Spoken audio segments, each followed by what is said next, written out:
करुणाकरं रघुवरं भूपालचूडामणिम् एतानि सर्वोपचारार्थे गन्धाक्षतपुष्पाणि समर्पयामि। ओम सा सीतारामलक्ष्मणाभ्यां नमः। भगवान प्रद्यों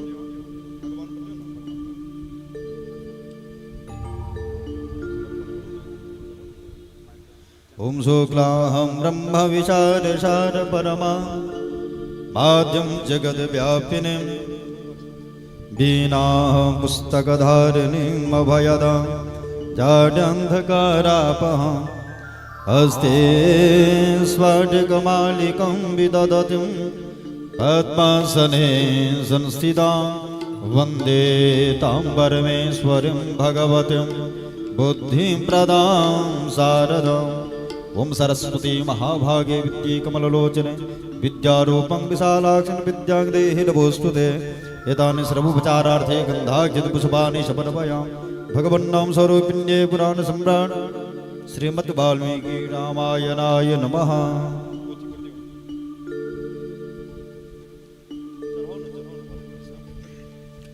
ओम कस्तूरी तिलकं ललाटपटले वक्षस्थले कौस्तुभं नासाग्रे वरमौक्तिकं करतले वेणुकरे कङ्कणं सर्वाङ्गे हरिचन्दनं सुललितं कंठे च मुक्तावलिं गोपास्त्रे परिवेष्टितो विजयते गोपालचूडामणिम्।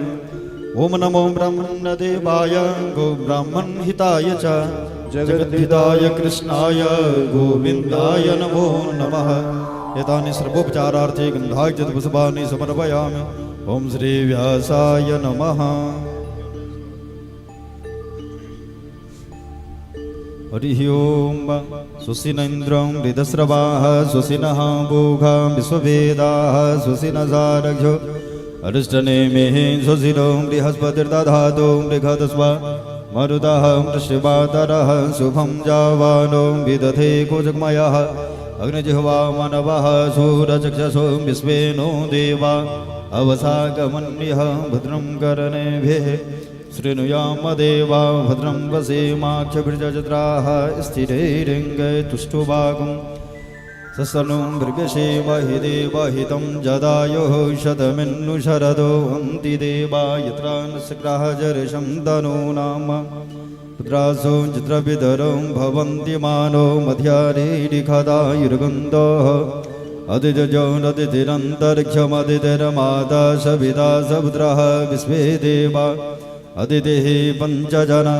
अदितिजातमदितिजनित्वं वाद्योः शान्तिरन्तरिक्षगुं शान्तिः पृथिवी शान्तिरापः शान्तिरोगधयः शान्तिः वनस्पतयः शान्तिर्विश्वे देवाः शान्तिब्रह्म शान्तिः सर्वगुं शान्तिः शान्तिरेव शान्तिः सामा शान्तिरेधि जतो यतः समे हसे ततो नो अभयं गुरु शन्नः गुरुप्रजाभ्यो भयन्नः वसुभ्यः। हरिः ओम विघ्नेश्वराय वरदाय सुरप्रियाय लंबोदराय सकलाय जगद्धिताय नागाननाय श्रुतियज्ञविभूषिताय गौरीसुताय गणनाथ नमो नमस्ते। भक्तार्तिनाशनपराय गणेश्वराय सर्वेश्वराय सुभदाय सुरेश्वराय विद्याधराय विकटाय च वामनाय भक्तप्रसन्नवरदाय नमो नमस्ते। ओम नमस्ते ब्रह्मरूपाय विष्णुरूपाय ते नमः। नमस्ते रुद्ररूपाय करिरूपाय ते नमः। विश्वरूपस्वरूपाय नमस्ते ब्रह्मचारिणे भक्तप्रियाय देवाय नमस्तुभ्यं विनायक लंबोदरं नमस्तुभ्यं सततं मोदकाप्रिय निर्विघ्नं कुरु मे देव सर्वकार्येषु सर्वदा वक्रतुण्ड महाकाय सूर्यकोटिसमप्रभ निर्विघ्नं कुरु मे देव सर्वकार्येषु सर्वदा सर्वविघ्नविनाशाय सर्वकल्याणहेतवे पार्वती प्रियपुत्राय श्रीगणेशाय नमो नमः। ओम जयंती मंगलाकाले भद्रकाले कपालिने दुर्गा क्षमा शिवा धात्रे स्वाहा स्वधा नमोस्तुते शरणागत दीनारत परित्राण परायणे सर्वस्यार्ति हरे देवे नारायणी नमोस्तुते सुमुखस्यैकदन्तस्य कपिलो गजगर्णकः लंबोदरस्य विकटो विघ्ननाशो विनायक धूम्रकेतुर्गणाध्यक्षो भालचन्द्रो गजाननः द्वादशतानि नामानि य पटे शृणुयादवे ओम चंद्रादित्यो च धर्म विद्युदग्निस्तथैव च तमेव सर्वज्योतिकम् आरार्तिक्यं प्रतिगृह्यताम् इदम् आरार्तिकं सांगाय सपरिवाराय सर्वे वायुपस्थित पूजित देवी देवता सहित स सीतारामलक्ष्मणाभ्यां नमः भगवन्नाम स्वरूपिण्ये पुराण सम्राट श्रीमद् वाल्मीकि रामायणाय नमः। हरिः ओं चन्द्रमा मनसो जातसखजोः सृजो वजायत श्रोत्राद् वायुसम्भ्राणशमुखादग्निरजायत ओं कर्पूरगौरं करुणावतारं संसारसारं भुजगेन्द्रहारं सदा वसन्तं हृदयारविन्दे भवं भवानी सहितं नमामि।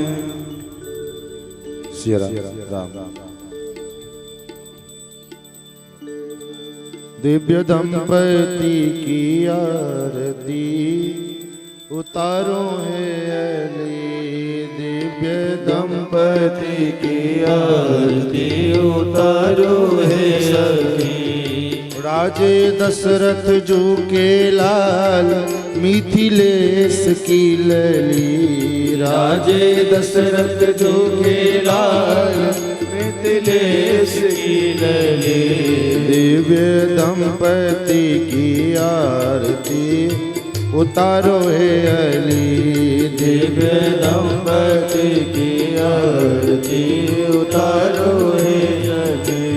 पद नख मणि चंद्री काकी उज्ज्वल प्रभा, पद नख मणि चंद्री काकी उज्ज्वल प्रभा।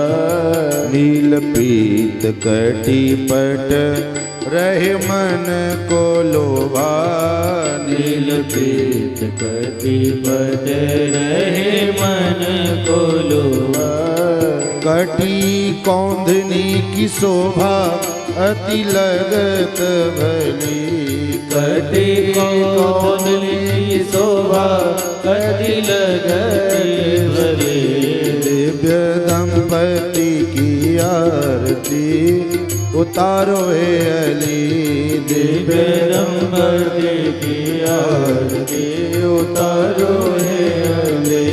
नाभि रुचिर गंभीर मन भवर पड़े, नाभि रुचिर गंभीर मन भवर पड़े।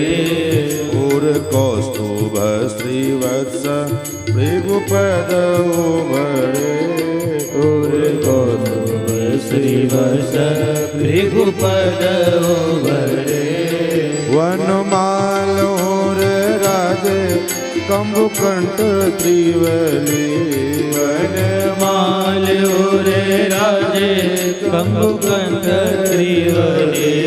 दिव्य दंपति की आरती उतारो है अली, दिव्य दंपति की आरती उतारो है अली। दिव्य कांति गौर श्याम मुख चंद्र की छटा, दिव्य कांति गौर श्याम मुख चंद्र की छटा। कांति गौर श्याम मुख चंद्र की छटा, दिव्य कांति गौर श्याम मुख चंद्र की छटा। घुंघराली अलकावली सुजलद घटा, घुंघराली अलकावली सुजलद घटा।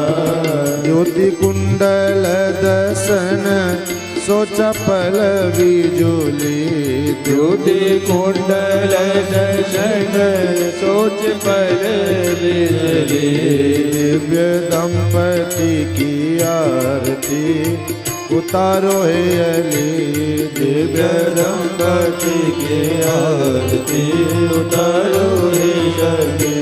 शीश चंद्रिका मुकुट त्रिभुवन धन के शीश चंद्र का मुकुट त्रिभुवन धन के। अंग अंग दिव्य भूषण कनक मणि के अंग अंग दिव्य भूषण कनक मणि के। सोहे श्याम कंज कंज राम कर धनुहि सोहे श्याम कर कंज राम कर धनुहि। दिव्य दंपति की आरती उतारो हे अली दिव्य दंपति के आरती उतारो हे अली। चितवन मुस्कन प्रेम रस बरसे चितवन मुस्कन प्रेम रस बरसे। हर से नारायण चरण पर से हर से नारायण चरण पर से। जय जय जय कही बरसे देवता सुमन अंजलि। जय जय जय कही बरसे देवता सुमन अंजलि। दिव्य दंपति की आरती उतारो हे दिव्य दंपति के आरती उतारो हे। ओ राजनंद झुके लाल वृषभानु की लले ओ राजनंद झुके लाल वृषभानु की लले। ओ राजनंद झुके लाल वृषभानु की लले राजनंद झुके लाल वृषभानु की लले। ओ दिव्य दंपति की आरती उतारो हे अली। दिव्य दंपति की आरती उतारो हे अली। उतारो हे अली। उतारो हे अली। इदमारार्थिक्यं समर्पयामि जलेन शीतलीकरणम् आरार्थिक्यग्रहणं पुष्पै देवाभिवन्दनम्। हरि ओम येन यज्ञमयजन्त देवास्तानि धर्माणि प्रथमान्यासन्ना ते हनाकं महिमानः सचन्त यत्र पूर्वे साद्या सन्ति देवाः। ओम नारायणाय विद्महे वसुदेवाय धीमहि तन्नो विष्णुः प्रचोदयात्। ओम महादेवी च विद्महे विष्णुपत्नी च धीमहि तन्नो लक्ष्मीः प्रचोदयात्। नाना सुगंध पुष्पाणि यथा कालोद्भवानि च पुष्पाञ्जलिर्मया दत्ता गृहाणां परमेश्वर। मंत्रपुष्पाञ्जलि समर्पयामि। श्रीपुराणपुरुषोत्तमाय नमः। श्री सीतारामचन्द्राभ्यां नमः। बोलिए श्री सीतारामचंद्र भगवान की जय हो। अयोध्यानाथ भगवान की जय हो। मिथिला जनकलरी की जय हो। पवन सुत हनुमान की जय हो। जय जय श्री सीताराम।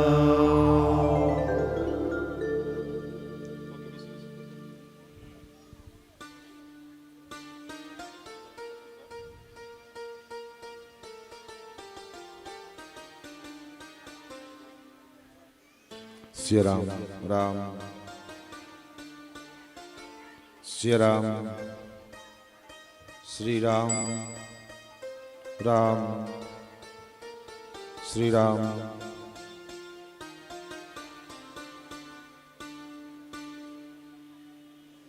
श्री सीतारामचंद्र भगवान की।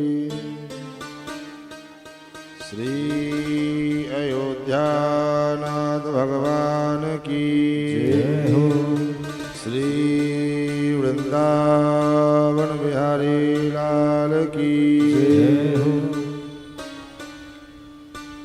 श्री राम राम कथा ज्ञान महायज्ञ की श्रीमद् वाल्मीकि जी महाराज की पूज्यपाद गोस्वामी श्री तुलसीदास जी महाराज की जय हो।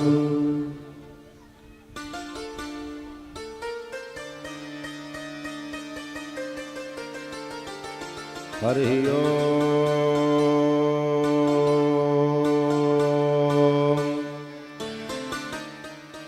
तत्संजोड़ा वृणीमहे गातुं जज्ञाय गातुं जज्ञपतये नमः। दैवी स्वस्तिरस्तु न स्वस्तिर्मानुषेभ्यः ऊर्ध्वं जिगातु भेषजं सन्नो अस्त्विपदेशं चतुष्पदे सदसस्पतिमद्भुतं प्रियेमिन्द्रस्य काम्यं सनिमेधामयाशिषम् मेधां मे वरुणो ददातु मेधामिन्द्रश्च वायुश्च मेधां धाता ददातु मे। ऋक्यजुस्सामरूपाय वेदाहरणकर्मणि प्रणवोद्गीतवपुषे महाश्वशिरसे नमः। ज्ञानानन्दमयं देवं निर्मलस्फटिकाकृतिम् आधारं सर्वविद्यानां हयग्रीवमुपास्महे। आपदामपहर्तारं दातारं सर्वसम्पदां लोकाभिरामं श्रीरामं भूयो भूयो नमाम्यहम्। रामाय रामभद्राय रामचन्द्राय वेधसे रघुनाथाय नाथाय सीताय पतये नमः। नीलाम्बुजश्यामलकोमलाङ्गं सीतासमारोपितवामभागं पाणौ महासायकचारुचापं नमामि रामं रघुवंशनाथम्। चरितं रघुनाथस्य शतकोटिप्रविस्तरम् एकैकमक्षरं प्रोक्तं महापातकनाशनम्। लक्ष्मीनाथसमारम्भां नाथयामुनमध्यमाम्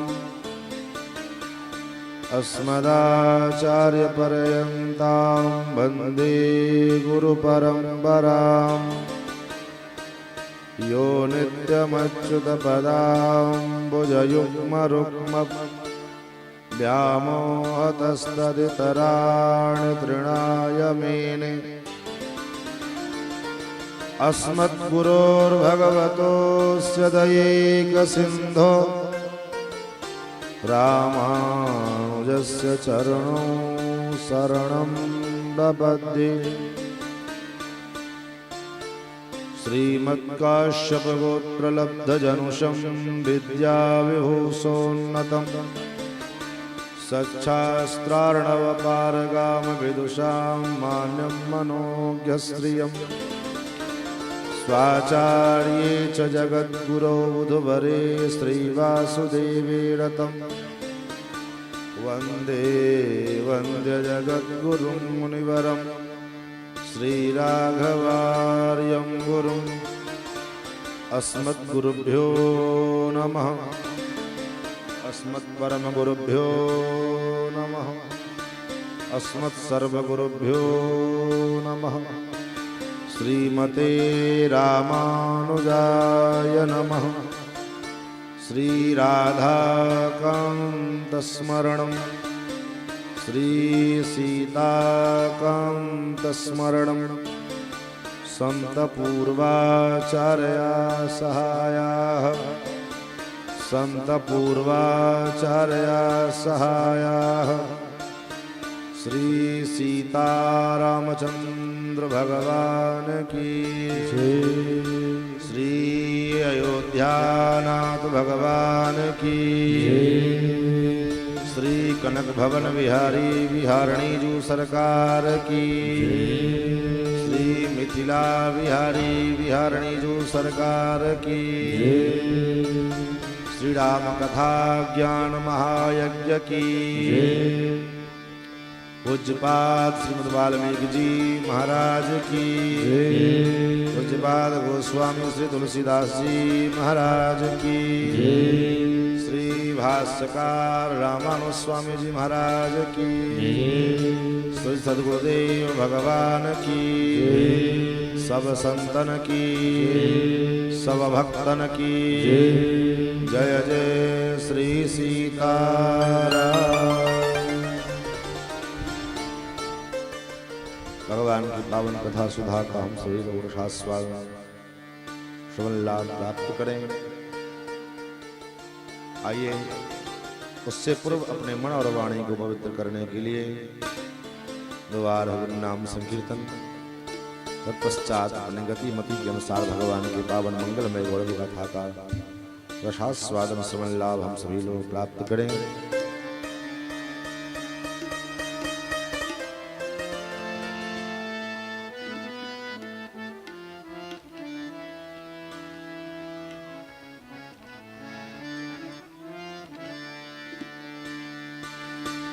नारायण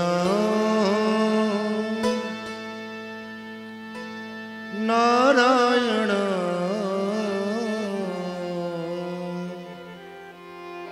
हे लक्ष्मी रमण नारायण नारायण नारायण हे लक्ष्मी रमण नारायण नारायण नारायण हे लक्ष्मी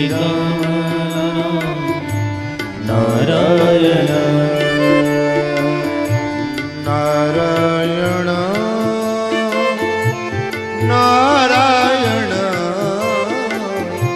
हे लक्ष्मी रमण नारायण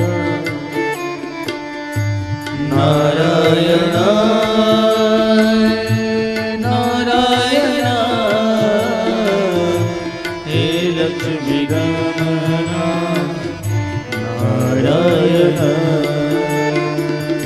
नारायण नारायण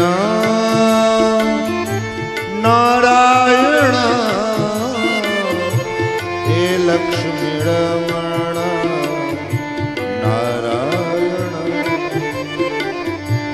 नारायण नारायण हे लक्ष्मी रमण नारायण हे राघव हे राघव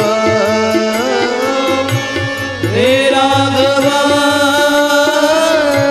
हे राघव हे राघव हे राघव हे राघव हे राघव हे जानकी रमण हे राघव हे जानकी रमण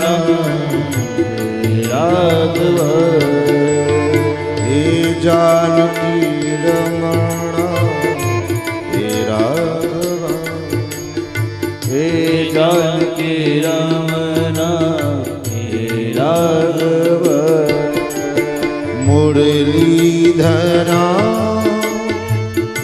मनमोहना मुरलीधरा मनमोहना मुरलीधरा मनमोहना मुरलीधरा मनमोहना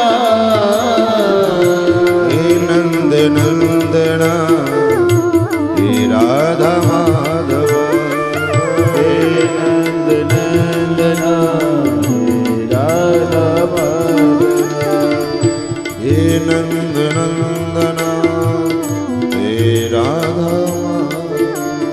हे नंद नंदना हे राधा माधव मुरलीधरा मनमोहना मुरलीधरा मनमोहना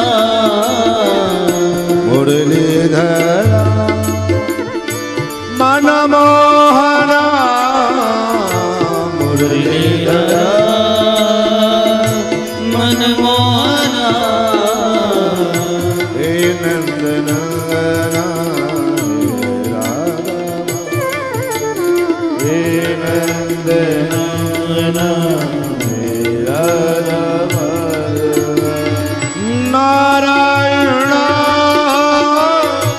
नारायण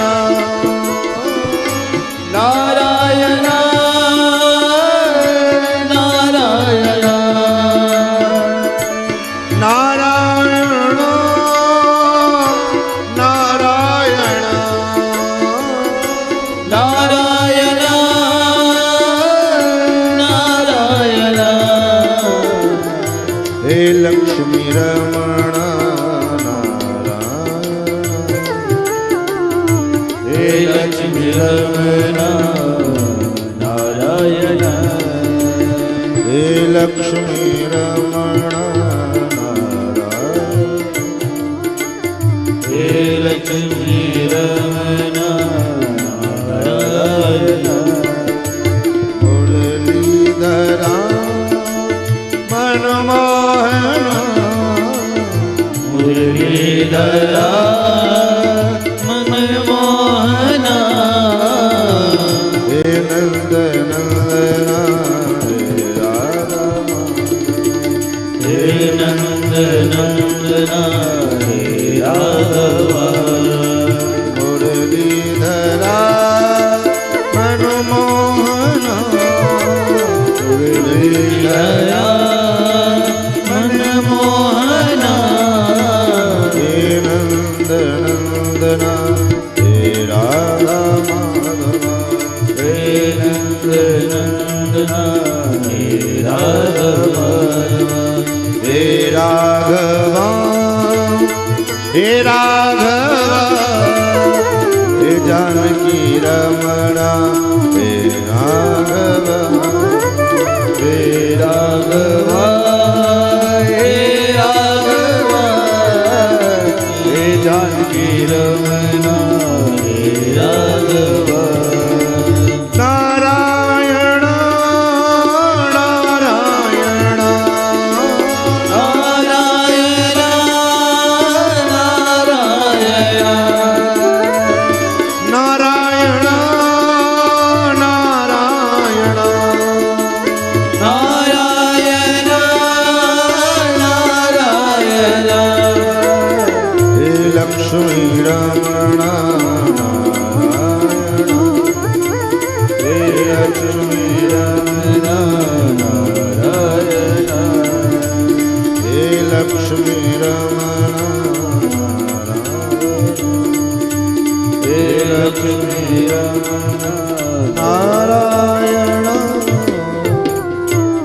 लक्ष्मी नारायण भगवान की जय। श्री लक्ष्मी वेंकटेश भगवान की जय। श्री सीतारामचंद्र भगवान की जय। श्री अयोध्यानाथ भगवान की जय। श्री वृंदावन बिहारी लाल की जय। श्री भास्कर रामानुस्वामी जी महाराज की जय। श्री सद्गुरुदेव भगवान की जय जय श्री सीताराम जय जय श्री सीताराम। अनंत कोटि ब्रह्मांडाधिनायक भक्तवांछा कल्पतरो भक्त वत्सल शरणागत वत्सल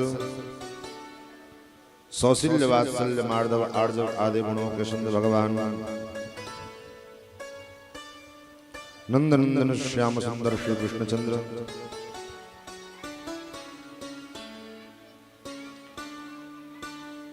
जिनकी महती कृपा करुणा के फलस्वरूप हम और आप विगत 8 दिनों से भगवान के इस पावन गौरव गाथा का रसास्वादन समास्वादन सबल लाभ प्राप्त कर रहे हैं।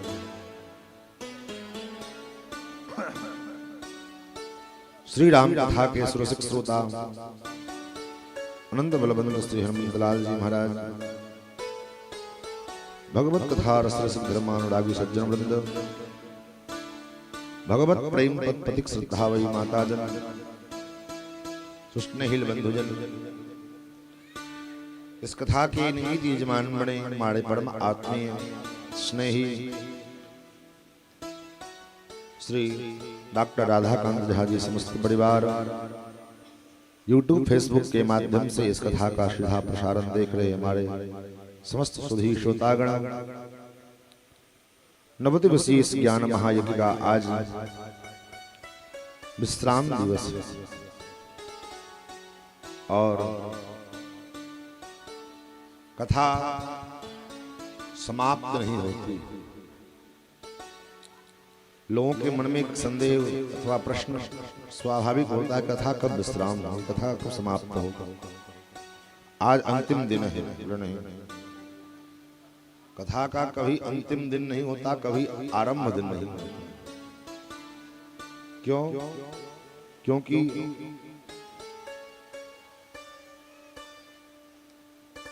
हरि अनंत हरि कथा अनंता, कहे सुनहि बहुविधि सब संता।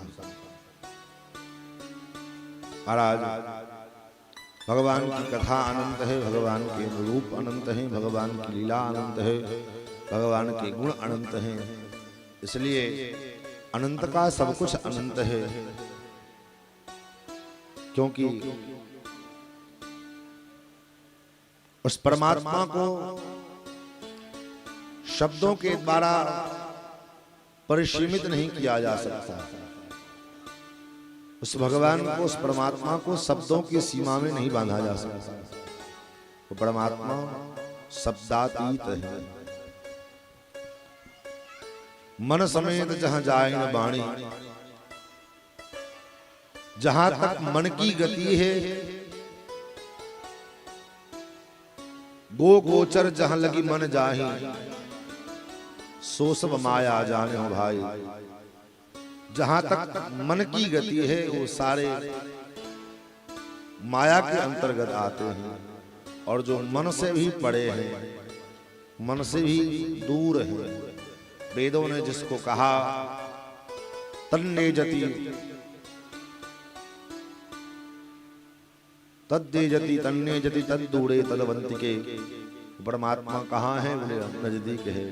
फिर उस वेद ने कहा नहीं तद दूरे, वो परमात्मा दूर है। तदवंति के, तो जिस परमात्मा के विषय में वेद भी अंत में गुणानवाद करते करते वेद भगवान भी सरेंडर कर जाते हैं। वेद भगवान भी जहां जाकर के समर्पण कर देते हैं।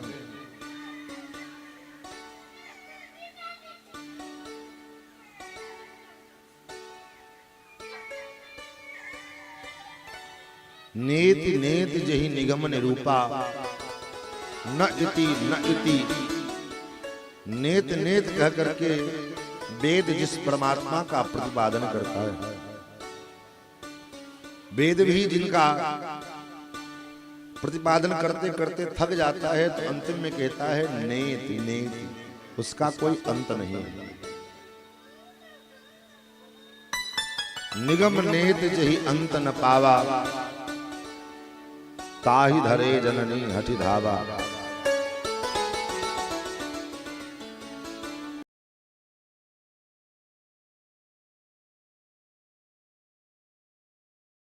प्राप्त कर पाते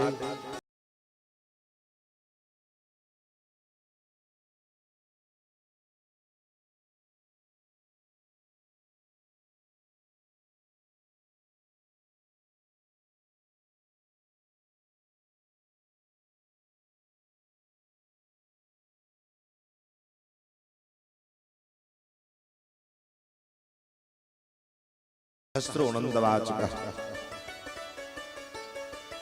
महाराज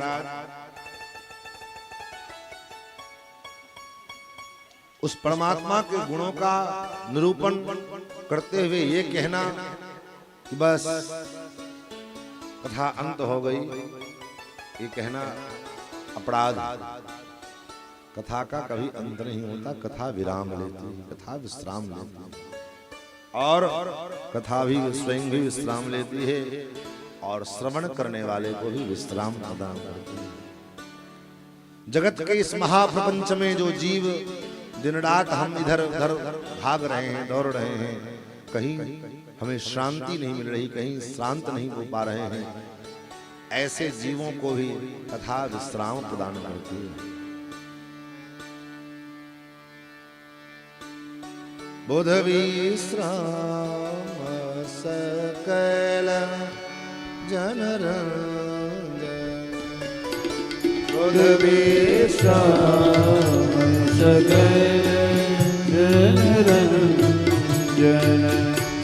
बुध विश्राम सकल जनरंजन, बुध विश्राम सकल जनरंजन। राम कथा कली कलुष विभंजन, राम कथा कली कलुष विभंजन, राम कथा कली कलुष विभंजन, राम कथा कलुष विभंजन। बुध विश्राम सकल जनरंजन, बुध विश्राम सकल जनरंजन, सकल जनरंजन, सकल जनरंजन। बुध विश्राम सकल जन रंजन। भगवान की पावन कथा जो है राम कथा, ये जीव को विश्राम प्रदान करती है। ये राम कथा हमारे जीवन में क्यों आवश्यक है? बोले हम मानव हैं और मानवता के धर्म को सीखना चाहते हैं। एक मानव का क्या कर्तव्य है, इस विषय को अगर हम जानना चाहते हैं, उसके लिए जब तक जीवन में रामचरित्र को, राम कथा को अपने हृदय में धारण नहीं करेंगे, तब तक जो है ये मानव रामचरित्र के बिना मानव जीवन की परिकल्पना संभव ही नहीं। बस सीधी सीधी बात है। रामचरित्र को अपने जीवन में अवधारण किए बगैर मानव जीवन का, मानवता की अवधारणा, मानवता की परिकल्पना करना ये असंभव है। इसलिए राम कथा हमें जीवन जीने की कला सिखाती है। मनुष्य जन्म में, मनुष्य शरीर में जन्म लेना महत्वपूर्ण बात नहीं है। महत्वपूर्ण बात यह है कि मनुष्य शरीर में रह करके मनुष्य बन के रहना, यह अत्यंत महत्वपूर्ण है। आज मनुष्य शरीर इतना मानवों की जनसंख्या इतनी वृद्धि हो रही है, जबकि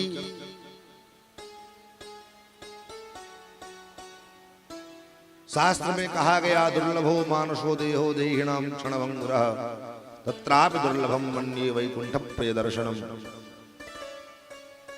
मानव शरीर बड़ा दुर्लभ है, अत्यंत दुर्लभ है। मिल भी जाए तो बड़ा क्षणभंगुर है, और कदाचित दीर्घजीवी हो जाए तो वैकुंठ प्रिय दर्शनम, भगवान के जो प्रिय है उनका, संतों का, भक्तों का दर्शन बड़ा कठिन है। तो जिस मानव शरीर का स्तुति करते हुए शास्त्रों ने, आचार्यों ने इतना कहा कि मानव शरीर अत्यंत दुर्लभ है, आज उन मानव शरीर का, आज उन मानवों की जनसंख्या इतनी तेजी से विस्फोट हो रही है, क्या कारण है? इसके पीछे कोई ना कोई कारण तो होगा, क्योंकि सनातन धर्म का ये वैशिष्ट्य है। वर्षों से ये सनातन धर्म सुरक्षित है। इतने अवघात प्राप्त होने के बाद भी सनातन धर्म आज तक टिका हुआ है। इसका मूल कारण ये है क्योंकि ये सनातन धर्म पूर्ण रूप से दार्शनिक है। सनातन धर्म पूर्ण रूपेण व्यावहारिक है और सनातन धर्म पूर्ण रूपेण वैज्ञानिक है। क्योंकि किसी भी धर्म की स्थापना, किसी भी धर्म का दीर्घ काल तक सुरक्षित रहना इन्हीं तीन बातों पर निर्धारित करती है कि वो धर्म दार्शनिक है या नहीं, वह धर्म व्यावहारिक है या नहीं, वह धर्म वैज्ञानिक है या नहीं। मनमानी बात कुछ भी हम फेंक दें धर्म के नाम पर, ये सनातन धर्म में नहीं। सनातन धर्म के एक एक क्रिया का पूर्ण रूप से दार्शनिक भाव है, व्यावहारिक पक्ष है और वैज्ञानिक पक्ष है। ये नहीं कि चलो अंधेर नगरी चौपट राजा, टके से भाजी टके से खाजा, लिख दिया मान लो, तो ऐसे कैसे मान लो। इन तीनों प्रकार के कसौटी पर कस करके सनातन धर्म को हमारे मनीषियों ने, महर्षियों ने स्थापित किया, तब जाकर के सनातन धर्म आज भी सुरक्षित है, सुव्यवस्थित है और आगे भी सुरक्षित सुव्यवस्थित रहेगा। क्यों? क्योंकि अब मान लो तिलक लगाना, सनातन धर्म में कहा जाता है स्नान करो, स्नान करने के बाद तुरंत तिलक लगाओ। सनातनी हो तो, अपने को सनातनी हिंदू मानते हो तो तिलक लगाओ, और सनातनी हम नहीं हैं, हिंदू धर्म को मानने वाले नहीं हैं, तब तो कोई बात नहीं, कुछ भी लगाओ लेकिन तिलक लगाओ मस्तक को। आप वैष्णव हो चाहे अवैष्णव हो, पंचदेवोपासना की परंपरा हमारे सनातन धर्म में है। आप शिव को मानते हो, शिव जी का त्रिपुंड लगाओ, गणेश को मानते हो, गणपति का जो तिलक है उसको लगाओ, दुर्गा को मानते हो, दुर्गा का तिलक स्वरूप जो है होता है लगाओ, कुछ तो लगाओ मस्तक पर। मस्तक बिना तिलक का होना नहीं चाहिए। तो अब सीधे कह दिया तिलक लगाओ, क्यों कह दिया? तो ये तिलक लगाना केवल कह दिया ऐसा नहीं, ये तिलक लगाना हमारे यहाँ पूर्ण रूप से व्यावहारिक है। व्यवहार में भी कोई काम करो तो तिलक के बिना काम नहीं होता, बिना तिलक के कोई भी काम नहीं होता। ब्याह करने को भी जाओ तो पहले तिलक लगाएगा। तो ये व्यवहारिक पक्ष हो, दार्शनिक पक्ष हो। दार्शनिक सिद्धांत है कि हमारे वर्षों से पुरातन परंपरा चली आ रही, महंत मनीषियों ने इस तिलक को धारण करने का विधान शास्त्रों में स्थापित किया, इसलिए इस तिलक को लगाना चाहिए। वैज्ञानिक पक्ष भी है, तिलक लगाने का वैज्ञानिक लाभ क्या है, विज्ञान के दृष्टिकोण से विचार किया मनीषियों ने। शिखा क्यों रखनी चाहिए, हाथ में कलावा क्यों बांधने चाहिए, सौभाग्यवती स्त्री को न सिंदूर क्यों लगाना चाहिए। ये सब चीजें हमारे सनातन धर्म में दार्शनिक, व्यवहारिक और वैज्ञानिक रूप से इसका प्रतिपादन किया। इसलिए आज भी सनातन धर्म सुरक्षित, सुव्यवस्थित, संगठित है। बाकी अन्य धर्म में आप चले जाओ, उनके जो सिद्धांत है वो कोई दार्शनिक है तो व्यवहारिक नहीं है, व्यवहारिक है तो वैज्ञानिक नहीं है, कोई तर्क नहीं उसका। तो महाराज सनातन धर्म की ये विशेषता है। तो मैं निवेदन कर रहा था कि भगवान की जो कथा परंपरा है, ये कथा हमारे जीवन को एक सिद्धांत प्रदान करता है, एक विचार प्रकट करता है। तो मानव शरीर में हम जन्म लिए और मानव शरीर का स्वरूप अनुभव नहीं हुआ। मानव को मैंने कल भी निवेदन किया था कि आज संपूर्ण विश्व भर में लोगों को शिक्षित करने की फैक्ट्री खुली हुई है। जो जितना पैसा दे सके उतना शिक्षित हो जाता है, लेकिन दीक्षित करने की कोई फैक्ट्री नहीं है। मनुष्य धर्म, मनुष्य शरीर तो प्राप्त कर लिया।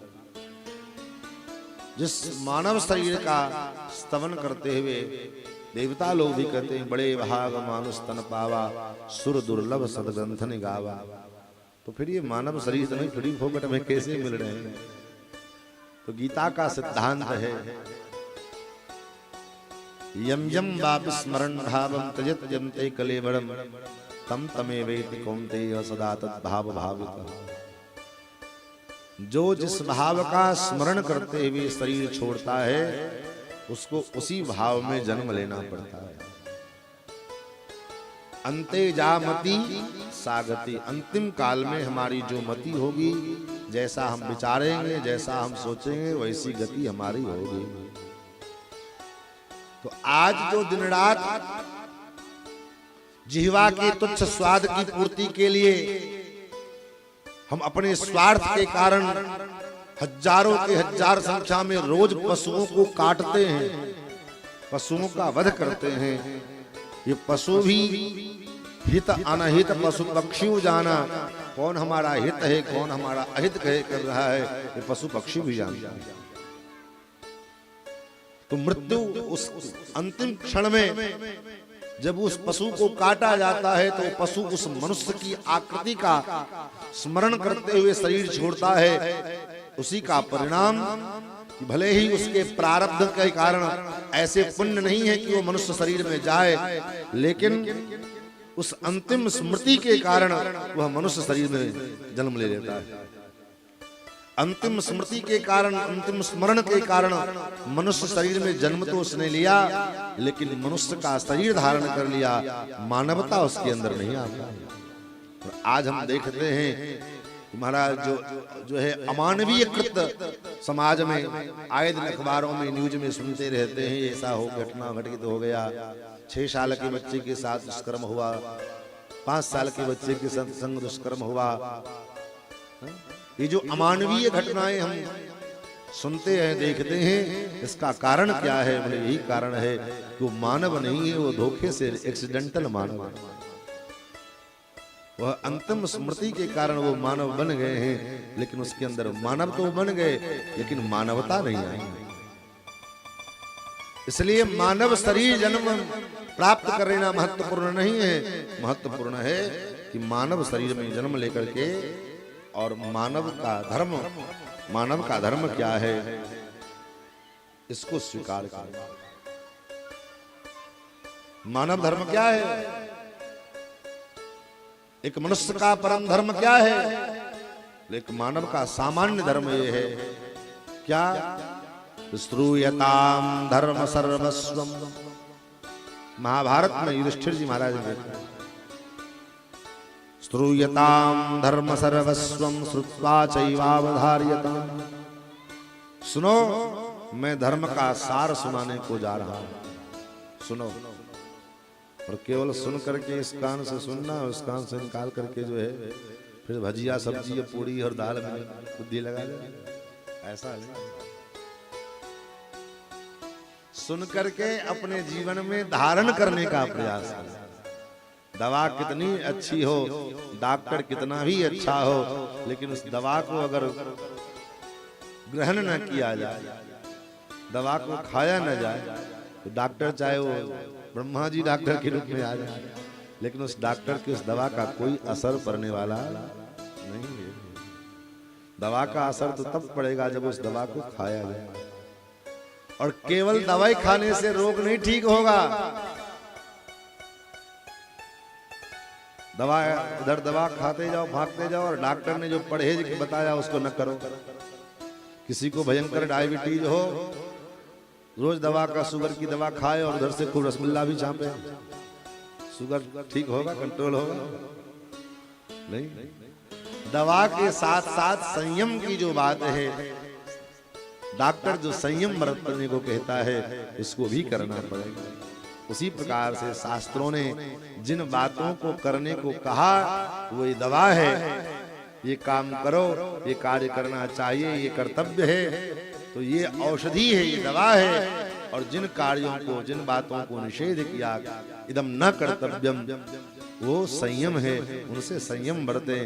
और तब जब जीवन इस प्रकार जीते हैं तो महाराज वो दवा काम करती है। कथा केवल सुन देना महत्वपूर्ण नहीं है। कथा सुनते सुनते कथा प्रूफ बन जाओगे, लेकिन कथा का कोई लाभ नहीं मिलेगा। जैसे घड़ी होती वाटर प्रूफ, कहते हैं वाटर प्रूफ, पानी में डालो तो कुछ नहीं होगा। उसी प्रकार कथा सुनते सुनते कथा प्रूफ बन जाओ, कोई लाभ नहीं मिलेगा। लाभ कब मिलेगा? जब उस कथा को हम अपने चित्त में धारण करें। महाराज युधिष्ठिर कहते हैं, श्रूयताम धर्म सर्वस्वम श्रुत्वा चैवावधार्यताम आत्मनः प्रतिकूलानि परेशान न समाचरेत्। जो अपन को अच्छा न लगे, जो क्रिया, जो व्यवहार, जो आहार आपको अच्छा नहीं लगता है, वह व्यवहार, वो क्रिया हम दूसरे के संग न करें। यही मानव धर्म है। अपनी उंगली में थोड़ा सा भी चाकू लग जाए, चाहे सब्जी बनाते समय हल्का सा भी हंसुआ लग जाए, तो चीख निकल जाती है, हाथ कट गया, अरे राम, लाओ दवा लाओ, डिटॉल लाओ, ये लाओ, वो लाओ। और किसी की गर्दन काट देते हैं, क्या उसको पीड़ा नहीं? तो अपने को जो अनुकूल न लगे ऐसा व्यवहार दूसरों के संग न करें, यही सबसे बड़ा धर्म है। और अगर ये धर्म प्रत्येक मानव करने लग जाए, तो अब आप कल्पना करो, क्या किसी को किसी से कोई दिक्कत होगी? हमको कोई गाली देवे, अपशब्द कहे तो हमको अच्छा नहीं लगता है। हम भी प्रयास करें कि किसी को अपशब्द ना कहें, किसी को गाली ना दें। हमसे कोई असत्य बोले तो अच्छा नहीं लगता, हम भी किसी से असत्य ना बोलें। हमारा कोई अपमान कर दे तो हमको अच्छा नहीं लगता है, हम भी किसी का अपमान न करें। यही धर्म है। तो महाराज,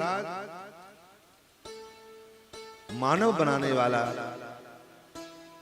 संस्थान कौन सा है? मनुष्य को मनुष्य बनाने वाली विद्या, मनुष्य को मनुष्यता प्रदान करने वाली संस्था कौन सी है? बोले वही सत्संग है। इसलिए तो कहा,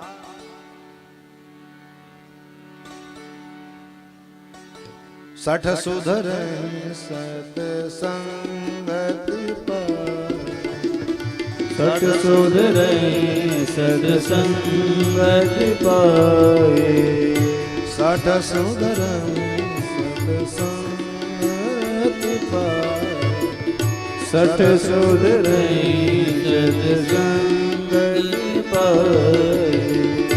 पारस परस कुधातु सुहाय, पारस परस कुधातु सुहाय, सठ सुधरणी सत्संगति पाए, सठ सुध रही सठ संगति पाए।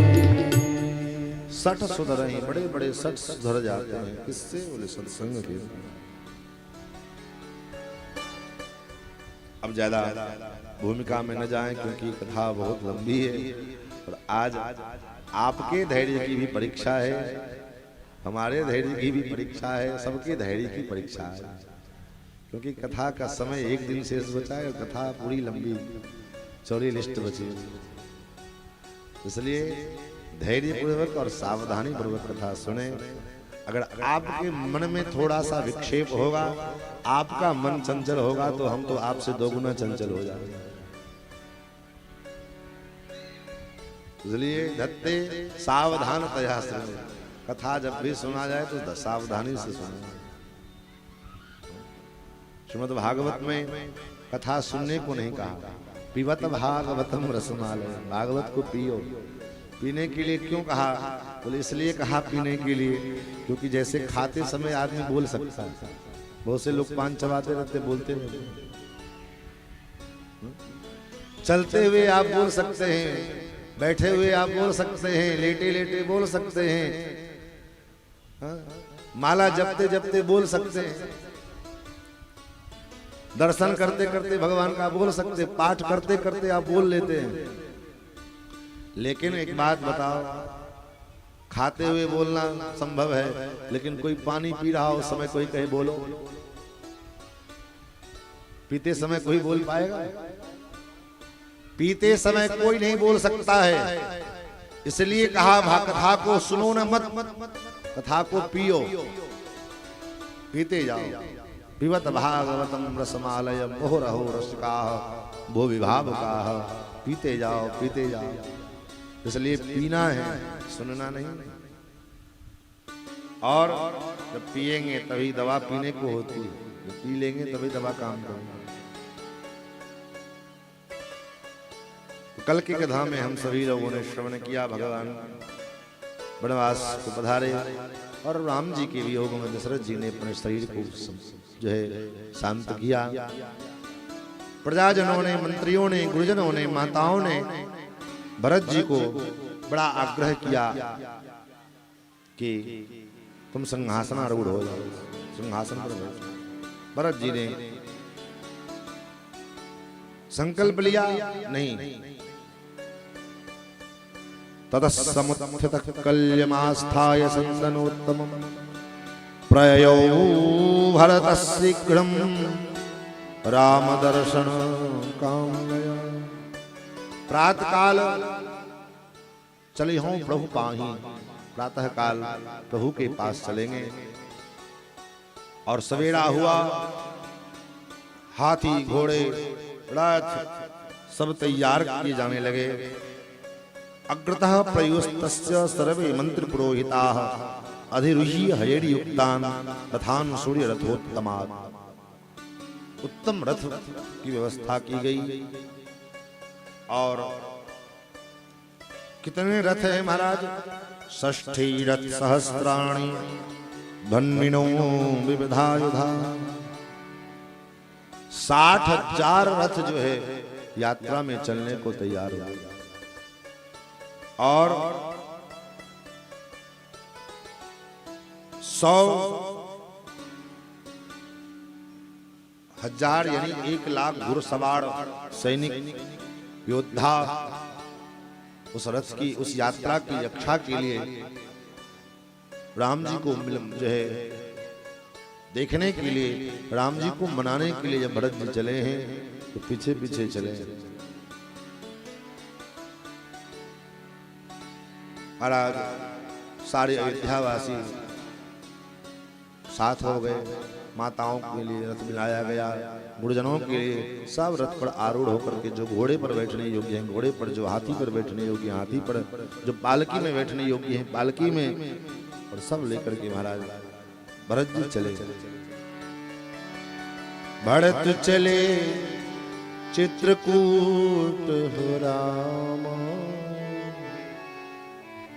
राम को मनाने, भरत चले चित्रकूट हो रामा राम को मनाने।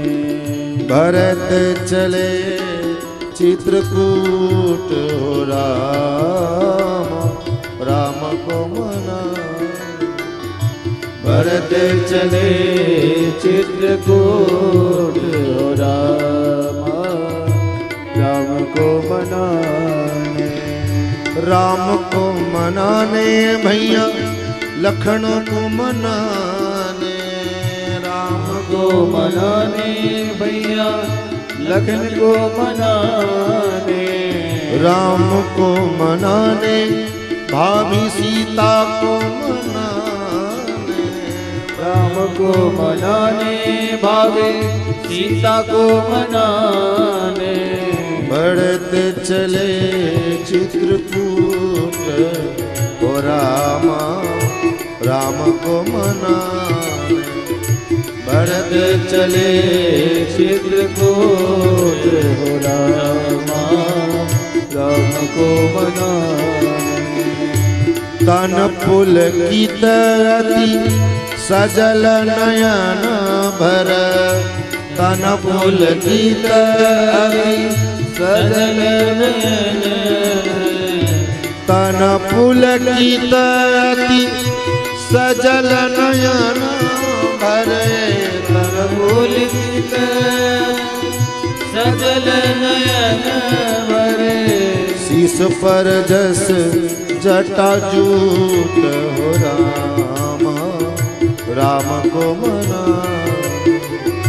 भर चले चित्रकूट हो रामा राम को मनाने। भरत चले चित्रकूट हो रामा राम को मनाने। भरत चले चित्रकूट हो रामा राम को मनाने। महाराज भरत जी महाराज चित्रकूट के लिए चले। चलते चलते श्रृंगवेरपुर की सीमा में प्रवेश किया। श्रृंगवेर की सीमा में जब प्रवेश किया तो निषाद राजगुह ने देखा। निषाद राजगुह के मन में संदेह उत्पन्न हुआ। यत्र राम सखा वीरो गुहो ज्ञाति गणैर्वृता।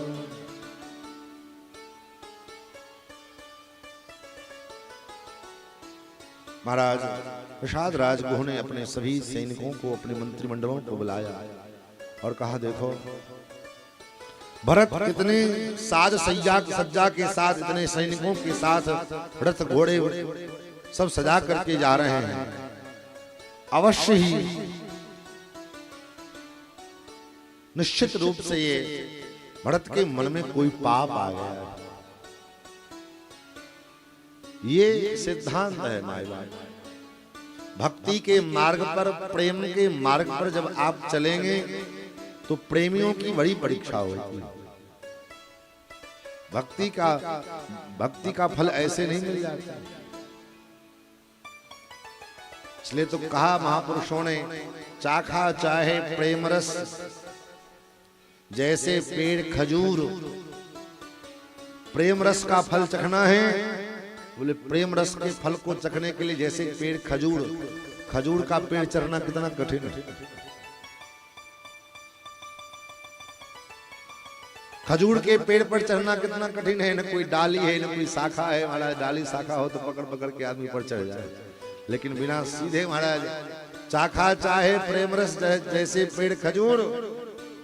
चढ़े तो चाखे प्रेम रस। अगर उस पेड़ पर चढ़ गए तो प्रेम रस का जो स्वाद है, फल है, वो मिलेगा। और कहीं अगर नहीं चढ़ पाए, बीच में असावधानी हुई तो क्या होगा? गिरे तो चकनाचूर। वहां से गिरोगे तो चकनाचूर हो जाओगे। ये भक्ति का सिद्धांत है। भरत जी की जितनी परीक्षा हुई है महाराज, इतनी परीक्षा शायद किसी का हो सकता है। अयोध्या के लोगों ने भरत जी के ऊपर शंका की। जरूर अयोध्या का, इस राम जी के वनवास में जरूर जो है भरत का हाथ रहा होगा। और तो और माता कौशल्या के सामने भरत जी को अपना परीक्षा देनी पड़ी। माता कौशल्या के सामने भरत जी ने शपथ किया है। बड़ा एक सर्ग में भरत जी का शपथ महर्षि वाल्मीकि लिखते हैं। गाय गोठ महिषुरपुर जा रहे, गो हत्या का जो पाप होता है, हे माँ अगर राम जी के राज जो है वनवास में अगर मेरा हाथ है तो गो हत्या का जो पाप है वो मुझे लगे। ब्राह्मण की हत्या का जो पाप है वो पाप मुझको लगे अगर मैं राम जी के वनवास में मेरा कहीं कोई साजिश हो। आज निषाद राजगुह के सामने महाराज भरत की परीक्षा हुई। निषाद राजगुह ने कहा पहले परीक्षा लेगा, भरत के विचार जानेंगे कि आखिर भरत क्यों जा रहा है। और मित्रों अगर भरत का उद्देश्य सही होगा तब तो कोई बात नहीं, लेकिन अगर भरत का उद्देश्य गलत होगा, भरत का उद्देश्य होगा कि वन में राम को मार करके निष्कंटक राज्य प्राप्त करना, तो राम जी के पास में तो बाद में भरत पहुंचेंगे, पहले हम लोग उसके साथ युद्ध करेंगे। हम लोगों के जीते जी गंगा पार भरत नहीं कर सकते। हाँ भले हम लोगों को मार करके गंगा पार कर लें। ये इस बात ध्रुव सत्य है कि भरत की सेना विशाल है, हमारे पास सेना नहीं है, लेकिन कम से कम मरते मरते राम के कार्य तो आएंगे। राम जी के कार्य में तो शरीर छूटेगा, प्राण निकलेगा।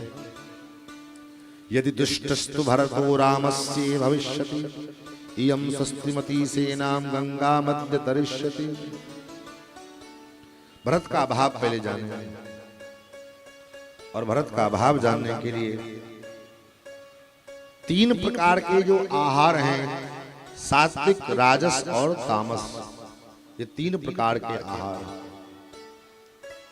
एक पात्र में कंदमूल फल लिया, एक पात्र में मिष्टान्न इत्यादि लिए मधुर राजसी भोग, और एक पात्र में तमोगुणी आहार, मांस, मत्स्य, मांस इत्यादि, ये तमोगुणी आहार है।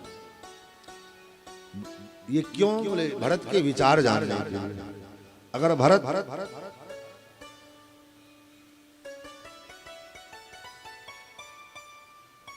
फल कंदमूल स्वीकार करेंगे, इससे सिद्ध होगा कि राम भरत सत्वगुणी हैं और ये राम जी के पक्ष में है।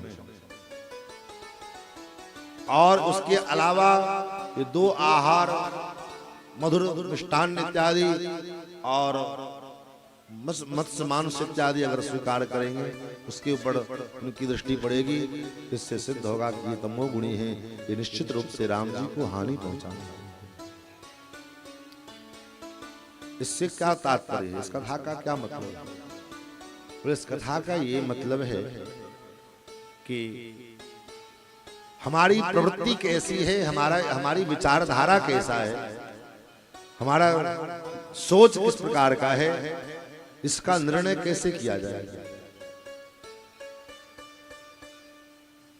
कैसे पता लगाया जाए? बोले हमारे आहार विहार से पता लगाया जाए। क्योंकि जैसा हम अन्न खाते हैं वैसे ही हमारा मन बनता है, वैसे हमारी बुद्धि बनती है। कहते हैं ना, जैसा खाओ अन्न वैसा होवे मन, जैसा अन्न खाएंगे वैसा मन बनेगा। तो हमारा व्यक्तित्व, हमारा विचार, हमारी जो है सोच, हमारी धारणा, इन सब का परीक्षा, इन सब के विषय में जानना ये कब संभव होगा? जब हमारे आहार विहार को ध्यान में रखा जाएगा। हमारा आहार विहार कैसा है, इसलिए कहते हैं अपने आहार को पवित्र रखो। आहार शुद्धौ सत्व शुद्धि। आप खुद अनुभव करके देख लीजिए। आप घर के पवित्र अन्न को पका करके, बना करके भगवान को भोग लगा करके, उसको तुलसी दल डाल करके भगवान को भोग लगाओ, तब उसको भोजन करो। उसको खाने के बाद और किसी होटल में जाकर के खाने के बाद दोनों के भोजनोपरांत आपके बुद्धि में दो प्रकार की अनुभूति आपके समक्ष उपस्थित होती है। आप घर में जो रोज पवित्रता पूर्वक भोजन बनाते हैं और भोजन बना करके भगवान को अर्पित करके तुलसी दल डाल करके और भोग लगा करके जो पाते हैं उसमें, और जो परिषदान्न है, परिषदान्न का मतलब जो अपवित्र पदार्थ हैं, अपवित्र अन्न है, अपवित्र खाद्य चीजें हैं, इसका अगर भक्षण किया जाए, इसके भक्षणोपरांत हमारे विकृति बुद्धि में, हमारे विचार में अंतर उत्पन्न होता है। महाराज भरत जी की परीक्षा ली निषाद राजगुह ने, लेकिन भरत जी को जब पता लगा कि ये राम के मित्र हैं, विगत विषाद निषाद पति सब ही बड़ा योछा।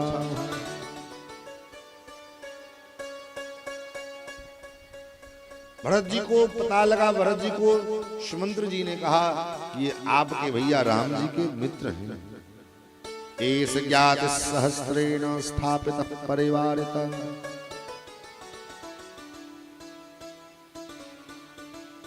यदि तुष्टस्तु भरतो रामस्य भविष्यति, इयं स्वस्तिमतीं सेनां गंगा मध्य तरिष्यति। इत्युक्तोपायनं गुह्य मत्स्यमांसमधूनि च अभिचक्राम भरतं निषादाधिपतिर्गुहम्। भरत जी को जैसे अनुभव पता लगा कि राम जी के मित्र हैं, तो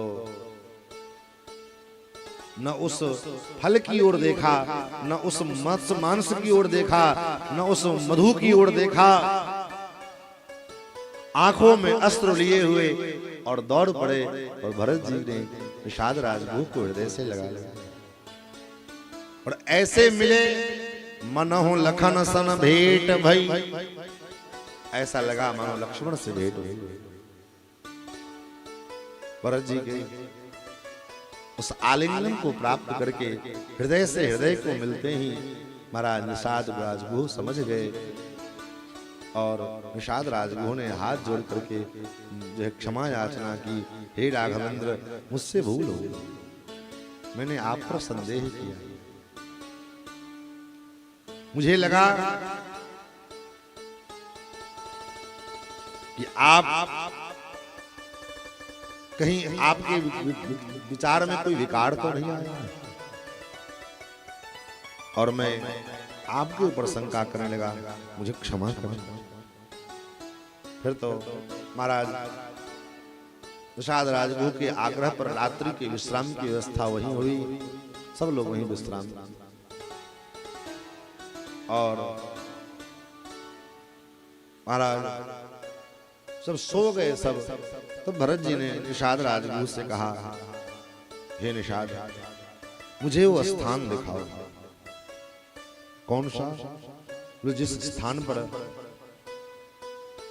हमारे प्राणधन रघुनंदन राम और हमारी मां जानकी ने विश्राम किया है, वो स्थान मुझे दिखला। निषाद राजगुह उनको लेकर गुहस्य वचनम श्रुत्वा भरतो वृषम प्रियम ध्यानम जगाम तत्रैव यत्र तत्श्रुतम प्रियम। सारा वृत्तांत बताया कि निषाद भगवान ने यहाँ पर में जो है जटा धारण किया, वल्कल वस्त्र धारण तो किए ही थे, यहाँ पर क्षीर मंगा करके, और भगवान राम जी ने और लक्ष्मण जी ने दोनों भैया ने जटा का निर्माण किया। ध्यानम जगाम तत्रैव यत्तत्सुतम प्रियम सुकुमारो महासत्तो सिंहस्कंदो महाभुजा पुंडरीक विशालाक्ष तरुणा प्रिय दर्शन। महाराज भरत जी ने विचार किया कि मेरे कारण रघुनंदन राम तपस्वी का वेश धारण कर लिए, अब क्या पता अब वो आएंगे कि नहीं आएंगे। भ्राता में पावसत्रात्रौ को सीता क्वच लक्ष्मण असपच्छायने कस्मिन् किं भुक्ता घोषंसमे।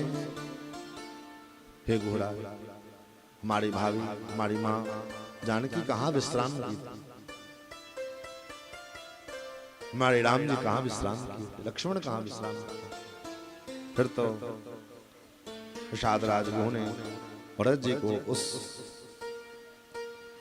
इंगुदी के पेड़ के नीचे ले गए, जहां पर में कुश और तृण का सैया बना करके लक्ष्मण जी ने प्रदान किया, और उस कुश और तृण की सैया पर रघुनाथ जी और श्री जानकी जी विश्राम। तच्छ्रुत्वा निपुणं सर्वं भरतः सह मंत्रिभिः इंगुदी मूलमागम्य राम सैयामवैक्षत। राम जी के सैया को भरत जी ने देखा, बड़े गौर से देखा। उस जगह को निषाद राज ने चारों ओर से घेर दिया, कोई अंदर नहीं आया। रोज निषाद राज को वहां आकर के प्रणाम करते थे, लेकिन निषाद राज रोज प्रणाम करते थे, लेकिन निषाद राज गुह की दृष्टि में और भरत जी की दृष्टि में कितना अंतर है, विचार करें।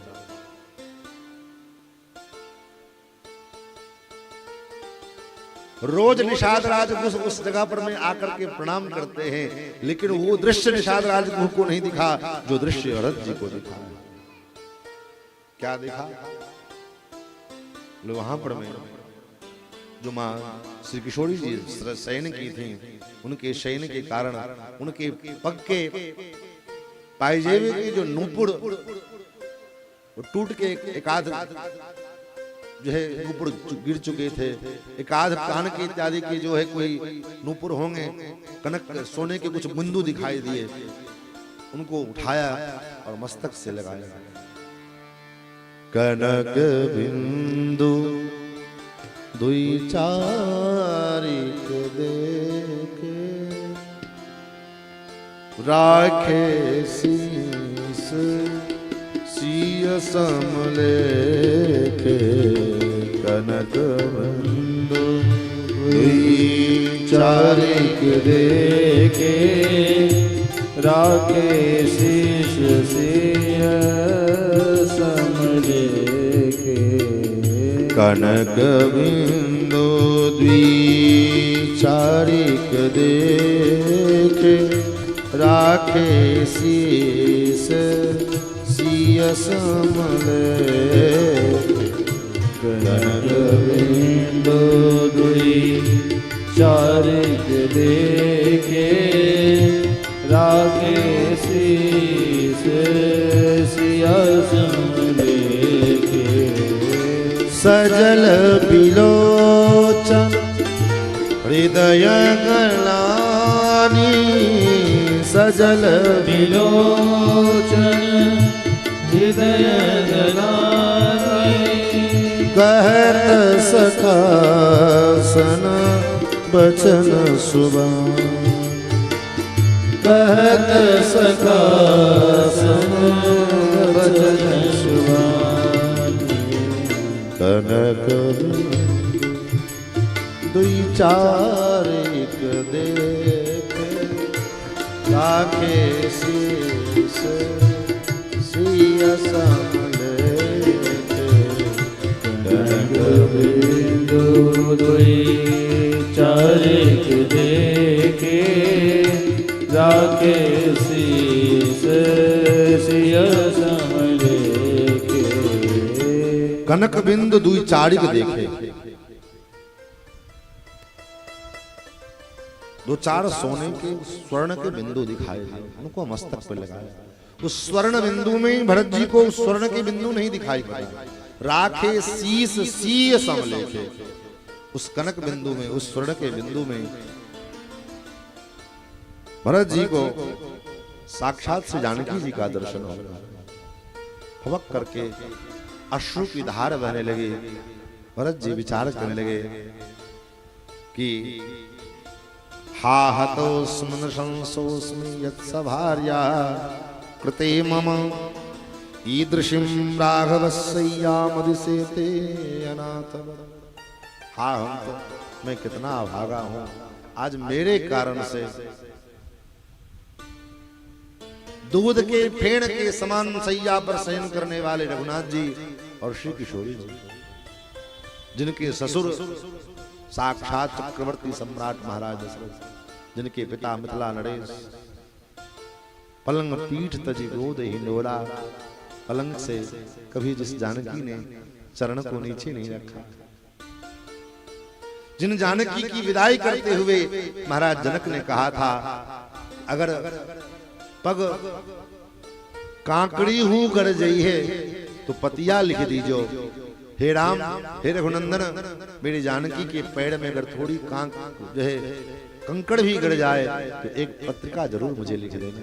तो ऐसी जानकी मेरे कारण, मेरे पाप के कारण, मेरे जैसे अभागे के कारण इस कुछ सातरी पर शयन किया।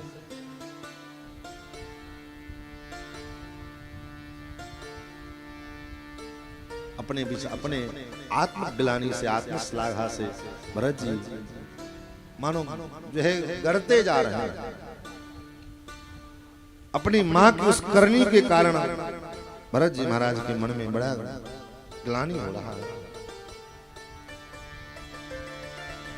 राम सिया भेज देरी मन में, राम सिया भेज देरी मन में, ओ मैया तेने काठानी मन में, राम सिया भेज देरी मन में, ओ मैया तेने काठानी मन में, राम सिया भेज देरी मन में, ओ मैया तेने काठानी मन में, राम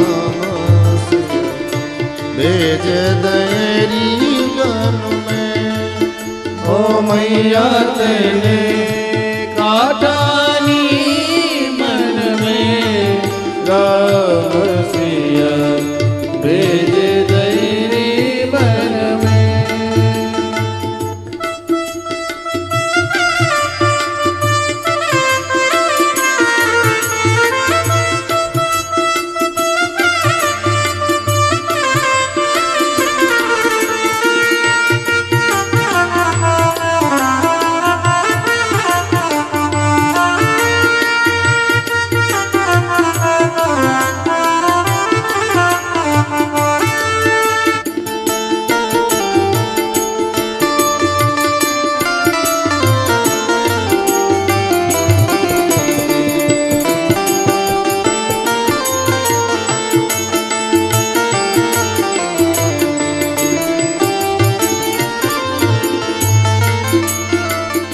महल छोड़ वहाँ नहीं रे मड़ैया, महल छोड़ वहाँ नहीं रे मड़ैया, सिया सुकुमारी संग दो भैया, सिया सुकुमारी संग दो भैया, काहो वृक्ष कर बीजत होंगे, काहो वृक्ष तर बीजत होंगे, तीनों में राम सिया भेज देरी मन में, तेरी तेने काठानी मन में, राम सिया भेज देरी मन में, अटीली तेने काठानी मन में, राम सिया भेज देरी मन में।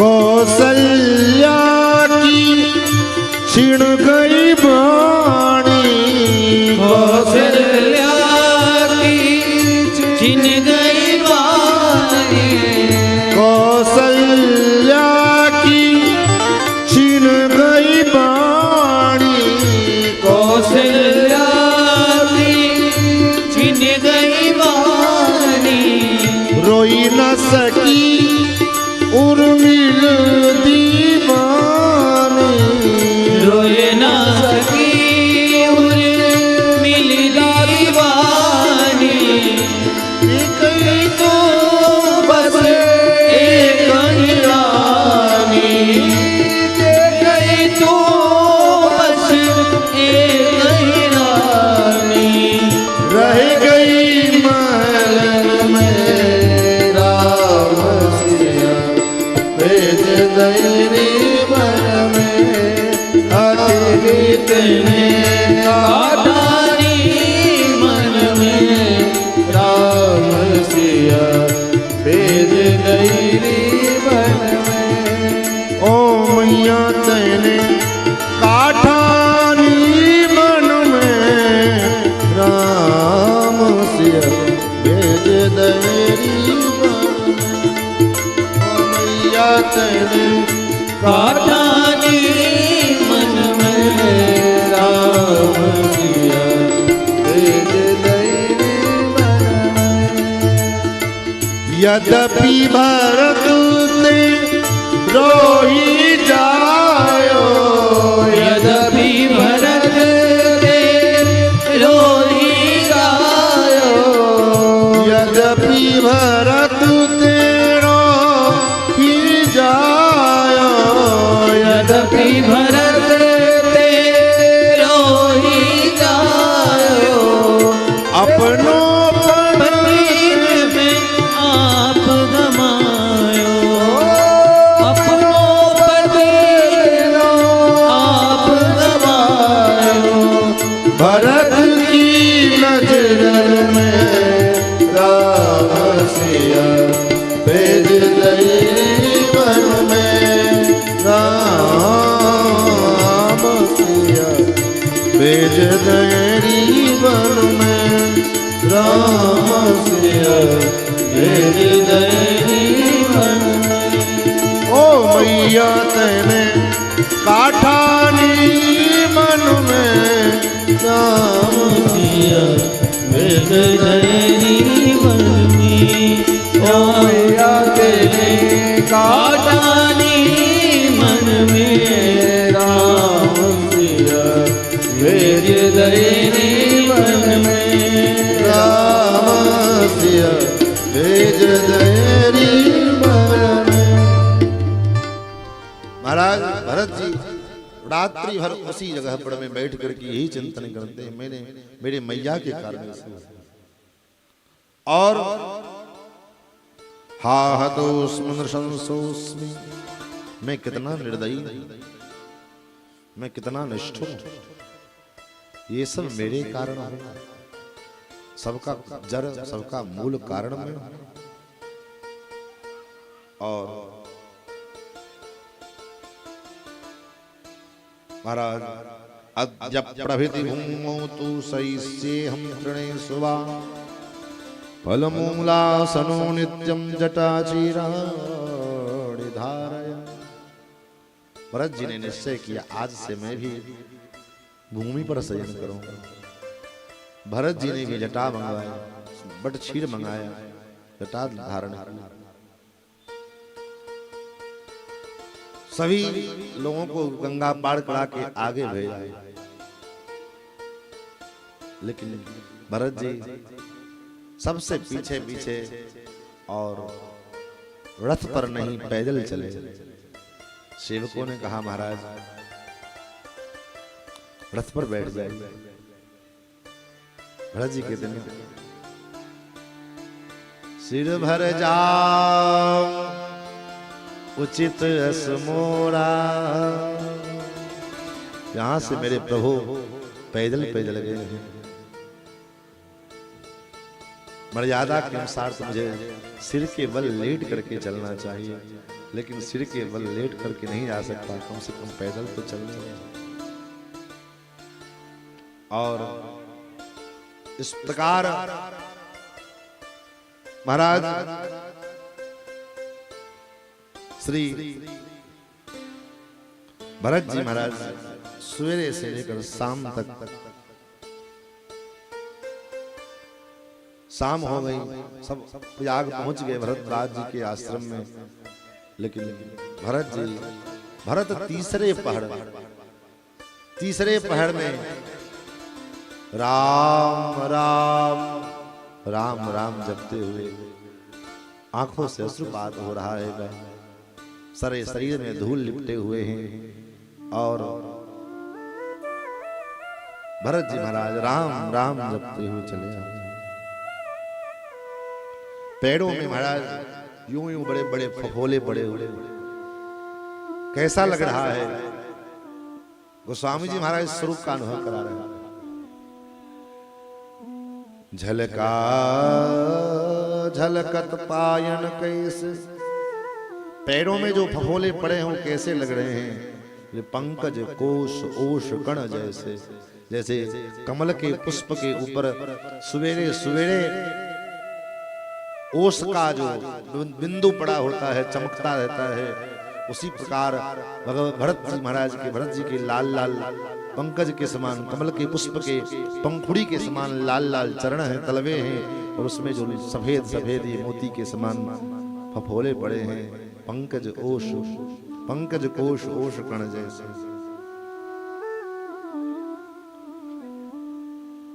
भरद्वाज जी ने भी परीक्षा ले ली, विचार कर।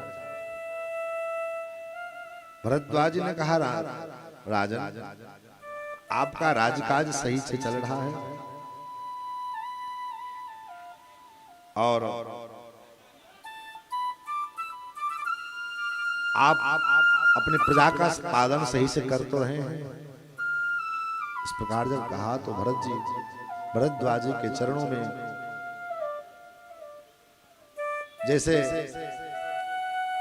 किसी वृक्ष के जड़ को काट दिया जाए, तो वृक्ष के जड़ को काटने के बाद जब वो धराम से गिरता है, तो ऐसे ही भरत जी महाराज श्री भरद्वाज जी के चरणों में धराम से गिरे। और मुनिवर हतोस्मि यदि मामेवं भगवान विमन्यते मत्तो न दोषमाशंके मैवं मामनुसादये। मुनिवर, आप भी मेरे विषय में ऐसा विचार करते हैं, आपके मन में भी मेरे लिए ऐसी शंका है। मैं तो हर तरह से मारा गया, आप त्रिकालज्ञ हैं, भूत भविष्य वर्तमान सब जानने वाले, और आपके मन में जब मेरे प्रति ऐसा संदेह है, तो सामान्य जनमानस के मन में क्या संदेह होता होगा। भरत जी हताश हो गए। भरत जी मानो कहना चाहते कि जब मुनिवर भरद्वाज के मन में मेरी प्रति ये शंका है, न जाने सामान्य लोगों के मन में मेरी प्रति क्या शंका रही। इस भाव से मानो भरत जी महाराज टूट गए। और भरत जी जब राम कह करके उसास लेते हैं, श्वास प्रश्वास लेते हैं, तो मानो ऐसा लगता है जैसे सूरज की जो है गर्मी के कारण, गर्मी के समय में ग्लेशियर पिघलता है ना, बर्फ पिघलने लगते हैं, उसी प्रकार मानो राम जी का नाम लेते हैं। जब ही राम कही ले उसासा मुगत प्रेम मनो चहु पासा। भरद्वाज जी ने कहा, हे रघुनंदन, मेरे कहने का तात्पर्य ये नहीं था, मैं तो तुम्हारी परीक्षा ले रहा था, मैं सब जानता हूं, कहीं तुम्हारा कोई दोष नहीं। भरत, एक बात बताओ, आज तक मैंने जितने पुण्य किए थे, जितने सत्कर्म किए थे, जितने साधन अनुष्ठान जब तब किए थे, उन सब का पुण्य मिला कि मुझे राम जी का दर्शन हुआ। उन सभी संसाधनों का फल मुझे मिला कि राम जी का दर्शन प्राप्त हुआ। लेकिन जब राम जी का दर्शन मुझे मिला, उसके बाद मैं सोच रहा था कि राम जी के दर्शन का फल क्या है। संसाधनों के पुण्य प्रभाव से तो राम जी का दर्शन हुआ, लेकिन राम जी के दर्शन का फल क्या है भरत? आज मुझे वो फल मिलेगा। राम दर्शन का फल यही है कि तुम्हारा भरत, तुम्हारे जैसे भगवत भक्त का, प्रेमी का दर्शन होना, यही राम दर्शन की जो है वास्तविक फल है। महाराज भरत जी के स्वागत के लिए, राजोचित सत्कार के लिए भरद्वाज जी ने जितने अयोध्या वासी थे, जितने सैनिक थे, सब के सोहे लिए बढ़िया भोज्य पदार्थ की व्यवस्था की, बढ़िया पेय पदार्थ की व्यवस्था की, बढ़िया सैनिक की व्यवस्था किया गया, नृत्य संगीत की व्यवस्था की गई। सब तो मानो उसमें मशगूल हो गए, लेकिन भरत जी महाराज अकेले एक कोने में, जैसे किसी पिंजरे में किसी पक्षी को कैद कर दिया जाए, उसी प्रकार भरत जी महाराज उस भरद्वाज जी के आश्रय में मानो पिंजरे में बंद एक पक्षी के समान, संपत चकई भरत चक मुनिया सुखिलवार। जैसे पक्षी होती है चकवा और चकवी, चक और चकई।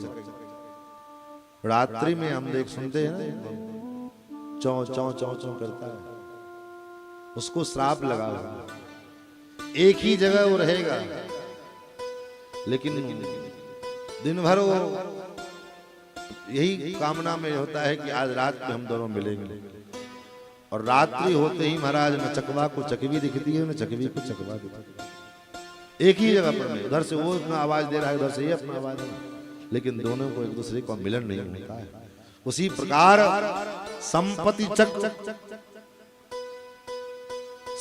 चकई भरत चकवा और चकी के समान महाराज भरद्वाज जी के द्वारा जो प्रदत्त वो सुख प्रदान, वो संपत्ति, वो जो है आतिथ्य सत्कार, वो सब संपत्ति चकई के समान है। और भरत जी चक के समान, चकवा के समान उस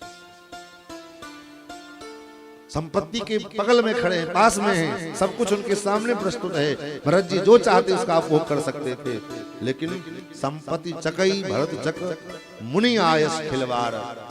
और तीन सी आश्रम पिंजरा राखे भाव अनुसार। रात्रि भर भरत जी राम राम राम राम करते हुए व्यतीत किए। सवेरा हुआ, गंगा स्नान, गंगा जी में स्नान करते हुए भरत जी ने गंगा जी से प्रार्थना की है, हे त्रिवेणी संगम, हे तीर्थराज, मैं आज कुछ मांग रहा हूं। मानो प्रयागराज कह रहे हैं कि क्षत्रिय का धर्म मांगना तो नहीं है, तुम मांग क्यों रहे हो? क्षत्रिय का धर्म मांगना नहीं है, क्षत्रिय का धर्म तो देना है, और तुम मांग क्यों रहे हो? अपने धर्म का त्याग कर रहे हो। मानो भरत जी कहते हैं, मांगो भीख त्यागी निज धर्म, मांगो भीख त्यागी निज धर्म, मांगो भीख त्यागी निज धर्म, मांगो भीख त्यागी निज धर्म। भीख मांगना क्षत्रिय का काम नहीं है भरत, ये मांगना क्षत्रिय का धर्म नहीं है। भरत जी कहते हैं मैं क्या करूं, मैं आर्त हूं, और आर्त व्यक्ति के लिए क्या कर्तव्य है, क्या अकर्तव्य है, इसका ज्ञान नहीं रहता है। आरत का है ना करई कुकर्म आरत कारण करई कुकर्म मानो भीख त्याग निज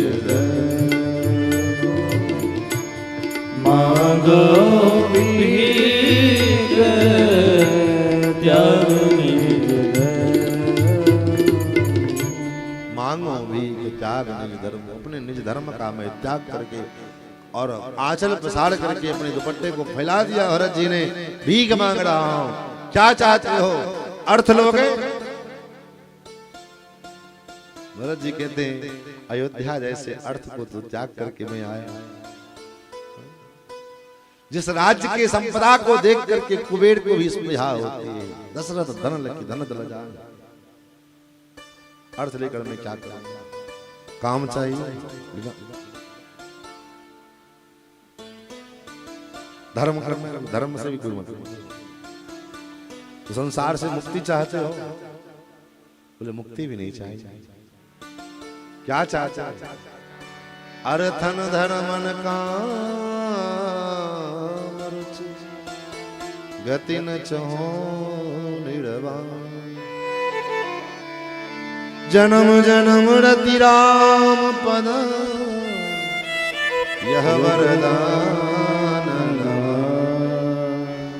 हे तीर्थराज यही वरदान दे दो, जन्म जन्म तक जो है श्री सीताराम जी के चरणों में हमारी रति हो जाए।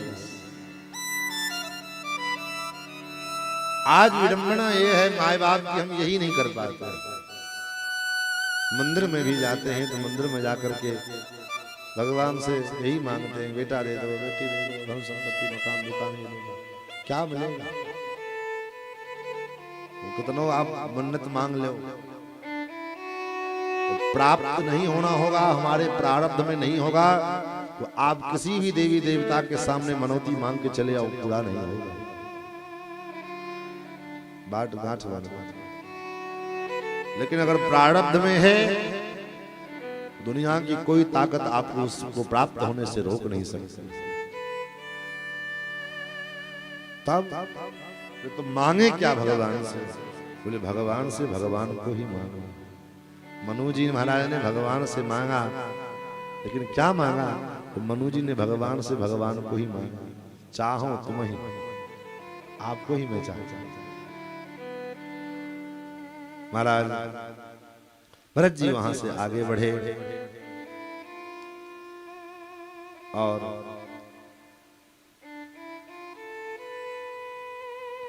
आश्रम पर से चित्रकूट जाने का मार्ग भरत जी ने पूछा। उस रात्रि व्यतीत किया, सवेरे चलने को हुए। भरत जी ने भरद्वाज जी से कहा, मुनिवर तमृषम पुरुषम व्याघ्रम वृक्ष प्रांजलिमागतम हुताग्निहोत्रो भरतम भरद्वाजोऽभ्यभाषत तुमवाचाञ्जलिं कृत्वा भरतो विप्रणम्य च आश्रमादुपनिष्क्रांता मुषितो मुक्त तेजसम।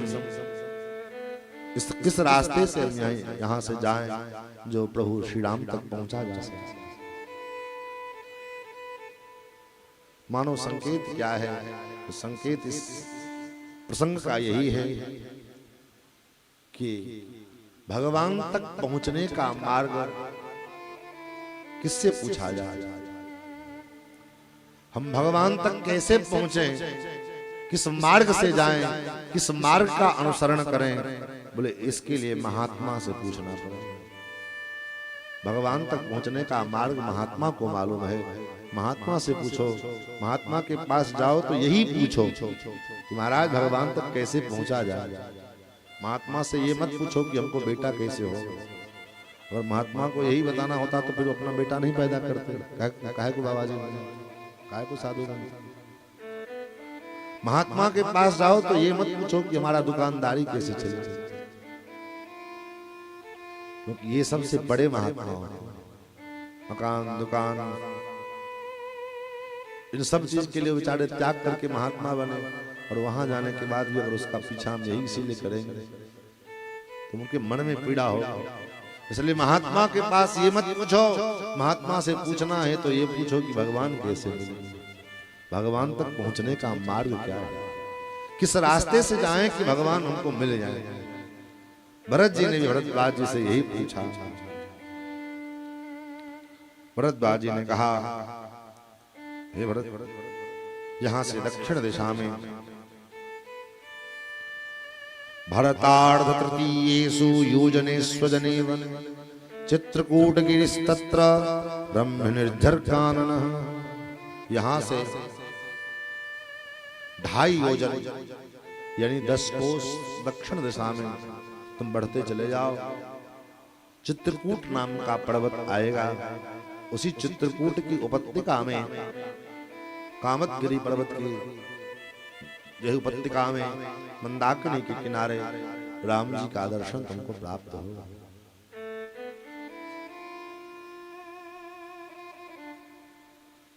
मंदाकिनी के किनारे राम जी का दर्शन प्राप्त होगा। भरद्वाज जी ने तो कह दिया, लेकिन इसका तात्पर्य क्या है, ले मंदाकिनी क्या है, विचार करो। मंदाकिनी क्या है? राम कथा मंदाकिनी चित्रकूट चितचार तुलसी सुभग स्नेह बन सिय रघुवीर विवाह। राम कथा मंदाकिनी, मंदाकिनी के किनारे राम जी मिलेंगे। इसका तात्पर्य यही है कि राम कथा रूपी मंदाकिनी में जो एक बार गोता लगा लिया हृदय से, उसको राम जी का दर्शन अवश्य होगा, क्योंकि राम कथा ही मंदाकिनी। शर्त यह है कि केवल राम कथा में आने से मात्र नहीं होगा, फॉर्मेलिटी चलो पूरा कर दे, निमंत्रण मिला है तो क्या करे, जाना पड़ेगा ही, नहीं जाएंगे तो बुरा मान जाएंगे मास्टर साहब। तो व्यवहार दुनिया से के लिए है, भगवान के पास व्यवहार नहीं चलता। भगवान के पास तो यथार्थ होना चाहिए। भगवान के पास व्यवहार नहीं, भगवान के पास हृदय का भाव होना चाहिए। भगवान हमारे व्यवहार से हम रीझने वाले नहीं, भगवान हमारे हृदय के भाव से रीझने। लेकिन विडंबना यह है कि हम उल्टा कर रहे हैं।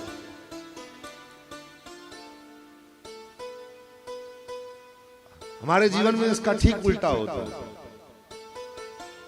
संसार व्यवहार से चलता है, लेकिन संसार को हम भाव से चलाना चाहते हैं। संसार व्यवहार से चलेगा, आपके भाव से नहीं चलेगा, आपके प्रेम से नहीं चलेगा। संसार में आपके व्यवहार चाहिए, आपके प्रेम नहीं। संसार के लोगों को हमारे प्रेम से कोई लेना देना नहीं है। मान लो आज कथा हो रही है और कल कथा का भंडारा होना है, सवेरे सबको निमंत्रण मास्टर साहब भिजवा दीजिए आप, और शाम को जब खाने का समय आए तो तीनों पुत्र और आप चारों आदमी गेट पे खड़े हो जाइए, प्रेम से सबका स्वागत कर दीजिए। भैया आओ, प्रेम खूब प्रेम बरसाओ। लोग प्रसन्न होकर के जाएंगे कि गाली दे करके जाएंगे, बताइए। गाली देके जाएगा, भाई निमंत्रण दे दिया, खाने की व्यवस्था में तो काहे निमंत्रण। संसार के लोगों को प्रेम से मतलब नहीं है, तो व्यवहार चाहिए। लेकिन उल्टा करते हैं, भगवान के पास प्रेम की आवश्यकता है तो वहां व्यवहार करते हैं। सवेरे उठे, जल्दी जल्दी नहाए, पानी छीटे दे पड़ में लगे, हाँ 4 ठो फूल लिए, अक्षत लिए, भगवान के ऊपर फेंके, अक्षत डाले, पानी डाले, 2 ठो इलायची दाना चाहे कुछ लेके भोग लगाया भगवान को, हो गया काम खत्म। भगवान भी छुट्टी, हम भी छुट्टी। जल लो, फूल दो, जान के फुर्सत दो। टेंशन बनी हुई है, काहे को? बोले बेटा को स्कूल जाना है, नाश्ता बना के नहीं देंगे तो नाराज हो जाएगा। पतिदेव को ड्यूटी जानी है, नहीं देंगे तो भगवान नाराज हो जाएंगे। इससे भगवान को पूजा हो या ना हो, बेटे को जरूर जरूर स्कूल जाना। और एक दिन एक काम करो, बहुत आप कहोगे महाराज परिवार भी प्रेम से चलता है, काम करके देखो, कभी ना हो तो कभी प्रैक्टिकली करके देखो। सवेरे सवेरे सो करके उठो, पतिदेव की चाय का समय हो जाए, वो चिल्लाएं चाय, पहुंच जाओ मुस्कुराते हुए। आए आज मैं आपको बहुत प्रेम करता हूँ, हृदय से प्यार करता हूँ। मुस्कुराते हुए प्रेम का प्रस्ताव लेकर के पहुंचो उनके पास। बेचारा अगर थोड़ा सहनशील होगा तो जैन के प्रकार से सवेरे कम से कम मूड खराब ना होगा तो उठ करके अपना काम में लग जाएगा। नाश्ते का समय हो गया, नाश्ता दो, फिर मुस्कुराते हुए अरे नाश्ता तो बना नहीं, आप तो हमको बहुत प्यारे लगते हैं, बहुत प्यार करते हैं। जिस किसी प्रकार से उसको ड्यूटी जाना हो तो चला जाए बेचारा। और यही सिलसिला अगर दिन भर रहा, रात्रि को बेचारा आया थका मंदा भोजन के लिए, भोजन दो, भूखे प्यासे जान जा रहे हैं। और वहां भी मुस्कुराते हुए चिठियाते हुए प्रेम का प्रलय लेकर के पहुंच गए। अब भगवान ही मालिक है, क्या होगा, क्या होगा? क्यों? क्योंकि संसार प्रेम का भूखा नहीं, संसार व्यवहार का भूखा। भगवान के पास कुछ लेकर के मत जाओ, न फूल ले जाने की जरूरत है, न जल ले जाने की जरूरत है, कोई आवश्यकता नहीं। हमारे पास कोई संसाधन नहीं है, केवल भगवान के विग्रह की भी जरूरत नहीं है। जहां मन करे वहीं आसन लगा करके बैठ जाओ, नेत्र बंद करो, भगवान का ध्यान करो और उस ध्यान में भगवान का षोडशोपचार भाव से पूजन, मानसी सेवा करो। 2 दिन, 4 दिन, 10 दिन, महीना दिन, 6 महीना, साल भर जाते जाते गारंटी के साथ आप करके देखो, एक दिन भगवान प्रकट हो जाए। प्रत्यक्ष पूजा में प्रकट हो चाहे ना हो, मानसी में जरूर देखो, क्योंकि मानसी सेवा बड़ी विचित्र सेवा। तो भगवान प्रेम के भूखे हैं, भगवान भाव से भावक ग्राही हैं। महाराज भरद्वाज जी के बताए गए मार्ग पर में श्री भरत जी महाराज चले, आगे बढ़े और भरत जी जब चल रहे हैं तो जैसा राम जी के साथ नहीं हुआ ऐसा भरत जी के साथ हो रहा है।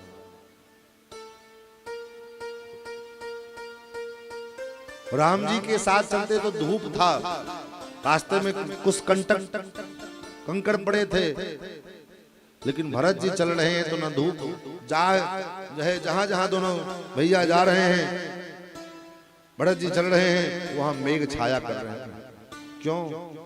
क्योंकि भरत जी, राम जी ने विचार किया कि अगर इस मन के मार्ग में आते समय अगर मेरे भरत के मन में तनिक भी पीड़ा हुई तो वो उस पीड़ा से भरत का हृदय विदीर्ण हो जाएगा। क्यों? भरत को उस पीड़ा में अपनी पीड़ा नहीं दिखाई पड़ेगी, भरत को उस पीड़ा में मेरी पीड़ा का अनुभव होगा कि जब मुझे इतनी पीड़ा हो रही है तो मेरे प्रभु राम को कितनी पीड़ा हुई होगी। और मेरे पीड़ा का चिंतन करते हुए मेरा भरत कहीं ऐसा ना हो कि बार बार मेरा प्राण त्याग जाए। इसलिए भगवान सोचते हमारे साथ जो हुआ सो हुआ, मेरे भरत के साथ वो पीड़ा का अनुभव न हो। भरत जी चल रहे हैं, चित्रकूट के नजदीक पधारे, मंदाकिनी में सबने स्नान किया, लेकिन भरत जी के मन में भाव आ रहा है। कैसा भाव? भरत जी मन ही मन सोचते हैं क्योंकि प्रभु कहीं मुझे मेरा आगमन सुन करके कहीं यहां से छोड़ करके चले न जाए। क्यों? मैं इतना पापी हूं जो भगवान राम जी को पता लगेगा कि मैं यहां आया हूं तो कहीं ऐसा ना हो वो यहां इस जगह को छोड़कर चले जाए। क्योंकि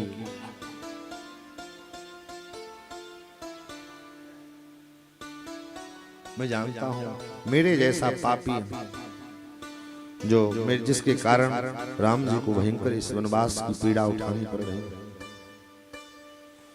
कहीं मेरे बारे में जानेंगे कि मैं आया हूं तो कहीं वो इस जगह को छोड़ न दें। फिर मन में भाव आता नहीं नहीं राम जी ऐसे, राम जी शरणागत वत्सल है,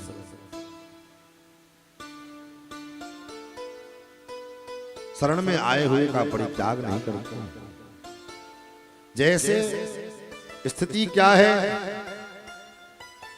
कि जल की धारा में, जहां जल की धारा होती है, मछली उल्टा चलती है। धारा इधर जा रही है तो मछली इधर जा रही है, इधर से धारा आ रही है। तो महाराज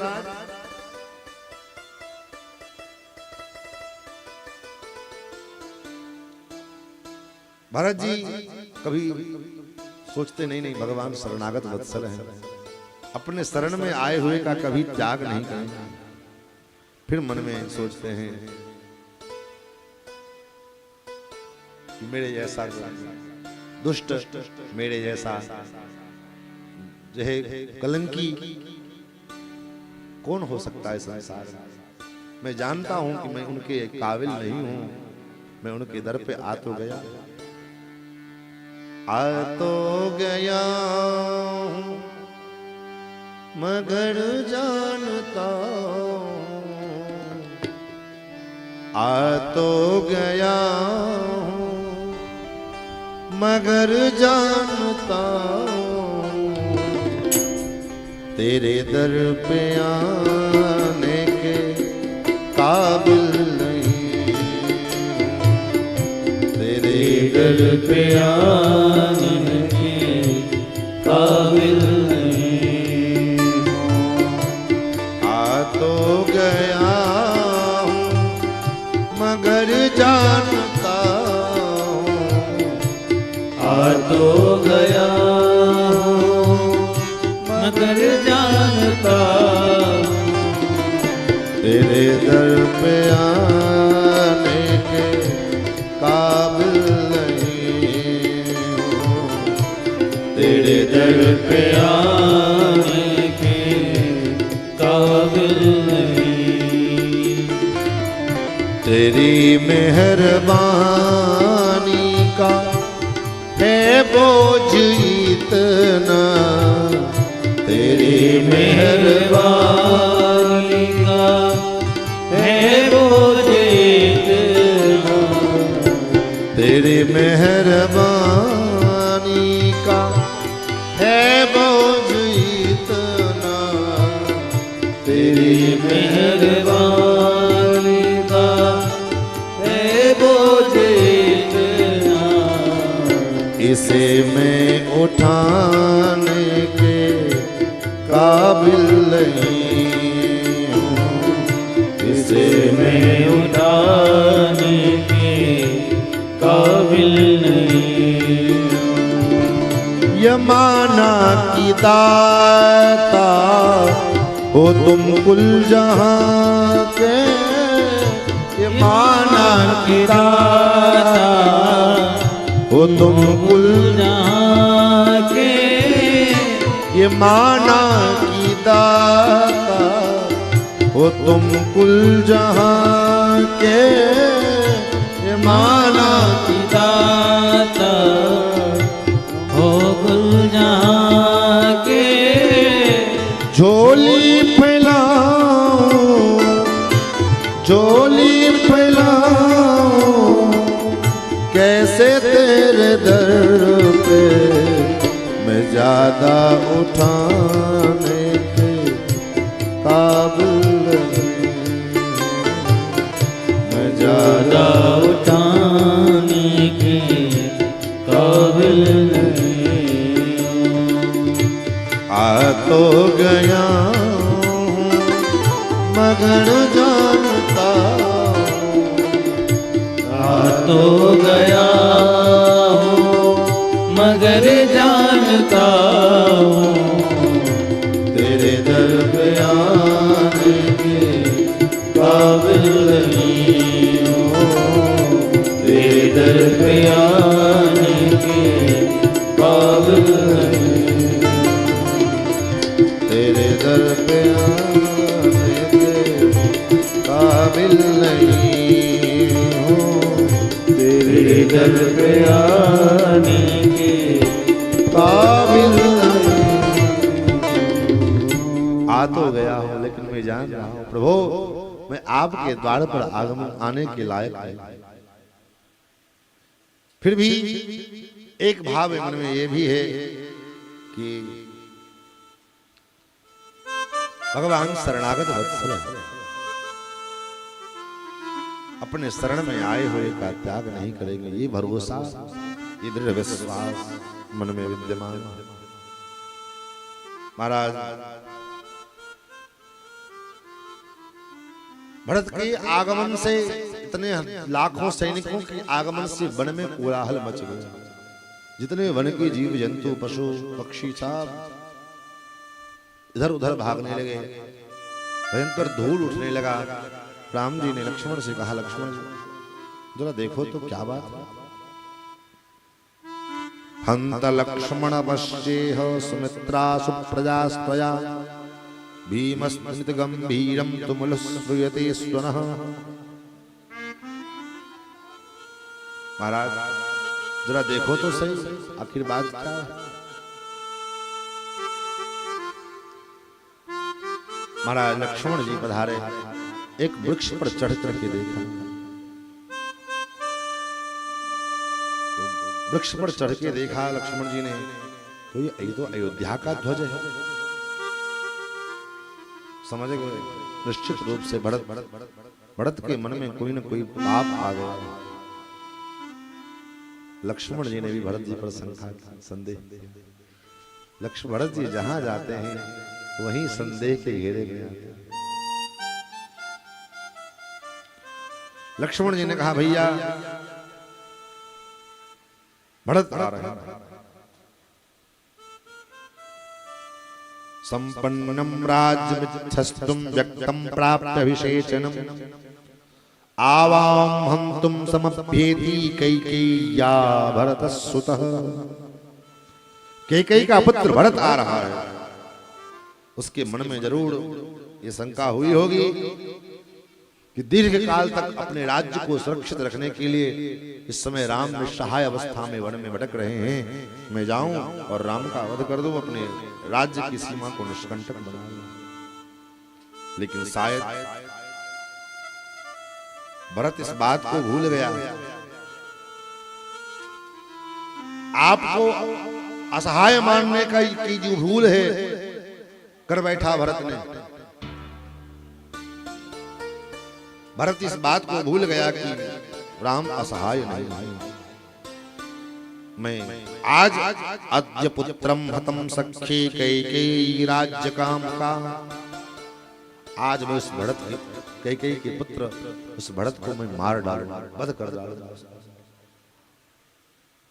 और उतना ही नहीं, कैकेयीं च वधिष्यामि सानुबन्धां सबान्धवा, उस कैकेयी को भी मैं मार डालूंगा। और आज भरत के पक्ष से आपके विरुद्ध जो भी कोई आवाज उठेगी, कोई भी आपके विरोध में बोलने के लिए आएगा, आज सबका मैं नाश कर दूंगा, सबका मैं वध कर दूंगा। अद्येवं संयतं क्रोधं सत्कारं च मानद मोक्षाम शत्रु सैन्येषु कक्षेषु हुतासन। आज मैं अपने रोके हुए इस क्रोध की अग्नि को स्वच्छंद कर दूंगा और उस अग्नि में जो सामने आएगा जल करके भस्म। ये क्या है? क्या भरत लक्ष्मण जी इतने अशिष्ट हैं? कल भी मैंने निवेदन किया था, कल भी लक्ष्मण जी ने कहा था, हनिष्ये पितरम वृद्धम कैकेयी आसक्त मानसा, इस बूढ़े बाप को भी मैं मार डालूंगा। वृद्धावस्था में कैकेयी में आसक्ति के कारण आपके जैसे पुत्र को वनवास दे रहा है। वृद्ध भावेन गृहीतम, बुढ़ापे के कारण इसकी बुद्धि खराब हो गई। ये बात कल पिता के लिए भी लक्ष्मण जी ने कह दिया और आज भरत जी के लिए बोल रहे हैं। क्यों लक्ष्मण जी इतने अशिष्ट हो गए? बोले नहीं, लक्ष्मण जी का धर्म मैंने कल भी निवेदन किया था, विशेष धर्म है और लक्ष्मण जी सब कुछ बर्दाश्त कर सकते हैं, लेकिन राम जी के ऊपर कोई आपत्ति आए, राम जी का कोई अमंगल करना चाहे, ये लक्ष्मण जी को बर्दाश्त नहीं। लक्ष्मण जी का कोई निजी हानि कोई पहुंचावे, लक्ष्मण जी बर्दाश्त कर लेंगे, लेकिन राम रूपी मणि के ऊपर में कोई आंख उठावे तो ये लक्ष्मण रूपी फणी का सहन शक्ति समाप्त हो जाता, क्योंकि फणी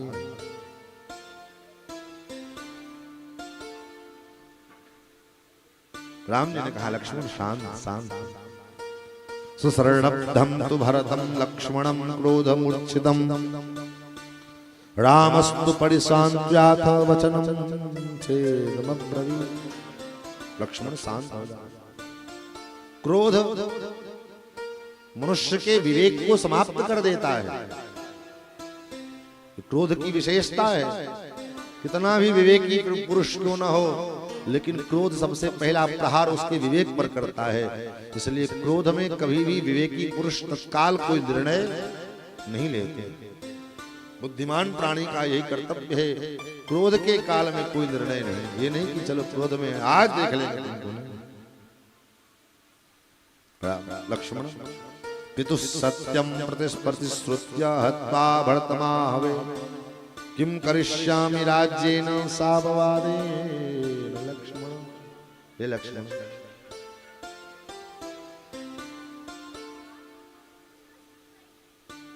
पिता की सत्य की रक्षा के लिए मैं इस तपस्वी वेश धारण करके मैं वन में आया, और यहां आने के बाद भी अगर मैं भरत की हत्या करके और अयोध्या का राजसुख ले भी लूं तो क्या फायदा होगा।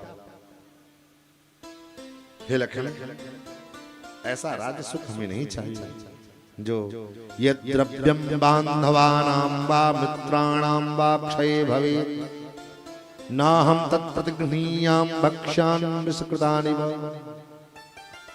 वाल्मीकि रामायण के अयोध्या कांड का ये 97वें सर्ग का ये श्लोक है, श्लोक संख्या 4। बड़ा व्यवहारिक श्लोक है। आज अगर इस श्लोक के सिद्धांत को, अर्थ को प्रत्येक परिवार में अनुसंधान किया जाए तो आज घर घर में जो मारपीट लड़ाई दंगा चल रहा है ये बंद हो जाए। महाराज भगवान कहते हैं राम लक्ष्मण यद्रव्यम बांधवानां वा मित्राणां वा क्षये भवेत्। जो संपत्ति, जो द्रव्य, जो धन, मित्र, बंधु बांधव, सगा संबंधी, भाई, इन सब का त्याग करके, मार करके जो द्रव्य, जो धन प्राप्त हो, नाहं तत्प्रतिगृह्णीयां भक्ष्यामि विसकृतानि वा। ऐसे द्रव्य को लेकर क्या करेंगे? वो धन विष के समान है लक्ष्मण। उस धन को ग्रहण करने के बाद भी व्यक्ति जीवित नहीं रहता।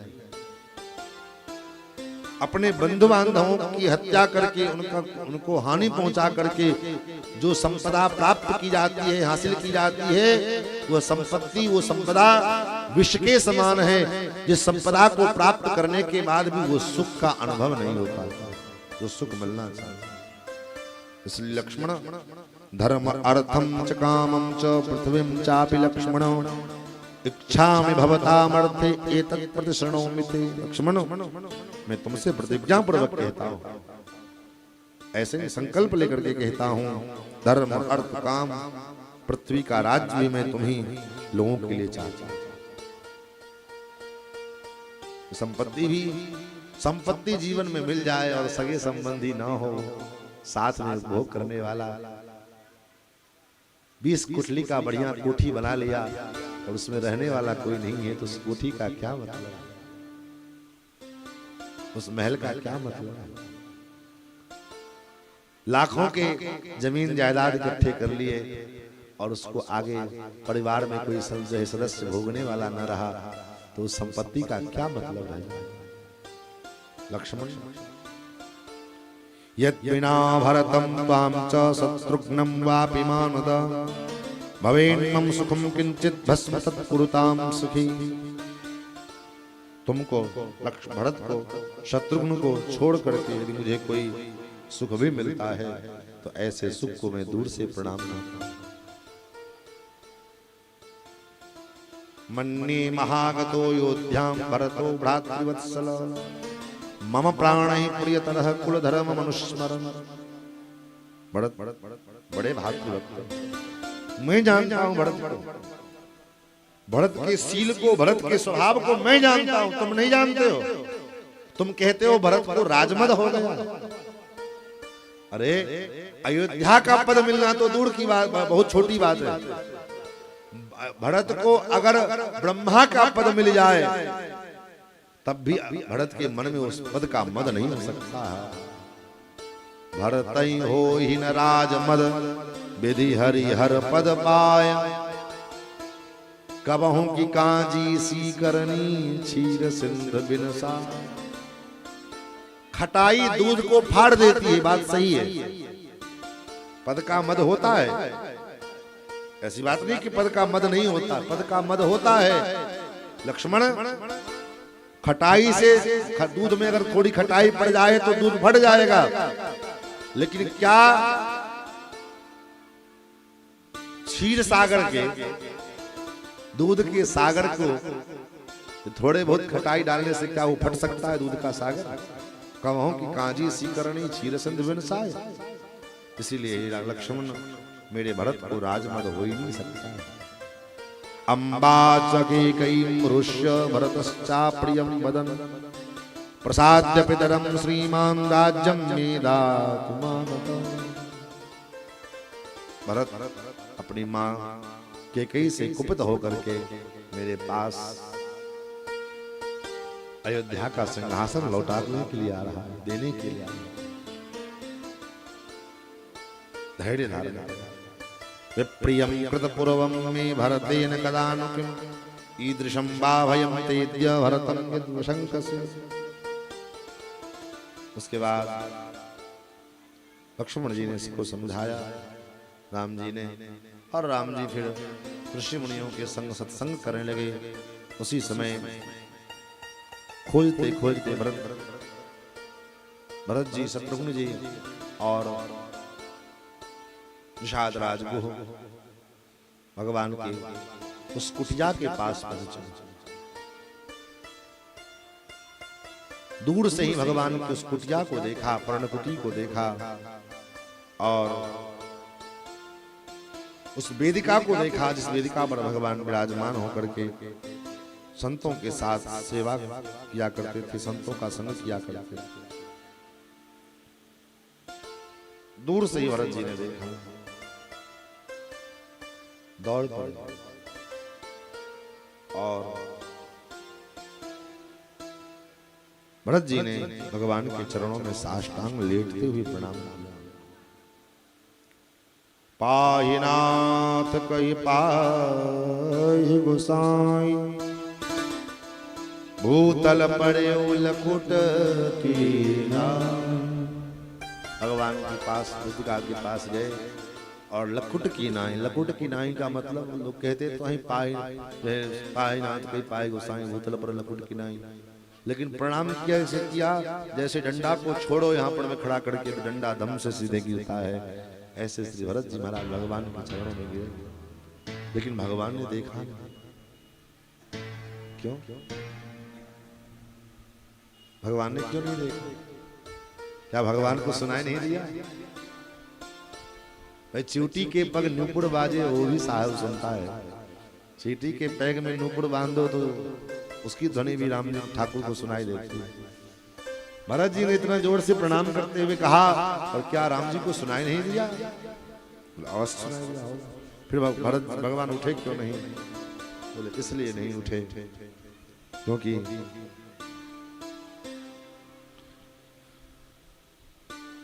महाराज लक्ष्मण जी ने जब कहा, लक्ष्मण जी ने कहा प्रभु भैया भरत आपके चरणों में प्रणाम कर रहे हैं। लक्ष्मण जी ने कहा तो फिर भगवान उठे और भरत जी को हृदय से लगाया। मानो संकेत क्या है? संकेत ये है, लक्ष्मण जी हैं जीवाचार्य, आचार्य हैं, गुरु हैं। और जिस जीव के प्रति गुरु ही नाराज हो जाए, भगवान नाराज हो जाए तो गुरु पार लगा देगा। भगवान अगर कदाचित नाराज हो गए तो गुरु की कृपा से तर जाओगे, गुरु मना लेंगे भगवान को। लेकिन गुरु ही जब गुरु के मन में ही निगेटिव विचारधारा, नकारात्मक विचारधारा भरा हुआ है तो भगवान कहां से स्वीकार करेगा? जब भरत जी ने प्रणाम किया और लक्ष्मण जी के मन में जो भरत जी के प्रति नकारात्मकता थी वो समाप्त हो गई, और तब भरत जी के लिए लक्ष्मण जी ने भगवान के सामने पुरस्कार किया, हे प्रभु भरत आपको प्रणाम कर रहा है। तब देखा भगवान ने कि नहीं, अब आचार्य ने पुरस्कार कर दिया, अब इस जीव को स्वीकार करना चाहिए, क्योंकि बिना गुरु के पुरस्कार के परमात्मा उस जीव को स्वीकार नहीं करते। महाराज आप कितना भी भजन कर लो, कितना भी पूजा पाठ कर लो, खूब आप दिन रात माला फेरते रहो, दिन रात जो है तीर्थ में घूमते रहो, सब करते रहो, लेकिन जब तक गुरु की कृपा नहीं हो जाएगी तब तक आप भगवान को प्राप्त कर लोगे, ये ख्याल अपने दिलो दिमाग से बाहर निकालिए, असंभव है। क्योंकि दत्ते रंगी निजमपि पदम देशिका देशकांक्षी, आचार्य कहते हैं भगवान अपना पद दे देते हैं कब, जब कोई देशिक कोई आचार्य उस जीव का पुरस्कार करते हैं कि प्रभु इस जीव को आप स्वीकार करें। जब आचार्य की आज्ञा हो जाती है तब भगवान उस पावड़ जीव को भी स्वीकार कर लेते हैं। इसलिए बिना गुरु की कृपा से, बिना आचार्य की कृपा से भगवान स्वीकार। भरत जैसे भक्त और ऐसे भरत जी प्रणाम करे बैठे हैं, लेटे हुए हैं, और राम जी के जू तक नहीं देख रहे हैं। तब लक्ष्मण जी ने कहा प्रभु भरत प्रणाम किन रघुनाथा, हे रघुनाथ भरत प्रणाम कर रहे हैं। तब महाराज भगवान उठे, और उठे तो महाराज ऐसे उठे, कहूं पट कहूं निखंग धनु तीरा, दौड़ पड़े भरत को मिलने के लिए। और जब दौड़ पड़े तो दुपट्टा कहाँ गया, धनुष कहाँ गए, बाण कहाँ गए, इसका कोई ठिकाना नहीं। मानो ऐसा लग रहा है कि आज दो भाई नहीं मिल रहे हैं, अब दो प्राण मिल रहे हैं, दो प्राण एक हो रहे हैं। भरत जी का ऐसा भाव, स्वामी जी तो कहते हैं अगर भरत जी का प्रागट्य न हुआ होता तो इस संसार में प्रेम की धुरी को कौन धारण करता।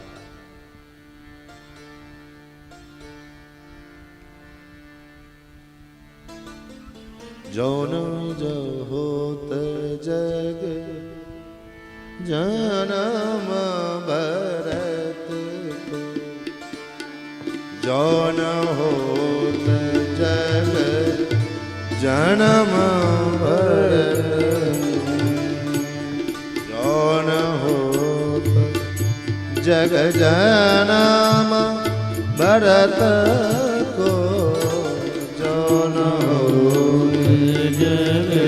जनम भरत को, जौन होत जग जनम भरत को, जौन होत जग जनम भरत को, सकल धर हृदय से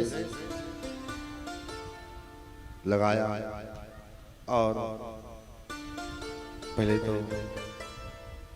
सिंहस्कंदम महाबाहु पुंडरीकनिभीक्षणम पृथिव्या सागरंताया भरतारम धर्मचारिणम उपविष्टम महाबाहु ब्रह्मांडमिव शाश्वतम स्थंडिले दर्भ संस्तीर्णे सीतया लक्ष्मणे च।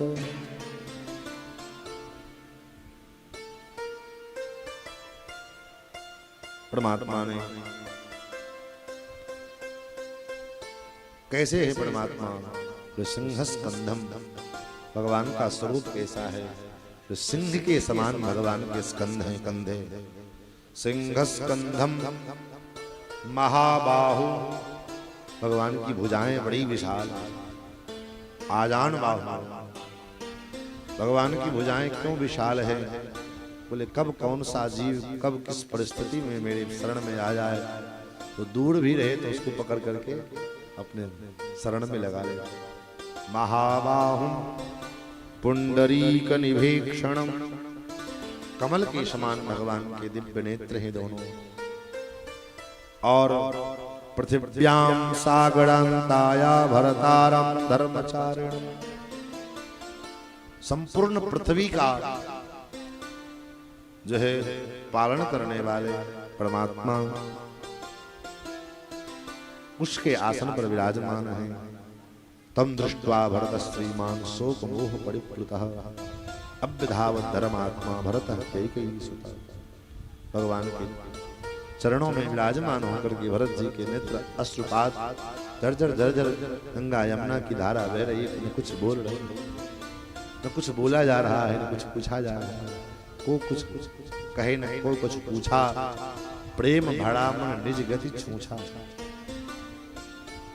प्रेम से मन इतना भरा हुआ है, न राम जी कुछ बोल रहे हैं, न भरत जी कुछ बोल रहे हैं। बहुत देर तक विलाप करते हुए दृष्ट्वैव विललापार्तो बाष्प संदिग्धया गिरा असक्नुवन् वारयितुं धैर्याद् वचनमब्रुवम्। महाराज फिर धैर्य धारण करते हुए भरत जी ने भगवान से कहा, प्रभो यह संसदि प्रकृतिर भवेत् युक्तः उपासितुं वन्ये मृगरूपासीनां सोयमाने ममाग्रजः। मैं कितना अभागा, मेरे कारण आज ये स्थिति है।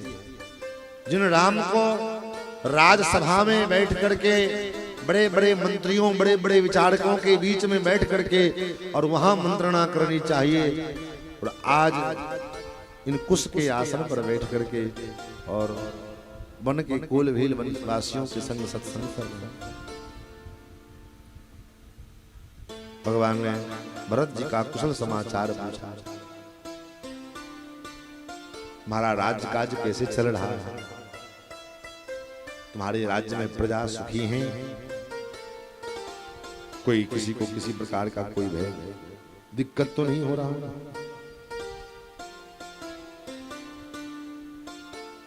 भरत जी जो जो राम जी पूछते जा रहे हैं, भरत जी का हृदय फटता जा रहा है। प्रभु आप ऐसा क्यों पूछ रहे हैं?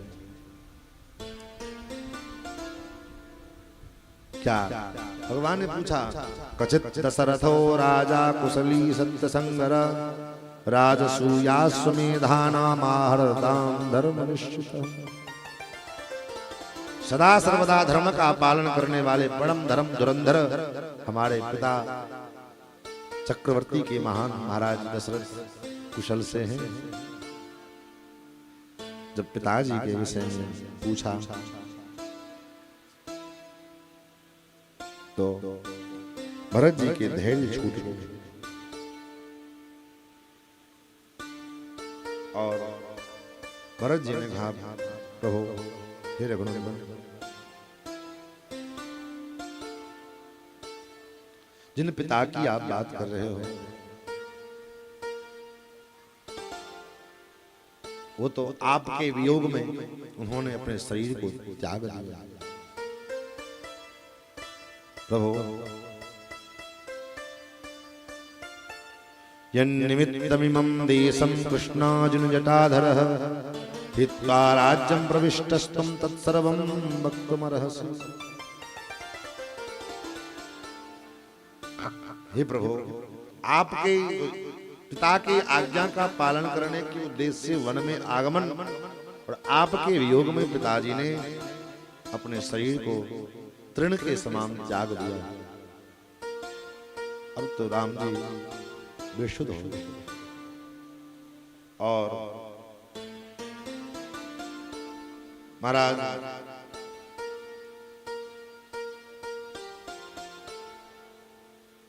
खूब रो भरत, मैं कितना बड़ा अभागा हूं।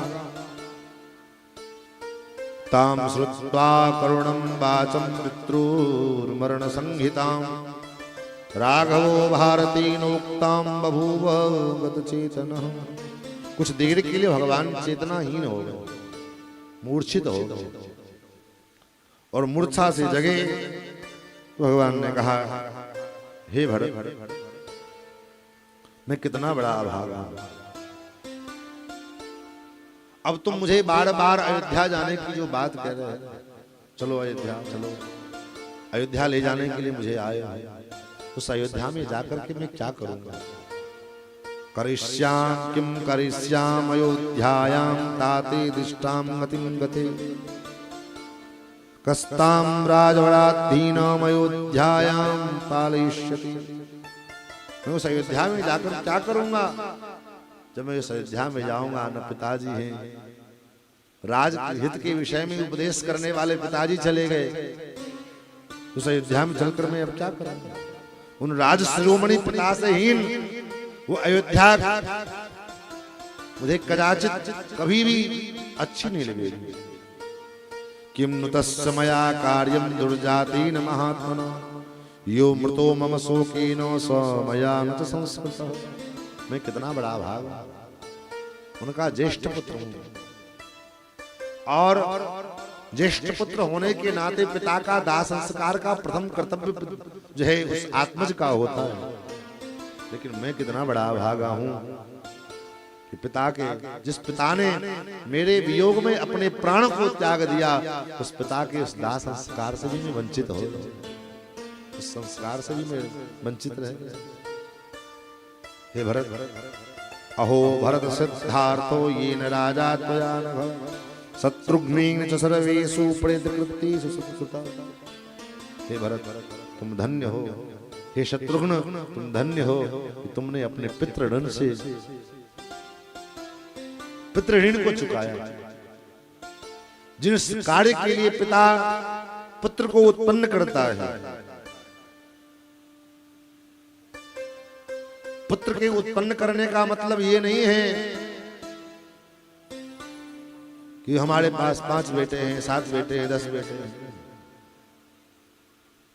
अगर वो पुत्र भले 50 ठो है, उससे मतलब नहीं। लेकिन अगर वो पुत्र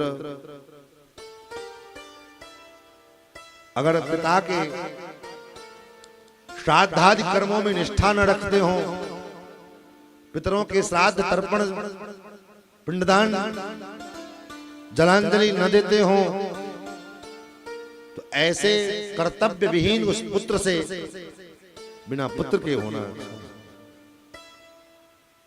भगवान कहते हैं, हे भरत, शास्त्रों ने 3 कारणों से पुत्र को पुत्र का जो है कहा। 3 कारणों से। ये 3 लक्षण अगर पुत्र में ना हो तो वो पुत्र किसी काम का नहीं है, फिर तो पुत्र मूत्र के बराबर है। क्योंकि हमारे पूज्य गुरुदेव भगवान कहते हैं, पुत्र की उत्पत्ति और मूत्र की उत्पत्ति स्थान एक है। अगर वो पुत्र इन 3 लक्षणों से युक्त है तब तो वो पुत्र है। कौन कौन से लक्षण? जीवितो वाक्य करणात् क्षयाहि भूरि भोजनात् गयायाम पिंडदानाच्च त्रिभिर्पुत्रस्य पुत्रता। जीवितो वाक्य करणात्, जब तक माता पिता जीवित हो तब तक माता पिता की आज्ञा का पालन करो। कभी उनकी आज्ञा की अवहेलना न करें, अक्षरशः उनकी आज्ञा का पालन करें। जीवितो वाक्य करणात्। और क्षयाहि भूरि भोजनात्, मरणोपरांत अधिक से अधिक ब्राह्मणों को भोजन करावे, खूब लोगों को खिलावे। और गयायाम पिंडदानाच्च, गया में पिंडदान करे। त्रिभी पुत्रस्य पुत्रता। इन 3 कारणों से ही पुत्र के अंदर पुत्रता आती है। अगर ये 3 कार्य अगर संतान नहीं करता है तो पुत्र कहलाने के योग्य नहीं है, पुत्र कहलाने का अधिकारी नहीं। अब जीते जी एक बात नहीं मानी, 1 गिलास पानी तक नहीं पिलाया, और मरने के बाद जवाड़ी भोज कर दो तो उससे भी कोई लाभ होने वाला। जीते समय तो पिता को गिलास पानी तक नहीं दे पाए, और मरने के बाद चले पूरे इलाका को रसगुल्ला भोज खिलाने से क्या फायदा।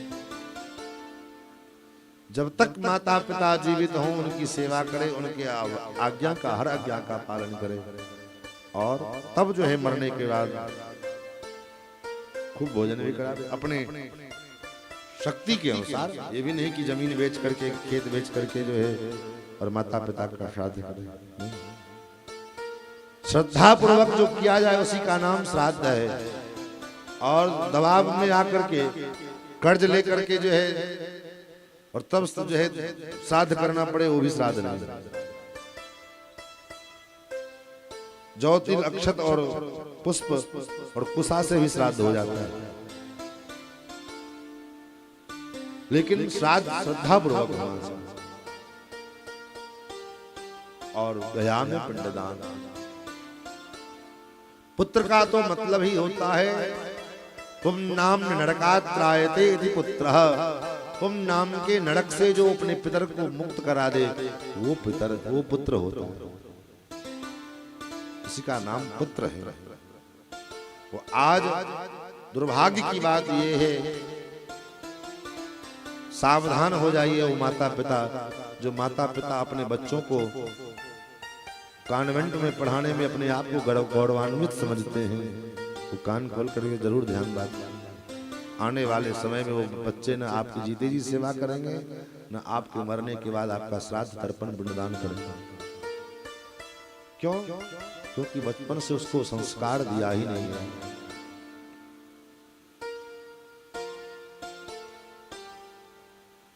आज सबसे ज्यादा तिरस्कार हो रहा है तो पितरों के श्राद्ध तर्पण का।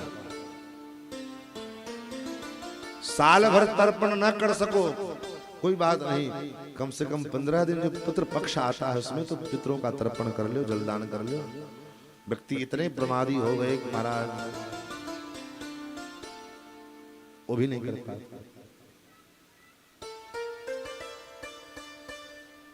और अगर 2-4 भाई होए तो वो सोचता हम क्या करें, बड़े वाले भैया करेंगे, उनकी जिम्मेदारी है। क्यों? तुम कहीं खेत से पैदा हुए थे, उसी बाप के द्वारा पैदा हुए थे, उसी माँ के गर्भ से पैदा। ये तुमने कैसे निर्णय कर लिया कि ये बड़े भाई का काम है, बड़े भाई जान नहीं। तब तक बड़ा भाई कर सकता है जब तक कि चूल्हा एक जगह है। बात नोट कर लीजिए। और जिस दिन चूल्हा अलग अलग हो गए तो फिर 4 भाई हैं तो चारों भाई को श्राद्ध तर्पण करना चाहिए।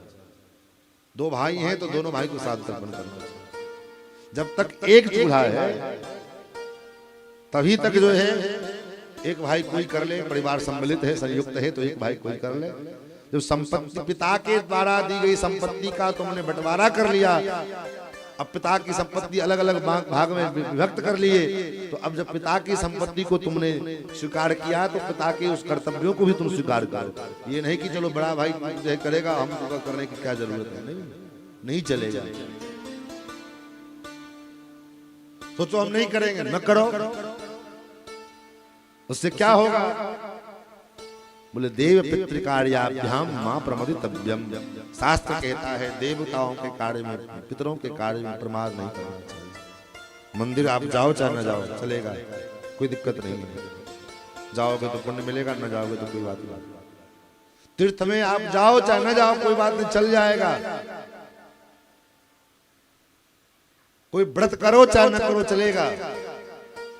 लेकिन पितरों के तिथि पर में, पितरों के तर्पण, पितरों के श्राद्ध पिंडदान का जो उचित समय है, उस उचित समय में अगर आप पितरों का विधिवत श्राद्ध पूजन तर्पण नहीं कर पाए तो ऐसे पितर जब उस तिथि पर आते हैं और उनके जब वंशज उनका पूजन अर्चना अभिनंदन नहीं करते हैं तो दुखी होकर के खून के आंसू रोते हुए चले जाते हैं।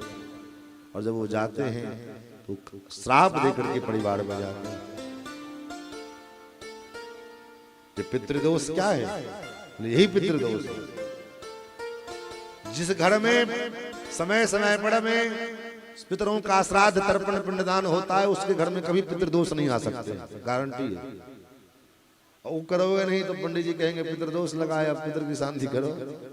जब पंडित जी कहेंगे तब तो करोगे, वैसे तो नहीं करोगे। तो परेशान होंगे तब शांति करेंगे। ऐसे ही देवताओं के कार्य में प्रमाद नहीं करना। देव पितृ कार्याभ्याम मां प्रमदितव्यम। जहां आप रहिए अपने पितरों का, अपने कुल देवताओं का आवाहन पूजन अवश्य कीजिए।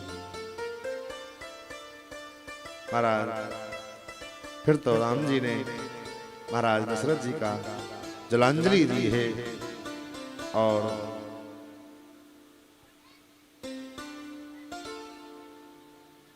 पिताजी को रामेण मुदिपीण्याकं पितुर्दत्तं समीक्षमे,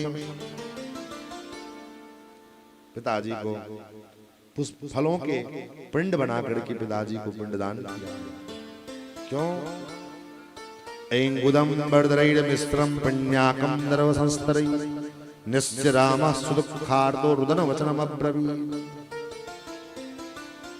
राम जी की भक्ति, राम जी के उपासना करने वाले, भक्ति करने वाले कान खोल करके सुन लो।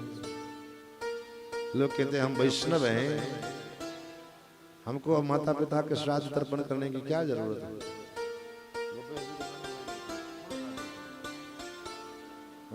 हाँ? हमारे नानी विरक्त महात्मा, अरे भाई कोई बात नहीं, कितना बड़े महात्मा थे उससे क्या होता है? हमारी माता जी परम भक्ता थी, हमारे पिताजी परम भक्त, उनको श्राद्ध तर्पण की क्या जरूरत? दशरथ जी से अधिक कोई धर्मात्मा तो नहीं हो सकता है। अच्छे अच्छे महापुरुषों का श्राद्ध तर्पण इत्यादि होता है। हम पूछ रहे हैं दशरथ जी से बड़े धर्मात्मा तो कोई नहीं हो सकते हैं। धर्म धुरंधर गुण निधि ज्ञानी और राम जी जैसा भक्त परमात्मा जिसका पुत्र बना हो, और ऐसे राम जी ने पिताजी का श्राद्ध तर्पण किया और फलों के गुदे को पिंड बना करके इदम भुंक्ष महाराज प्रीतो यदसना वयम, फल का पिंड बना करके पिंडदान किया है। और राम जी ने हाथ जोड़ करके विनम्रता पूर्वक कहा, हे पिताश्री, यदन्नः पुरुषो भवति तदन्नास्तस्य देवता। जो पुरुष जैसा होता है, जिस परिस्थिति में होता है, उसके देवता भी वही होते हैं। इसलिए इस समय मैं वनवासी हूँ। यद्यपि आप चक्रवर्ती सम्राट हैं, लेकिन आपका ये पुत्र इस समय वनवासी है, और वनवासी में ये कंदमूल फल ही मेरा आहार है, मेरे जीवन का आश्रय है। इसी कंदमूल फल के द्वारा मैं आपको पिंडदान अर्पण कर रहा हूँ। तास्ततैनैव मार्गेण प्रत्युत्तीर्य सरिततटात् आरुणो नरव्याघ्रो रम्यसानुं महीधरम्। वही मंदाकिनी के तटबड़ में पिंडदान किया, और उसके बाद फिर तब तक माताएं कौशल्या, कैकेयी, सुमित्रा, सब गुरुदेव वशिष्ठ सब पधारे, और माँ के को देखा। उस श्वेत साड़ी में, श्वेत वस्त्र में जब माँ को देखा, भगवान दौड़ करके चरणों में लिपट पड़े। जब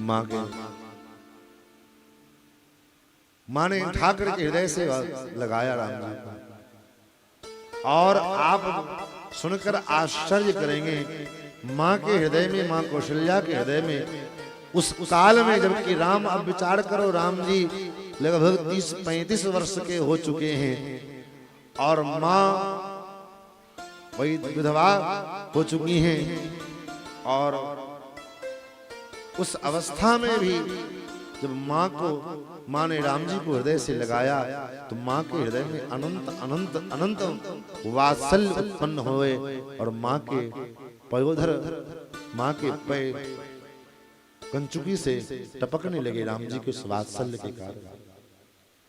माँ ने राम जी को हृदय से लगाया। तासाम राम समुत्थाय जग्राह चरणाम्बुजां मातृणाम मनुज व्याघ्रः सर्वासां सत्संगरः। माँ के चरणों में प्रणाम किया।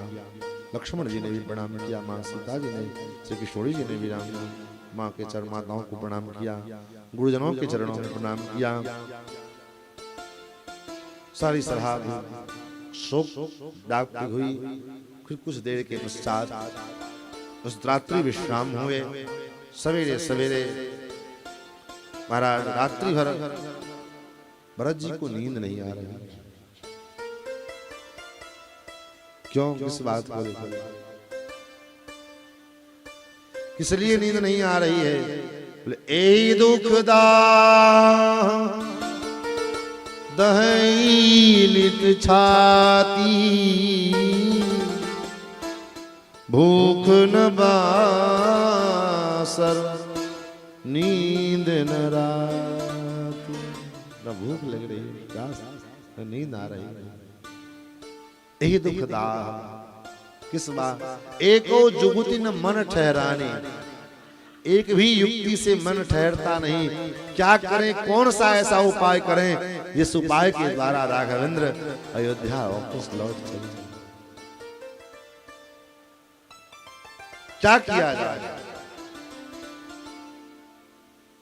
और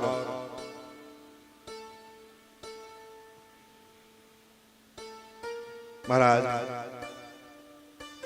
ततः पुरुष सिंहानां वृत्तानां तैः सुहृद्गणैः सोचतामेव रजनीं दुःखीन व्यत्यवर्तत प्रजन्यां सुप्रभातायां भ्रातरस्ते सुहृद्वृता मंदाकिन्यामुतं जप्यं कृत्वा रामोपागमन्।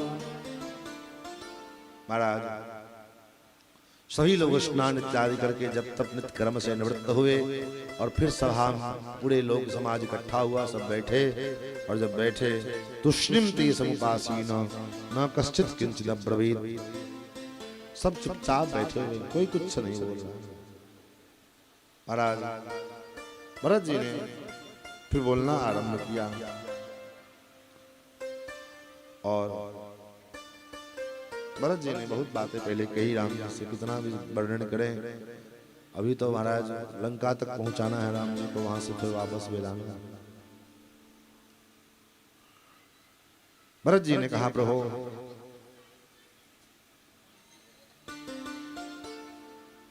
और करे अपराध को और पाव फल हो। अपराध कोई करे और फल किसी और को मिले, कहाँ का है। हे नाथ, माता जी ने वरदान मांगा, मेरी मां ने वरदान मांगा, दिया पिताजी ने। आप अपने धर्म की पालन के लिए यहां चले आए, मेरा क्या दोष है, मेरा क्या अपराध है, मैंने क्या किया।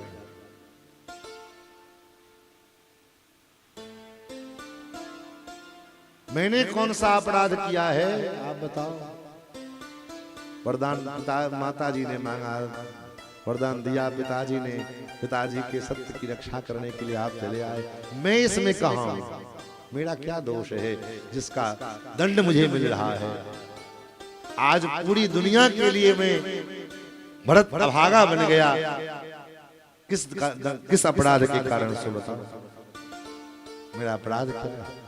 आज जिसको देखो भरत को संदेह की दृष्टि से देख रहा है, इसमें मेरा क्या दोष है, इसमें कृपा करके बताओ, मैंने कौन सा अपराध किया। हे नाथ,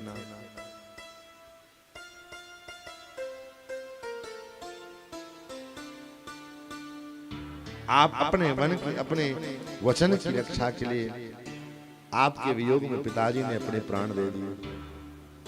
लक्ष्मण महाराज अपने धर्म का पालन करने के लिए यहां चला। मैं कौन सा धर्म पालन करूं, मैं तो कहीं का नहीं, न धर्म पालन की ओर उन्मुख हो पाया, न इधर के रहे न उधर के। यत्राहमपि तेनैव नियुक्तः पुण्यकर्मणा तत्रैवाहं करिष्यामि पितुरार्यस्य शासनम्।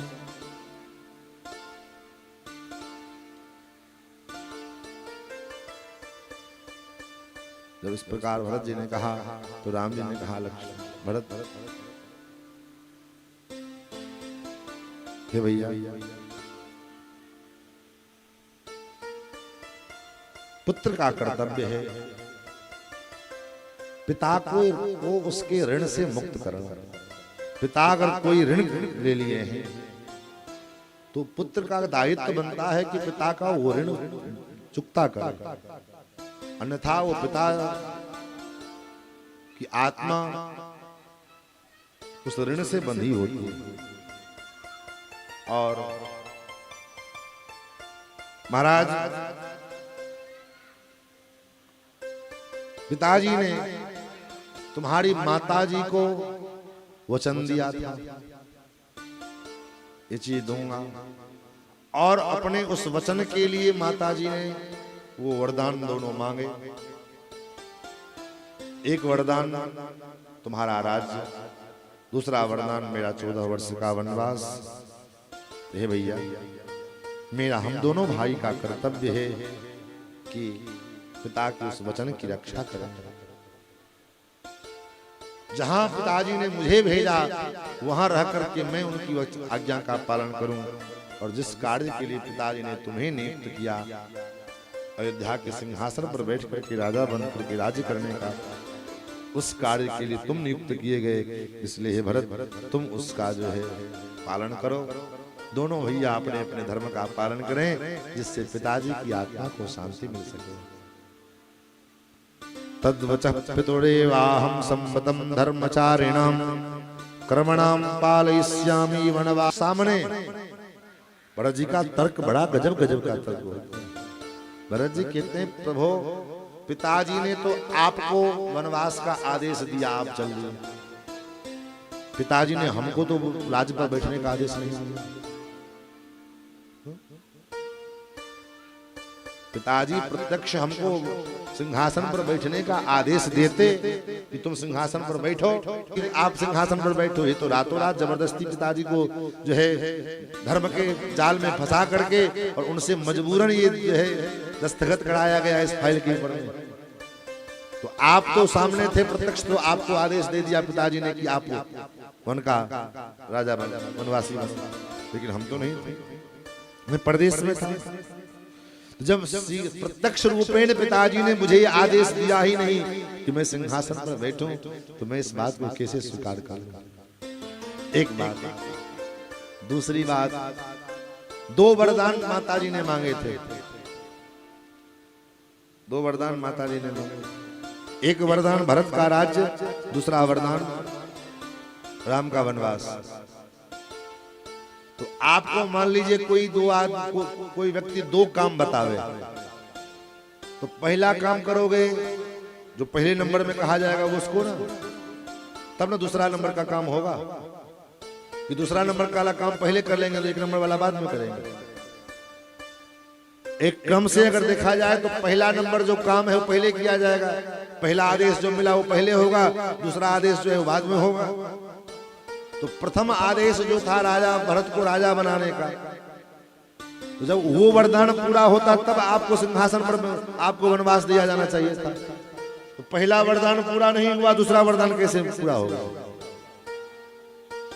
पहली बात को अमल में लाई नहीं गई, अभी भरत को राजा बनाया नहीं गया, उससे पहले राम जी को वनवास कैसे मिल गया? पहला वरदान तो भरत को राजा बनाना था।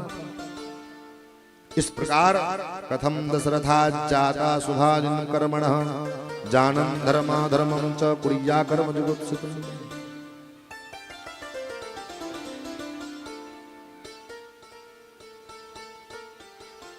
भरत जी कहते, प्रभु मैं क्या करूं? मैं अपने धर्म के बंधन में ऐसा बंधा हूं, अन्यथा आज ये सारा जो षड्यंत्र हुआ है, इस सारे षड्यंत्र की मूल जो मेरी मां कैकेयी है, अगर मैं धर्म पास में न बंधा होता तो आज मैं अपनी मां का वध कर देता। जानम धर्म धर्मम च कुर्या कर्म जुगुप्सितम्। धर्म क्या है, अधर्म क्या है, ये मैं जानता हूं, क्योंकि बचपन से मुझे धर्म का उपदेश दिया गया। इसलिए निंदनीय कार्य मैं नहीं कर सकता, अन्यथा मैं अपनी मां कैकेयी का वध कर दूंगा। भरत जी का रोष इतना देखो। बहुत बातें हुई, अंत में यही निर्णय भगवान ने दिया कि भरत पिता की आज्ञा का पालन करना हमारा कर्तव्य है, क्योंकि पिता की आज्ञा अगर विफल होगी तो स्वर्ग में भी होंगे तो नरक में गिर पड़ेंगे उनके। फिर तो जावाली नाम के महर्षि ने थोड़ा नास्तिक मत का उपदेश किया कि स्वर्ग क्या होता है, नरक क्या होता है। चरक का सिद्धांत जो नास्तिक सिद्धांत है, नास्तिक सिद्धांत क्या है?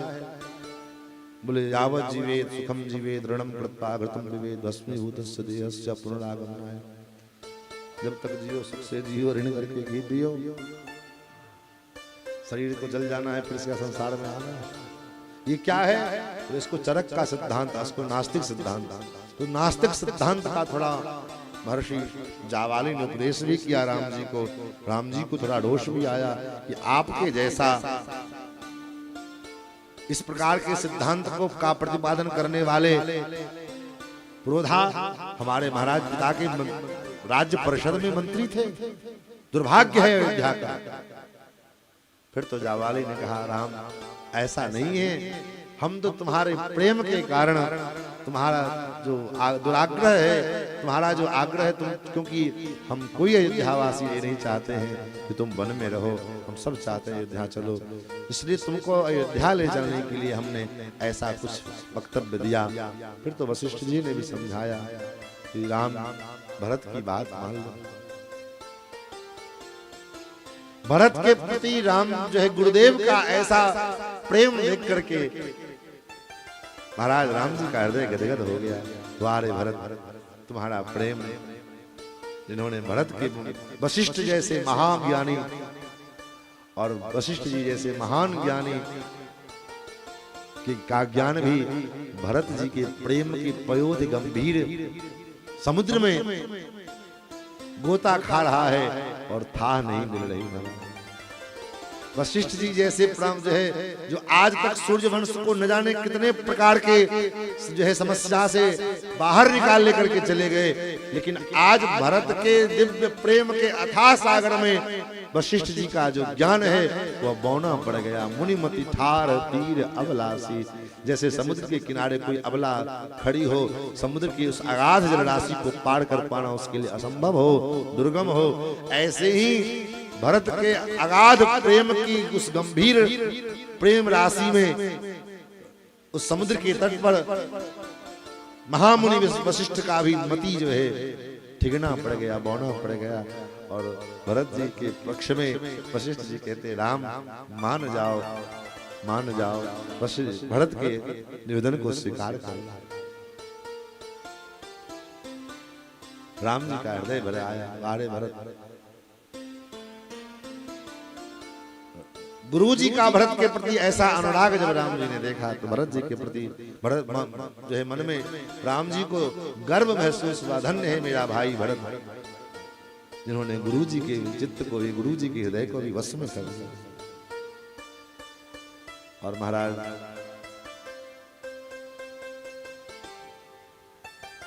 राम जी ने समझाया, भरत तुम क्या चाहते हो? भरत जी ने कहा प्रभु मैं क्या चाहूंगा, मैं तो आपका दास हूं और दास का तो यही उद्देश्य है जो स्वामी का आदेश हो उस आदेश का पालन। महाराज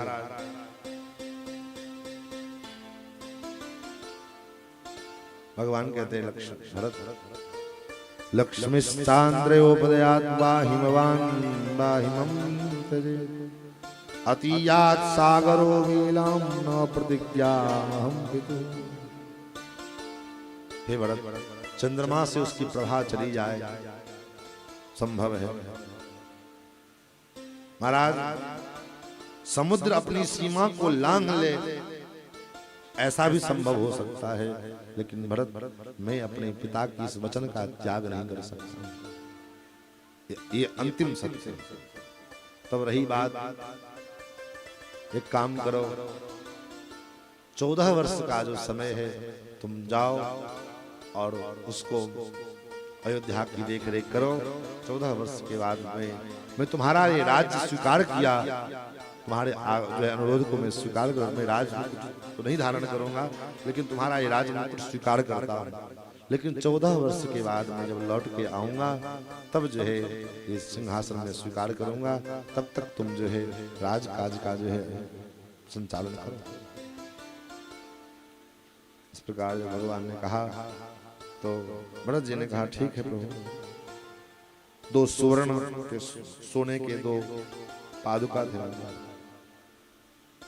भगवान के चरणों के पास रखा। प्रभु इसको आप स्वीकार करें। क्यों पादुका? क्यों तो पादुका इसलिए कि जो है जूता पैर को पकड़ के रखता है।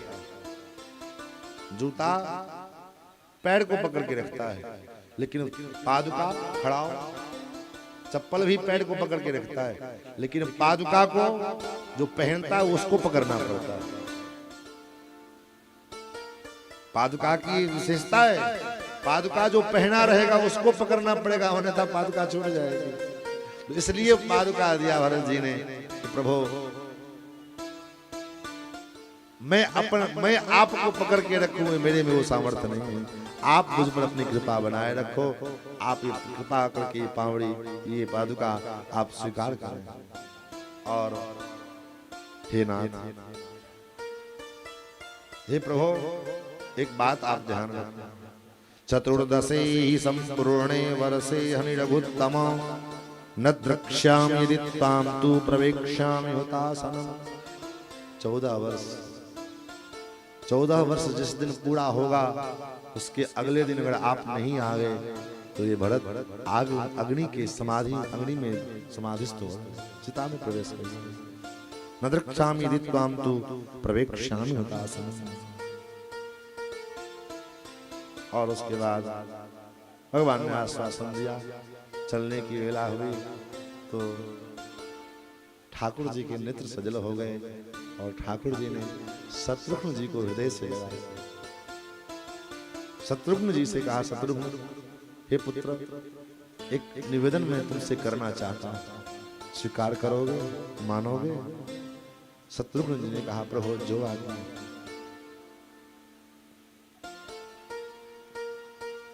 मातरम रक्षके कैकेयीं मां रोषं कुरुतां प्रति।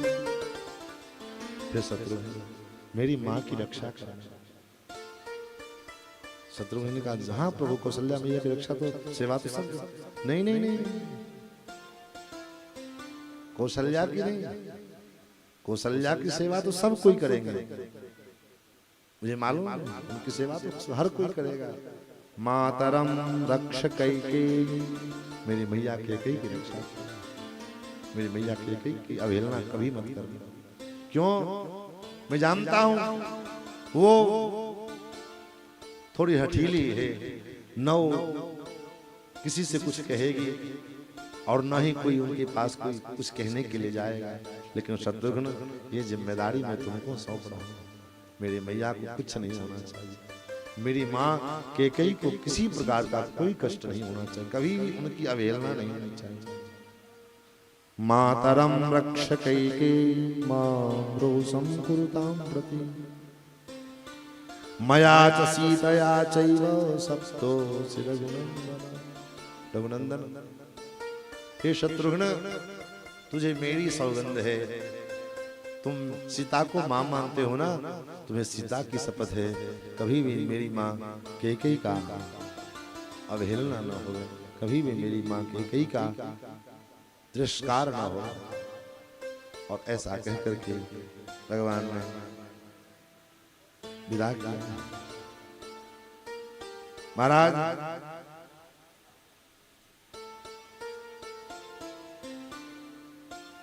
भगवान की दी हुई उस पादुका को लेकर के श्री भरत जी महाराज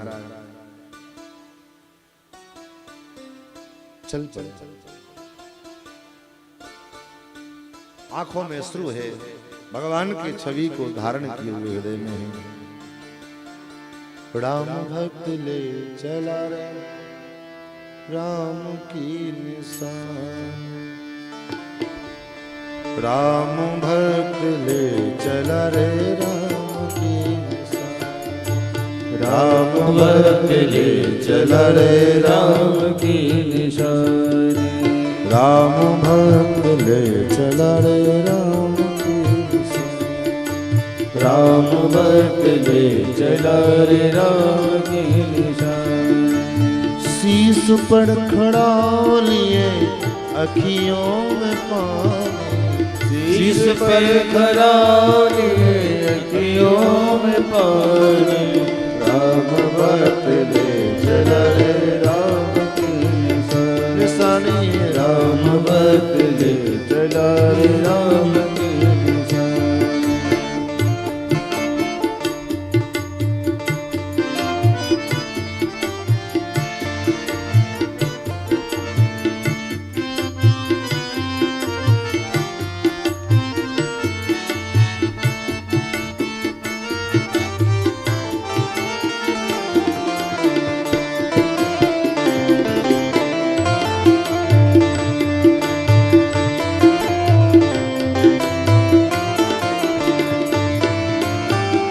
शीस खड़ाल ले चला ऐसे राम सिया जी संग हो जैसे।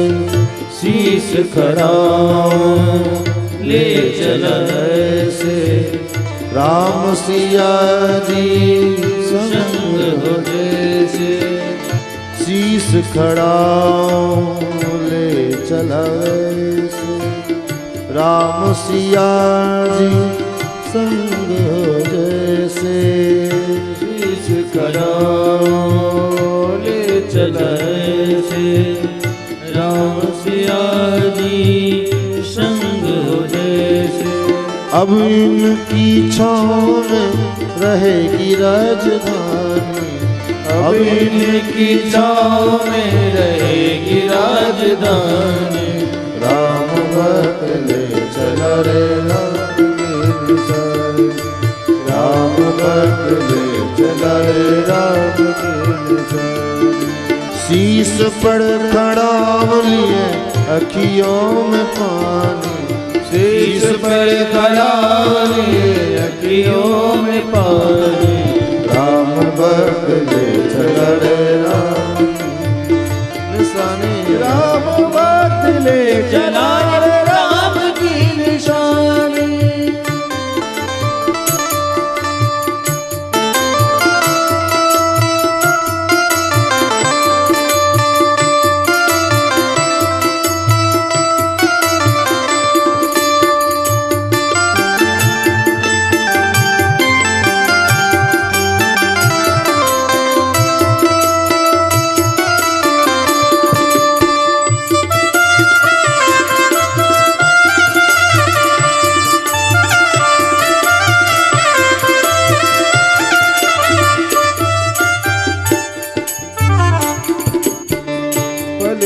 लागे सदियों जैसे 14 वर्ष कैसे। पल छिन लागे सदियों जैसे 14 वर्ष कटे जैसे। जाने समय क्या खेल रचेगा, कौन मरेगा कौन बचेगा। कौन समय क्या खेल रचेगा, कौन मरेगा कौन बचेगा। कब्रे मिलन के फूल खिलेंगे, कब्रे मिलन की फूल खिलेंगे। कौन के दो फूल मिलेंगे, कब्र मिलन के फूल खिलेंगे। नदियों के दो फूल मिलेंगे। जी करता है यहीं बस जाए, हिल मिल 14 बरस गवाए। जी करता है यहीं बस जाए, हिल मिल 14 बरस बिताए। राम बिन कठिन है एक घड़ी बितानी। राम बिन कठिन है एक घड़ी बितानी। राम भक्त ले चला रे राम की निशानी। राम भक्त ले चला रे राम की निशानी। शीश पे खड़ा लिए अखियों में पानी। शीश पे खड़ा लिए अखियों में पानी। राम भक्त ले चला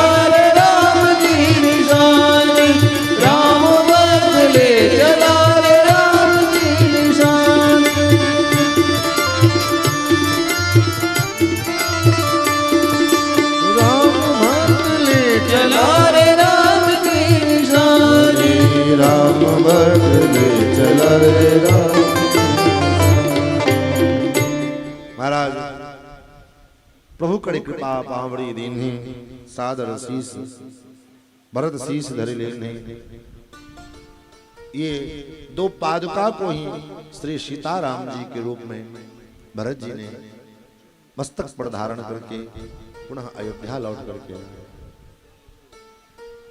ये तो भरत जी का धर्म है, लेकिन शत्रुघ्न लाल जी का जो धर्म है बड़ा सबसे ज्यादा कठिन कार्य तो शत्रुघ्न जी ने किया है। 14 वर्ष तक भरत जी नंदीग्राम में कुटिया बना करके पर्णकुटी में निवास कर रहे हैं। मांग मांग आयस भरत।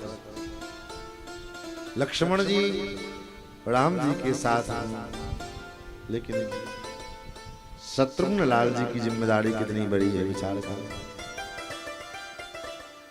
महाराज अयोध्या की एक चींटी तो तक को भी शत्रुघ्न जी ने 14 वर्षों तक मरने नहीं दिए।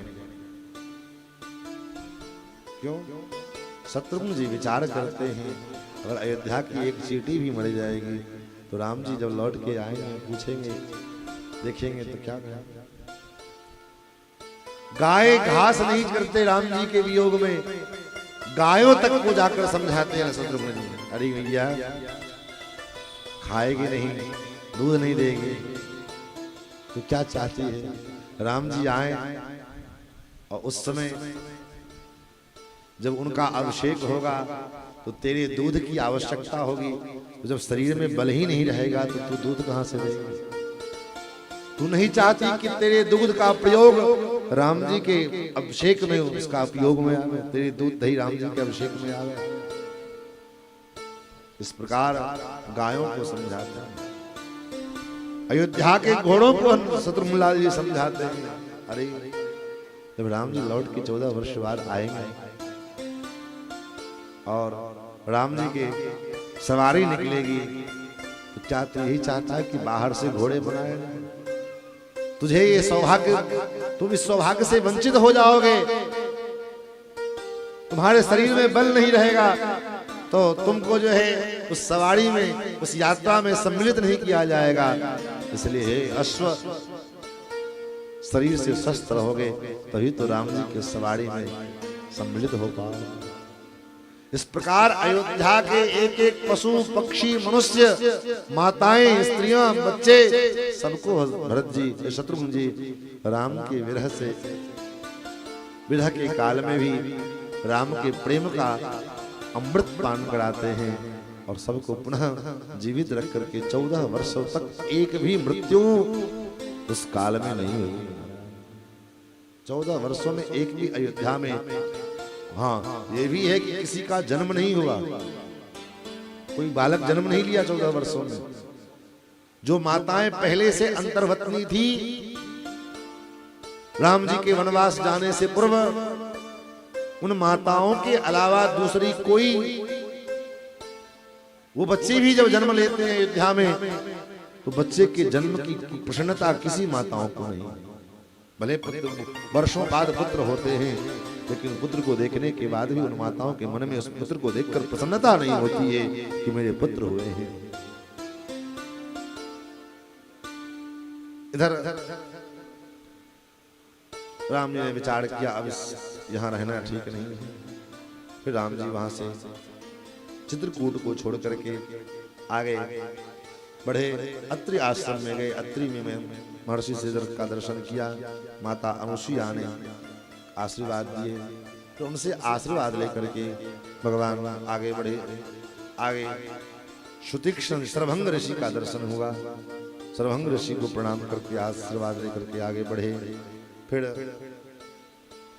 शुतिक्षण महर्षि का दर्शन किया और वहां पर में उनकी कुटिया से जब आगे बढ़े तो एक विराध नाम का दैत्य, जिसने भगवती जानकी जी को पकड़ लिया, मैं इसे ले जाऊंगा। विराध को मारने में भगवान को बड़ी पंडिताई करनी पड़ी, इसलिए तो कहा विराध वध पंडिताय नमः। विराध के वध में भगवान को बड़ी पंडिताई करनी पड़ी। जीवित उस राक्षस को गड्ढा खोद करके उसमें गाड़ करके और तब उसको मारना। विराध ने स्वयं कहा कि हे प्रभु, मैं आपको जान गया हूं, आप राम हो, लक्ष्मण हो। मैं ब्रह्मा के ऋषि के श्राप के कारण ही अभिशापादहं घोरा प्रविष्टो राक्षसीं तनु तुम्बरुर्नाम गंधर्व सप्तो वैश्रवणे नहीं। महाराज, मैं तुम्बरु नाम का गंधर्व हूँ। कुबेर ने मुझे श्राप दे दिया, इसलिए मैं राक्षस बना हूँ और आप मेरा इस प्रकार वध नहीं कर सकते। आप मुझे गड्ढा में खोद करके मेरे बराबरी और गड्ढा में डाल करके मुझे ढक दो, क्योंकि यही हमारी परंपरा है। अवटे चापि माणाम निक्षिप्य कुशली प्रजा रक्षसाम गत सत्तानामेष धर्म सनातनः। हम राक्षसों का यही धर्म है, गड्ढा में डाल करके उसको ढक दिया। ये मानव का धर्म नहीं है। गड्ढे में डाल करके ढकने वाला जो परंपरा है, ये हम मानवों का नहीं है, ये राक्षसों की परंपरा। उसके आगे भगवान बढ़े तो ऋषियों ने, बहुत सारे तपस्वी मुनियों ऋषियों ने भगवान का स्तवन किया और सभी ऋषियों को बहुत सारे बड़े अस्थि का शैल दिखाई दिया, पहाड़ जैसा हड्डी का दिखाई दिया।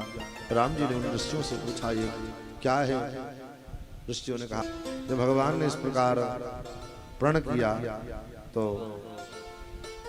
महाराज जानकी जी ने एक बड़ी सुंदर बात कही, प्रभु, पुरुष के अंदर 3 बातें स्वाभाविक होती है। कौन कौन? हे आर्यपुत्र, यद्यपि आप महान पुरुष हैं, लेकिन सूक्ष्म विधि से विचार करने पर आप अधर्म को प्राप्त हो रहे हैं। कौन सा अधर्म? मनुष्य के, पुरुष के अंदर 3 प्रकार के दोष स्वाभाविक होते हैं। क्या क्या? त्रीणीव व्यसनान्यत्र कामजानि भवन्त्युत मिथ्यावाक्यं तु परमं तस्मात् गुरुतरा भवो परदाराभिगमनं विना वैरं च रौद्रता मिथ्यावाक्यं न ते भूतं न भविष्यति राघव। काम के कारण 3 व्यसन मनुष्य के भीतर निश्चित रूप से व्याप्त होती है। एक परदाराभिमर्षण, पर स्त्री के प्रति ज्यादा आकर्षण। दूसरा मिथ्या संभाषण, उसको प्रसन्न करने के लिए झूठ बोलना। और तीसरा विना वैरम च रौद्रता, बिना किसी कारण अकारण किसी से दुश्मनी मोल लेना। ये पुरुष के अंदर ये 3 स्वभाव प्रायः देखे जाते हैं। लेकिन हे नाथ, मैं आपको शिक्षा नहीं दे रही, स्मारय न तो शिक्षाए। जानकी जी कहते हैं राम जी के, प्रभु मैं आपको शिक्षा नहीं दे रही, वो अधिकार मेरा नहीं, बल्कि आपको स्मरण दिला रही। क्या? आपके अंदर पर स्त्री के प्रति आकर्षण नहीं है, ये बात तो मुझे मालूम है। किसी पर स्त्री में आपका आकर्षण नहीं है, ये बात मैं भली भांति जानता हूं। और आप असत्य भी नहीं बोलते हैं, आप असत्य संभाषण भी नहीं करते हैं, ये बात भी सत्य है। लेकिन एक चीज आप में दिख रहा है, विना वैरम च रौद्रता, अकारण किसी से दुश्मनी। भाई इन राक्षसों ने आपका तो नहीं कुछ बिगाड़ा है, इन असुरों ने आपका क्या बिगाड़ा है? ऋषि मुनियों का काम बिगाड़ा है, वो जाने, उनका काम जाने। महाराज, तो इनके चक्कर में आप बैर मोल लेने, ये उचित नहीं। भगवान ने समझाया, देवी मेरा स्वभाव है, मेरा सिद्धांत है, अपने शरण में आए हुए शरणागत जीवों का मैं त्याग नहीं कर सकता। न चार्ता दंडकारण्ये मुनयः संसितव्रता। हे देवी, अपने शरणागत भक्तों का कल्याण करने के लिए, उनकी रक्षा करने के लिए अगर मुझे तुम्हारा भी त्याग, और भगवान ने मन ही मन संकल्प किया, आप कहती हो बिना वैरम च रौद्रता, रावण ने आपका क्या बिगाड़ा है, तो ठीक है, आपकी ये प्रतिज्ञा भी पूरी हो जाएगी। अब आप कहोगे रावण को मारने के लिए, तभी हम मारेंगे। और इसलिए भगवान ने ऐसा व्यवस्था बनाया कि रावण ने श्री जानकी जी का हरण किया। रावण ने श्री जानकी जी का हरण किया, और तब रावण के वध की कामना श्री किशोरी जी ही करते। क्यों करते हैं? इसमें श्री जानकी जी की कृपा है, क्योंकि श्री किशोरी जी आचार्य हैं, और आचार्य के अंदर, गुरु के अंदर 3 बातें अत्यंत आवश्यक है। अगर ये 3 बातें ना हो तो वो गुरु नहीं हो सकते। क्या चीज? बोले एक कृपा। गुरु के अंदर ये कृपा रूपी गुण ना हो तो गुरु का योग्य नहीं है। और सीता हरण की जो लीला है, ये जानकी जी की कृपा को दर्शाता है। श्री जी कितनी कृपालु हैं, इतनी कृपालु हैं कि जब यद्यपि जानकी जी भगवान के पराधीन हैं, लेकिन कृपा करने में स्वाधीन बन जाते हैं। जैसे आप अपने जीवन से इस घटना को, आप इस बात को जोड़ करके देखें, यद्यपि स्त्री, कोई भी स्त्री अपने पति के अधीन होती है, आजकल की छोड़कर, आजकल के वेल एजुकेटेड स्त्रियों को छोड़ करके पत्नी, क्योंकि वो पत्नी तो है नहीं, जो पत्नी है वो, उनकी बात मैं कह रहा हूं। जो वाइफ होंगी वो इस कैटेगरी से बाहर आ। जो पत्नी है वो सदा सर्वदा अपने को पति के अधीन मानती है, और उस अधीनता को स्वीकार करके पति के द्वारा और भी जो किसी प्रकार के कोई कष्ट है, कोई दुख है, कोई पीड़ा है, तो उसको सहन कर जाती है।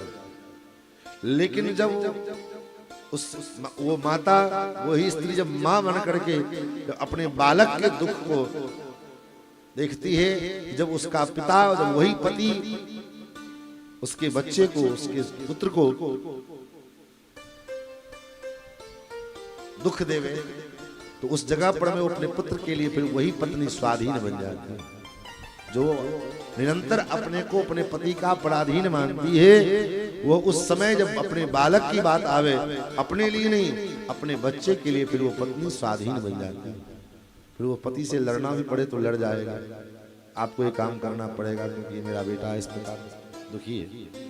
तो अपने बच्चों के भविष्य के लिए, अपने बच्चों के कल्याण के लिए, अपने बच्चों के हित के लिए फिर वही माँ उस पति के सामने जो निरंतर पराधीनता को स्वीकार किए रहती थी, आज वो अपने बच्चों के ऊपर कृपा करने के लिए स्वाधीन हुई।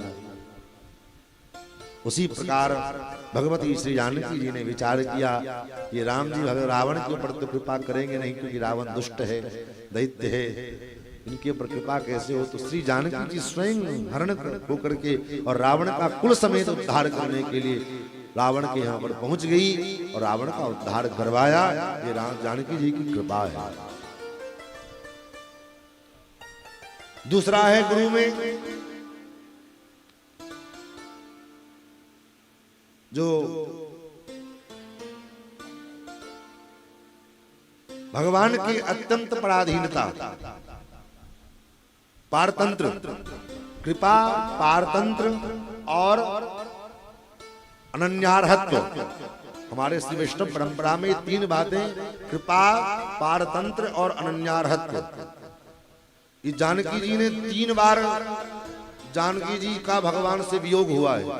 पूरी राम कथा में श्री जानकी जी का 3 बार राम जी से वियोग हुआ है और तीनों बार राम जानकी जी ने इन तीनों गुणों को प्रकट करने के लिए ऐसी लीला की। रावण के साथ रावण हरण करके ले गया। इस लीला में, इस वियोग में जानकी जी की कृपा का प्राकट्य हुआ।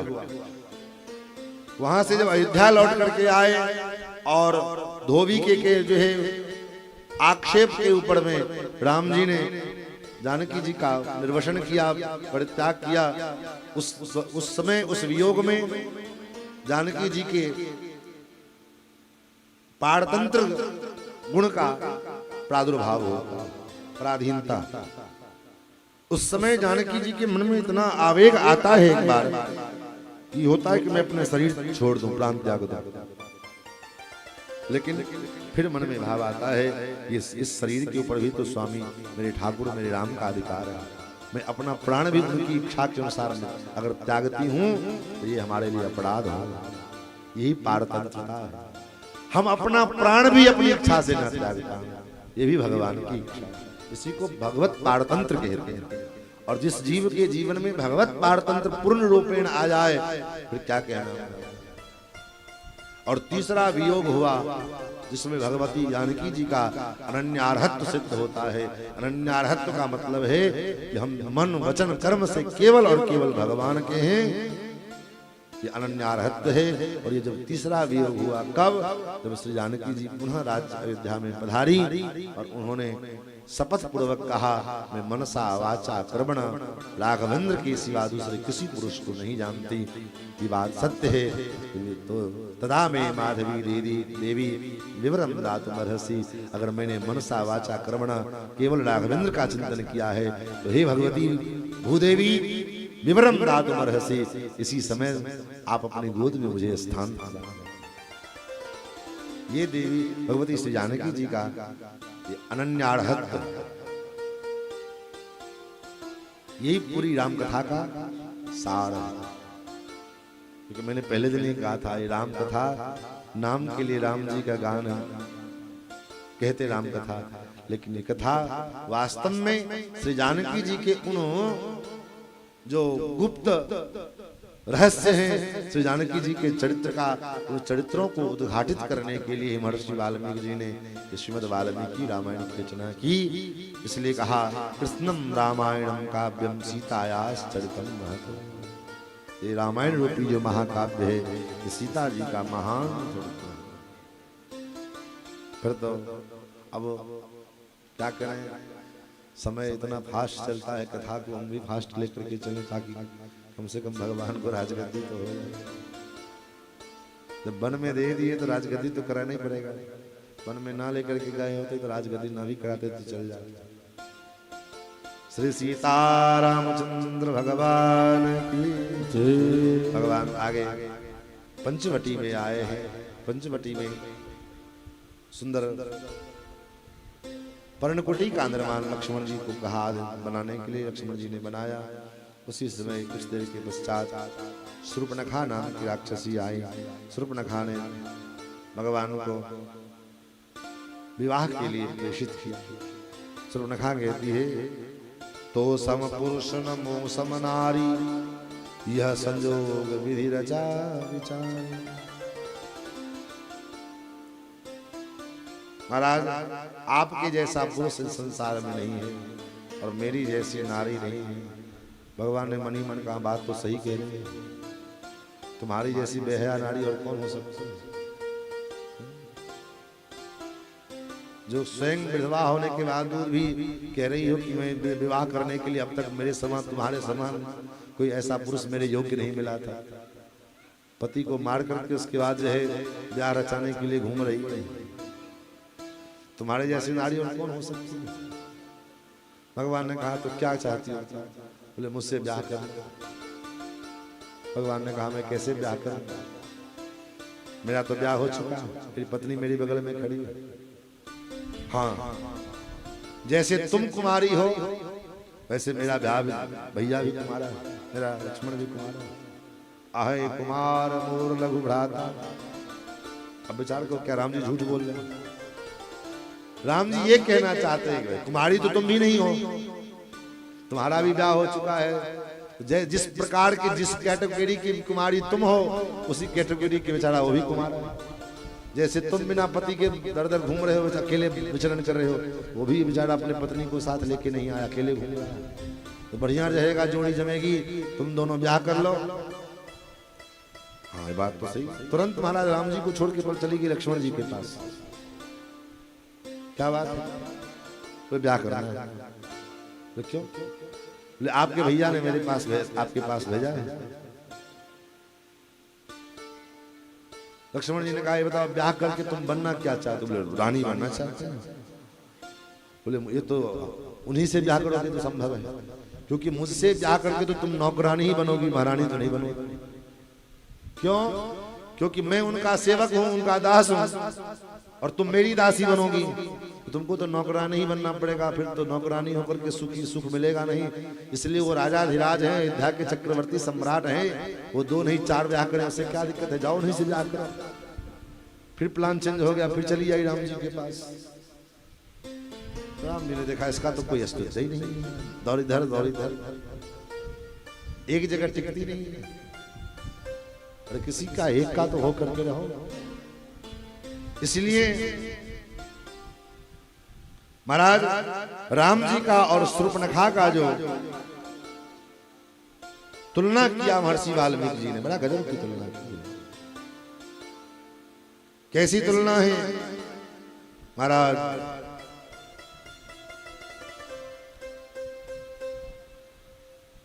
महर्षि वाल्मीकि जी लिखते हैं कि राम जी कैसे हैं और शूर्पणखा कैसी है, तुलना कैसा है महाराज? सुमुखम दुर्मुखी राम, राम जी का मुखमंडल सुमुख है, राम जी सुमुख, और शूर्पणखा दुर्मुखी वृत्तमध्यम महोदरी। राम जी का जो उदर है बिल्कुल सुडोल है महाराज, लेकिन इसका जो उदर है वो महोदरी, बड़ा पेट लिए बैठी हुई। वृत्तमध्यम महोदरी, भगवान के नेत्र कैसे? विशालाक्षम, भगवान के नेत्र बड़े सुंदर विशाल है। और शूर्पणखा के नेत्र बड़े विरूपाक्षी, अत्यंत कुरूप नेत्र वाले है। सुकेशम, राम जी के केस कैसे हैं? बोले सुंदर केश हैं। सुकेशम, और शूर्पणखा के ताम्र मूर्धजा, तांबे के समान लाल लाल, और वो भी खड़े खड़े ताम्र मूर्धजा। आजकल आपको बहुत ताम्र मूर्धजा मिल जाएंगे, जगह जगह लोग जानबूझ के लाल पेंटिंग लगा लेते हैं शूर्पणखा जैसे। लाल लाल तो काला तो लगाना चलो तब तक समझ में आता है, काला लगाया ठीक है, लेकिन ये लाल पेंटिंग लगाना कि इसमें कौन सा फैशन है भाई? ये तो शूर्पणखा का लक्षण है। ताम्र मूर्धजा, तांबे के समान लाल लाल केस शूर्पणखा के, और राम जी के केश काक पक्ष धरौ श्रीमान, राम जी के केस काक पक्ष के समान, कौए के पंख देखे ना कितने बिल्कुल सजे होते एकदम। काक पक्ष धर श्रीमान प्रिय रूपम विरूपासा, भगवान का रूप अत्यंत प्रिय है, और शूर्पणखा विरूपा है।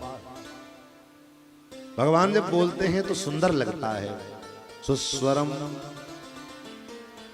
और शूर्पणखा बोलती है तो बोले भैरवस्वना, फटे बांस के समान, जैसे बांस फटा हो उसको ठोको तुम्हारा फट फट फट फट। हाँ, साहित्य शास्त्र में कुंदन बाबू वर्णन है, इस स्त्री कौन सी स्त्री वर्णीय है, उसका वर्णन साहित्य में बड़ा सुंदर दिया गया। लंबोद केशो कटिमध्यहीना, और क्या श्लोक? सुंदर दांत हो, सुंदर बड़े लंबे लंबे केश हो। आजकल तो केस कटाना भी फैशन हो गया, महाअपराध है। कोई भी स्त्री के केश कटे उसमें भी विशेष करके सौभाग्यवती स्त्री के न केस कटने चाहिए, न केस भूमि का स्पर्श करना चाहिए, उससे उसके सौभाग्य का हानि होता है। लेकिन फैशन के युग में तो महाराज क्या कहें, सुंदर दिखने के चक्कर में और ज्यादा बंदर बन जाते हैं। सनातन धर्म में जैसे पुरुषों के लिए शिखा कटवाना निषेध था, उसी प्रकार स्त्रियों के लिए बाल कटवाना महान अपराध है, महापाप है। लेकिन क्या कहें, आप लोग देखता है बिना कटाए तो काम चलने वाला नहीं है। उसमें सोचते हैं हम बड़े सुंदर लग रहे हैं और बंदर लग रहे हैं। खास करके आदमी हम लोग बाबा सोचते हैं, शादी ब्याह में आप गए होंगे, देखते होंगे, हम लोग बचपन में जाते थे, अब तो कम जाते हैं। स्पेशल महाराज 10 दिन पहले मार्केटिंग होगी, ये कपड़ा लाओ, ये कपड़ा लाओ, 10,000 का, 15,000 का, सबसे अलग दिखना चाहिए। अलग दिखने के चक्कर में पागल बन जाते हैं लोग। सोचते हैं लोग हमको देख रहा है नंदन बाबू, लेकिन सच्चाई है पूरे विवाह में हम लोगों ने भी अनुभव किया, कोई किसी को नहीं देखता। पूरी रात्रि लोग अपने देखने में चले जाते हैं, अपने को निहारने में पूरा रात बीत जाता है। हम कितने बार बार शीशा के पास जाए, कोई देख नहीं रहा है, क्या बात, कोई देखता काहे देखेगा। सब अपने देखने में मस्त है, तुमको काहे को कोई देखेगा। ठंड के मारे ठिठुर रहे हैं, लेकिन कपड़ा नहीं पहनेंगे, स्वेटर नहीं पहनेंगे, शॉल नहीं ओढ़ेंगे, क्यों बोले सुंदरता खराब हो जाएगी, मर जाओ ठंड के। विरूपा सुस्वरम भैरवस्वना तरुणम दारुणा वृद्धा दक्षिणम वाम भाषणी न्याय वृत्त वृत्तम सुदृवृत्ता प्रियम अप्रिय दर्शन। बड़ा लंबा बाल में कितना वर्णन करें, रात भर यही वर्णन करते रहे। महाराज राम जी को ने कहा ठीक नहीं है, दौड़ इधर दौड़ इधर, दौड़ इधर, ये दौड़ इधर। भगवान ने राम लक्ष्मण जी को इशारा किया, लक्ष्मण इसका व्यवस्था लगा। लक्ष्मण जी ने कहा सुनो सुनो, हम विवाह करने को तैयार हैं। चलो ठीक। अब प्रश्न उठता है, आपके मन में भी प्रश्न उठता होगा, इस भगवान लक्ष्मण जी ने शूर्पणखा के नाक कान कैसे काट लिया होता होगा। भाई या तो नाक काटा होगा तो कान बाद में काटा होगा, तो क्या नाक कटने के बाद शूर्पणखा कान कटाने के लिए खड़ी रही क्या? ये कान काटा होगा तो नाक कैसे कटा? कान दो है, नाक एक है, तो कैसे काटा जो नाक कान एक ही वही बार में कट गया? हमारे पूज्य गुरुदेव भगवान बड़ा सुंदर इसका समाधान बताते हैं। लक्ष्मण जी ने कहा सुनो ब्याह करना है, बोले हाँ। तो ब्याह में तो दुल्हा दुल्हन मोर पहनते हैं, यहाँ पहनते हैं। अब यहाँ जंगल में कहाँ मोर बना खरीदने के लिए जाएंगे, कौन सा बाजार में मोर मिलेगा? तो एक काम करो, चलो हम मोर बना लेते हैं अपने से। तो बना लो आप मोर। लक्ष्मण जी ने कहा हम तो अपना नाप अपने नाप से बना लेंगे, लेकिन तुम्हारे नाप कैसे लेंगे मोर? तुम्हारा भी तो कुछ नाप हो। हाँ नाप ले लो। अब वहां सब लक्ष्मण जी इंची टेप लेके गए तो थे नहीं, नाप ही ले। लक्ष्मण जी ने क्या किया, अपनी तलवार निकाली और तलवार का जो धार वाला हिस्सा था वो नीचे किया और उसके मस्तक में ऐसे चारों ओर गोले घुमाया। लप लप तलवार कर रही। बोले ये नाप ठीक है? बोले हाँ ठीक है। और ठीक? ऐसा करते करते लक्ष्मण जी नीचे लेकर के आए और उसको फाइनल करें। बोले हाँ फाइनल कर दो। मारा गप से मारा, तीनों नाक कान एक साथ। आप तो शूर्पणखा भयंकर रूप में आई और तुरंत चित्कार करते हुए खरदूषण के पास गई। खरदूषण ने देखा कौन था ये, किसने तुम्हारा ये हाल किया है? सारा वृत्तांत बताया। तरुणो रूप संपन्नो सुकुमारो महाबलो। लेकिन शूर्पणखा वास्तव में राम जी से कितना प्रेम करती है। ये दुर्दशा होने के बाद भी शूर्पणखा जब खरदूषण के पास गई तो ये नहीं कहा कि उस दुष्ट ने मेरी नाक कान काट लिए। तब शूर्पणखा कहती है तरुणो रूप संपन्नो, तो बड़ा तरुण है, रूप संपन्न है, रूपवान है।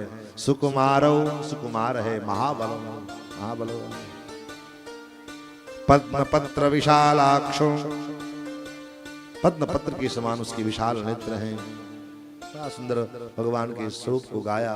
फिर तो खरदूषण 14,000 असुरों को साथ में लेकर के आए, भगवान ने उसका वध किया। फिर तो शूर्पणखा गई महाराज रावण के पास, रावण को सुनाया, रावण ने फिर समझाया और खरदूषण के वध के विषय में सुना तो रावण जान गया कोई साधारण मनुष्य नहीं हो सकते। फिर तो रावण मारीच और सुबाहु के साथ मारीच के पास आए, मारीच को सम कहा तुम हिरण बनो।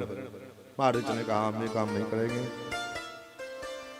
रावण ने कहा नहीं करोगे तो हम यही मार डालेंगे।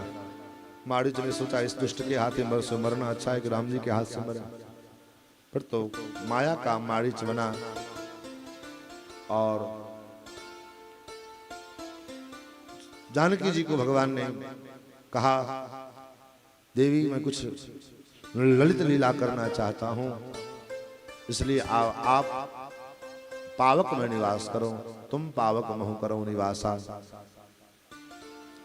अपनी छाया स्वरूप छाया को रूप सीता को प्रकट किया और स्वयं जो असली सीता थी वह अग्नि में समाहित। क्यों? कारण क्या है? भगवान का स्वभाव है। क्या स्वभाव है? भगवान कहते हैं ये यथा माम प्रपद्यन्ते तांस तथैव भजाम्यहम्। भगवान को लड्डू चढ़ाओ और सोचो कि रसगुल्ला पे भोग प्रसाद में मिलेगा, संभव नहीं है। भगवान को आप मिश्री का भोग लगाओ और सोचो बढ़िया घी का लड्डू प्रसाद में मिलेगा, संभव नहीं। मिश्री लगाओगे तो मिश्री ही मिलेगा। तो रावण ने सोचा नकली सोने का हिरण देंगे और असली सीता लेकर के चले जाएंगे। राम जी ने कहा हम तुमसे ज्यादा तेज हैं, आओ तुम नकली हिरण लेकर के आओगे तो हम भी तुम्हारे लिए नकली सीता रखे हुए ले जाओ। असली सीता जी को राम जी ने अग्नि में जो है प्रतिष्ठित किया और नकली सीता बना करके रख दिया। रावण नकली हिरण लेकर के आया तो नकली सीता मिली, नकली सीता को लेकर के गया। फिर तो भगवान जानकी जी का अन्वेषण करते करते आगे बढ़े। उसी में गिरिराज जटायु का दर्शन हुआ और गिरिराज जटायु ने कहा कि राम चिंता मत करो, रावण का परास्त होगा, क्योंकि रावण ने विंध्य नाम के मुहूर्त में श्री जानकी का हरण किया। उसके बाद आगे बढ़े भगवान। रास्ते में मां सबरी के आश्रम में भगवान पधारे। सबरी ने भगवान का बड़ा भव्य दिव्य स्वागत किया और उसके बाद सबरी को भगवान ने उपदेश दे करके आगे पंपा सरोवर पे गए, वहां विश्राम किया। फिर आगे बढ़े ऋषमुख पर्वत पर में भगवान पधारे। सुग्रीव ने भगवान को आते देखा। सुग्रीव ने हनुमान जी को कहा हनुमंत जाओ और पता लगाओ ये कौन है। अगर बाली अगर भेजता होगा मेरा वध करने के लिए तो तुम वहीं से इशारा कर देना, भागो तुरंत बजाओ यह सैला। लेकिन हनुमान जी आए, भगवान का दर्शन किया। भगवान के दर्शन प्राप्त करते उनकी वाणी सुनते ही हनुमान जी ने भगवान को पहचान लिया। प्रभु आपको जान जाए। क्यों जान गए? क्योंकि आपके शरण में आते ही महाराज एहसास हो, आपके पास आते ही मेरे मन में ये भाव मैं जान गया कि आप कौन हो। पहचान लिया। कैसे पहचान लिया? क्योंकि हनुमान जी कहते प्रभु आपके शरण में आते ही मुझे अद्भुत एक विशेष ऐसी अनुभूति हुई। आपके शरण में आकर के मैं धन्य हो गया। तेरी शरण में आकर मैं धन्य हो गया। तेरी शरण में आके मैं धन्य हो गया। तेरी शरण में आके मैं धन्य हो गया। तेरी शरण में आके मैं धन्य हो गया। जन्मों की प्यास थी जो, जन्मों की प्यास थी जो संपन्न हो गया। तेरी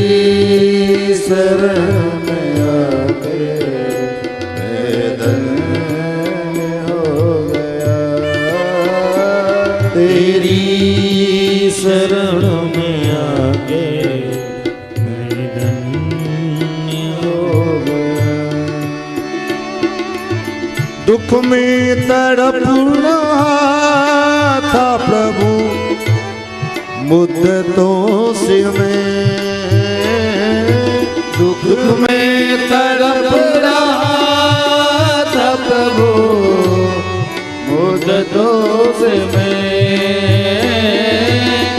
दुख में तड़प रहा था प्रभु, मुद्दतों से मैं दुख में तड़प रहा था प्रभु, मुद्दतों से मैं एक आपका सहारा, एक आपका सहारा साकार हो गया, तेरी शरण में आके मैं धन्य हो गया, तेरी शरण में आके मैं धन्य हो गया।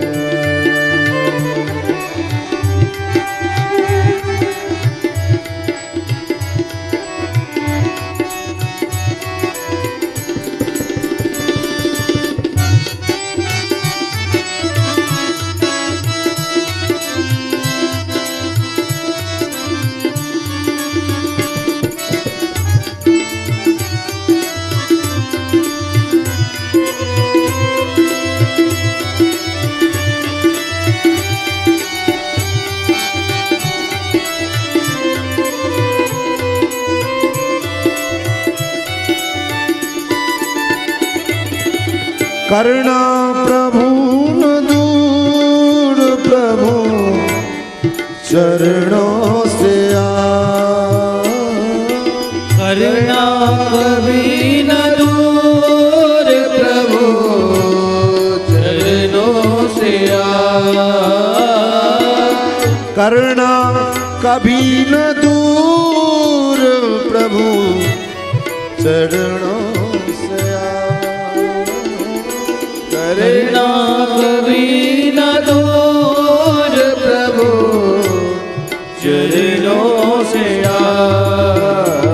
चरणों के ही सहारे, चरणों के ही सहारे, चरणों के ही सहारे, चरणों के ही सहारे भव पार हो गया, चरणों के ही सहारे भव पार हो गया,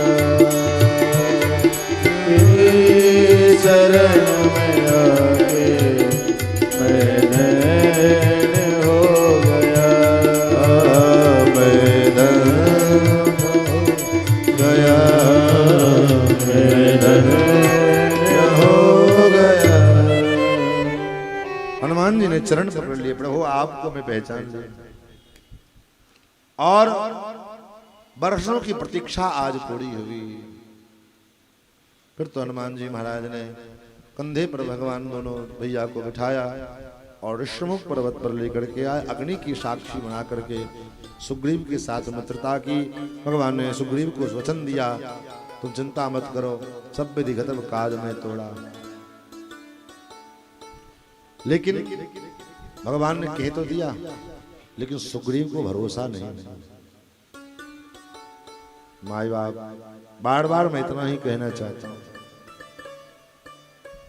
केवल धूप दीप दिखाने तक, फूल चढ़ाने तक भगवान को हम सीमित ना रखें। भगवान को अपने घर में रखे हैं तो भगवान के ऊपर पूर्ण विश्वास रखें, और अगर भगवान के ऊपर जब पूर्ण विश्वास होगा तभी वो भगवान का वो सुख का अनुभव, भगवदीय सुख का अनुभव आपके जीवन में उत्पन्न होगा। अन्यथा केवल फोटो तक सीमित रखेंगे कि ये फोटो है, एक मूर्ति है, तो मूर्ति तक ही वो रहेगा, फिर हमारे जीवन में कोई ऐसा आभास उत्पन्न होने वाला नहीं। महाराज सुग्रीव ने भगवान की शरणागति तो की लेकिन भरोसा नहीं। ये 7 ताल के वृक्ष गिराओ, हरदी के जो है पहाड़ उड़ा करके एक बाण में दिखाओ, ये सब परीक्षा लेकर के भगवान पर विश्वास करें। भगवान की परीक्षा हम लेंगे, ऐसा कर दो तब हम पूजा करेंगे। ये मनोकामना पूरा कर दो तब हम ये पूजा करेंगे। भगवान के पास नहीं फुर्सत बचा है, क्यों? भगवान आपके नौकर हैं। हे भगवान ये कामना पूरा हो जाएगा तो हम पूजा सत्यनारायण पूजा कर लेंगे। क्यों? सत्यनारायण हम टेंडर लिए बैठे क्या? सहज पूजा करो ना, ऐसे भाव से पूजा करो। टेंडर देके तब पूजा पास, टेंडर पास होगा तब पूजा करेंगे, ये तो बनियोटी है महाराज। भगवान कहते हैं ऐसी पूजा हमको स्वीकार नहीं। महाराज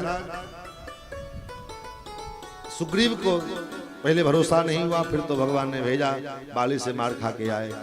दोबारा जब पूर्ण भरोसा हुआ सुग्रीव को भगवान ने दिलाया, तब जब सुग्रीव गया तो भगवान ने बाली का वध किया, सुग्रीव को सिंहासन पर बिठाया। और उसके बाद कुछ दिनों महीनों बाद भगवान ने सुग्रीव की सहायता से श्री जानकी जी का अन्वेषण करना आरंभ किया। और उसी अन्वेषण के क्रम में भगवान ने महाराज हनुमान जी समुद्र लांघ करके लंका पार गए हैं। लंका में श्री जानकी जी का पता लगाया और थोड़ा अपना बल पराक्रम दिखाने के लिए हनुमान जी ने लंका की वाटिका को तहस नहस किया, लंका में आग लगाई। सब कथा आप सब बड़े अच्छे तरह से जानते हैं। कथा तो सब घर घर लोगों को पता है। बस कथा का उद्देश्य इतना ही होता है कि उस कथा के माध्यम से जो कुछ आध्यात्मिक उसका स्वरूप है उसको हम अपने जीवन में उतारें। इसीलिए प्रवचन की आवश्यकता होती है, लेकिन जरूरी नहीं है कि 9 दिन में सारी कथा हम आपको सुना ही दें। संभव नहीं। 9 दिन में 3 घंटे 4 घंटे की कथा, उसमें भी आपको भजन चाहिए, ये चाहिए वो चाहिए। थोड़ा आपको नींद ना आवे तो भजन भी सुनाओ, थोड़ा जो है मन उब न जाए तो थोड़ा कुछ ऐसी बात भी हास्य कह दो जो आपको हंसी भी आ जाए। हालांकि हमारा सिद्धांत नहीं है, हास्य का चुटकुला करना हमारा काम नहीं है, लेकिन कथा के माध्यम से कोई न कोई ऐसी बात तो कहाँ से 4 घंटे में हम पूरी राम कथा सुनाने। लेकिन फिर भगवान ने चाहा तो विस्तार से आगे का चरित्र जहां तक विस्तार से सुनाए सो सुनाए। आगे का चरित्र फिर कभी भगवान ने रहे कृपा की सुनाया जाएगा। महाराज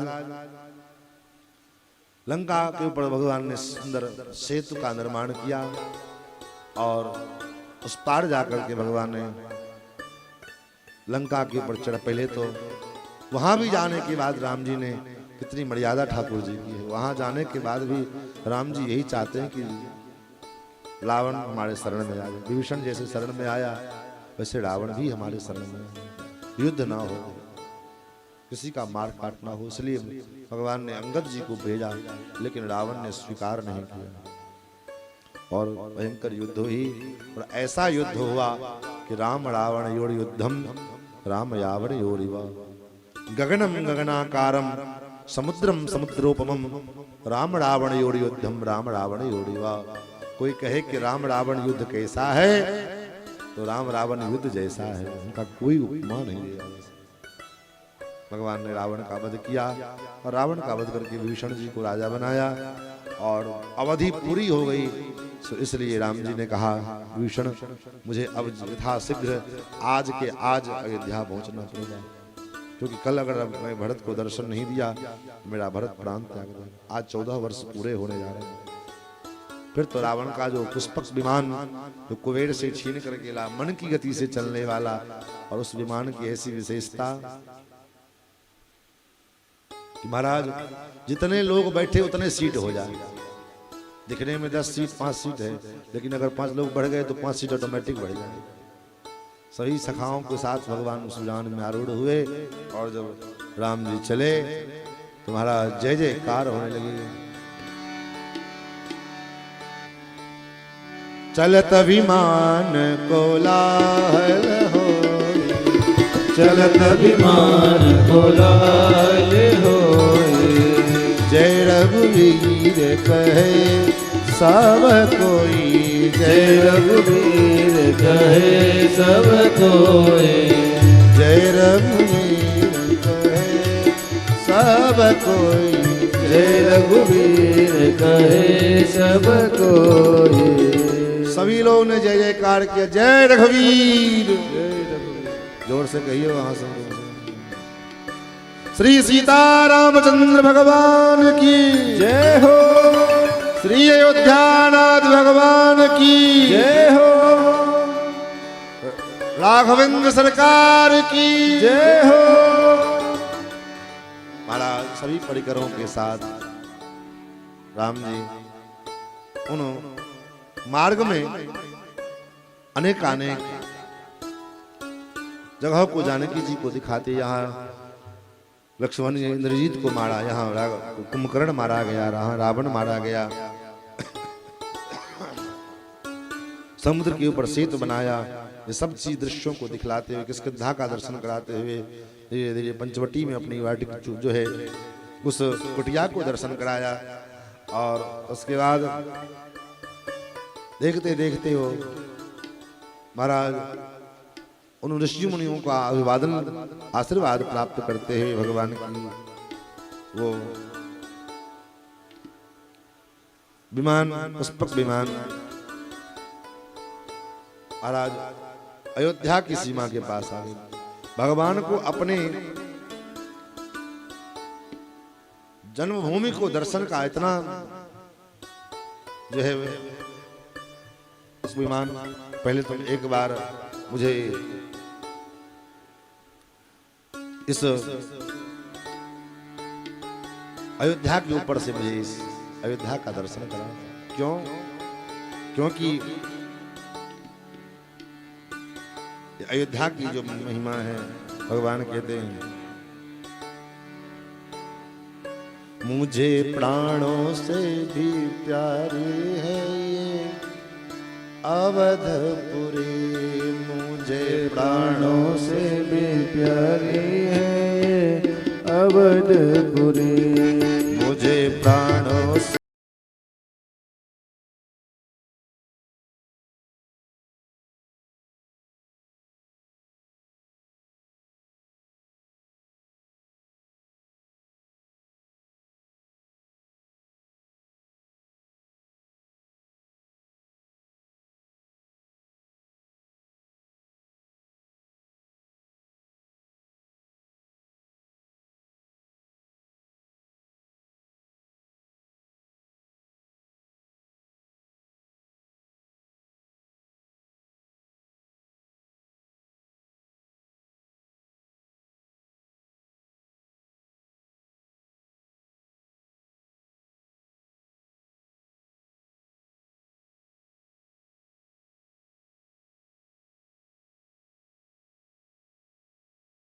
कपीस अंगद लंकेसा पावन रुचिर पुरी यह देसा। सुन कपीस अंगद लंकेसा पावन पुरी रुचिर यह देसा। सुनो जामवंत बजरंग बली, सुनो जामवंत बजरंग बली, मुझे प्राणों से भी प्यारी है ये अवधपुरी, मुझे प्राणों से प्यारे अवधपुरी।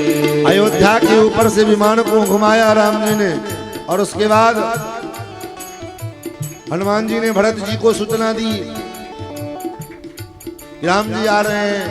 भरत जी ने तुरंत जो है गुरुदेव वशिष्ठ के पास गए और पूरे नगर में शोर मच गया कि राम जी अपने सीता अनुज समेत प्रभु आवत, और अयोध्या में हर्ष का उल्लास का माहौल छा गया। मुझे प्राणों से भी प्यारे है ये अवधपुरी, मुझे प्राणों से प्यारे अवधपुरी। और सारे अयोध्या वासियों ने नगरी को, अयोध्या नगर को सजाना आरंभ किया। आए गए रघुनंदन सजवा दो द्वार द्वार, आए गए रघुनंदन सजवा दो द्वार द्वार, स्वर्ण कलश रखवा दो बंधवा दो बंधनवा। स्वर्ण कलश रखवा दो बंधवा दो बंधनवा। स्वर्ण कलश रखवा दो बंधवा दो बंधनवा।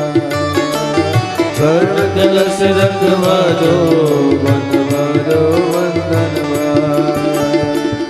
सजी नगरिया है सारी, नाचे गावे नर नारी। सजी नगरिया है सारी, नाचे गावे नर नारी। सजी नगरिया है सारी, नाचे गावे नर नारी।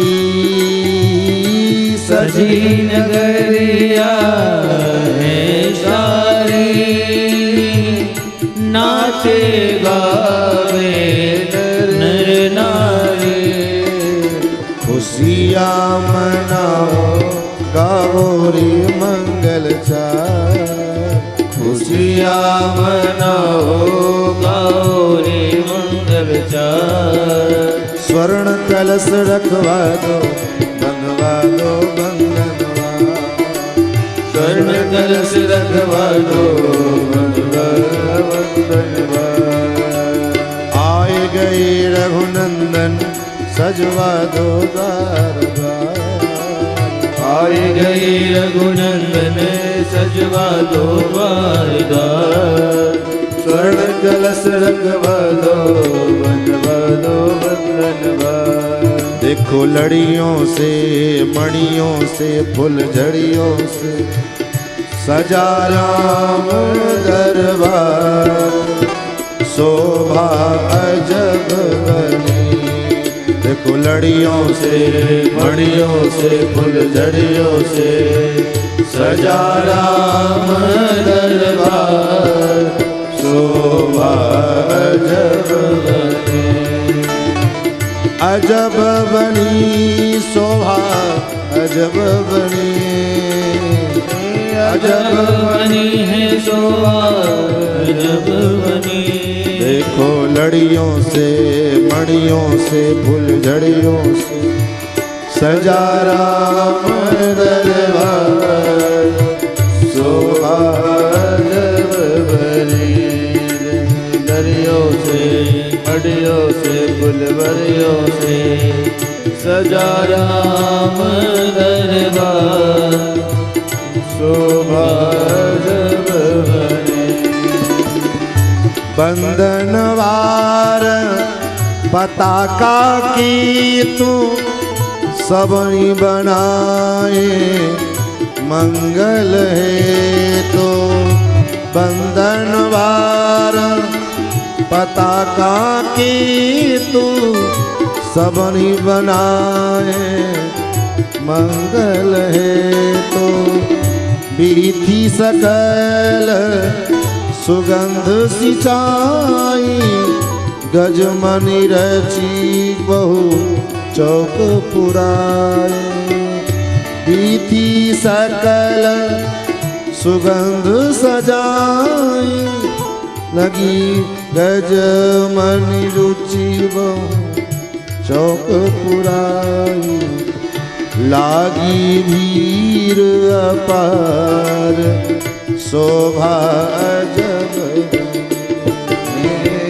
लागी भीड़ अपार शोभा अजब बनी।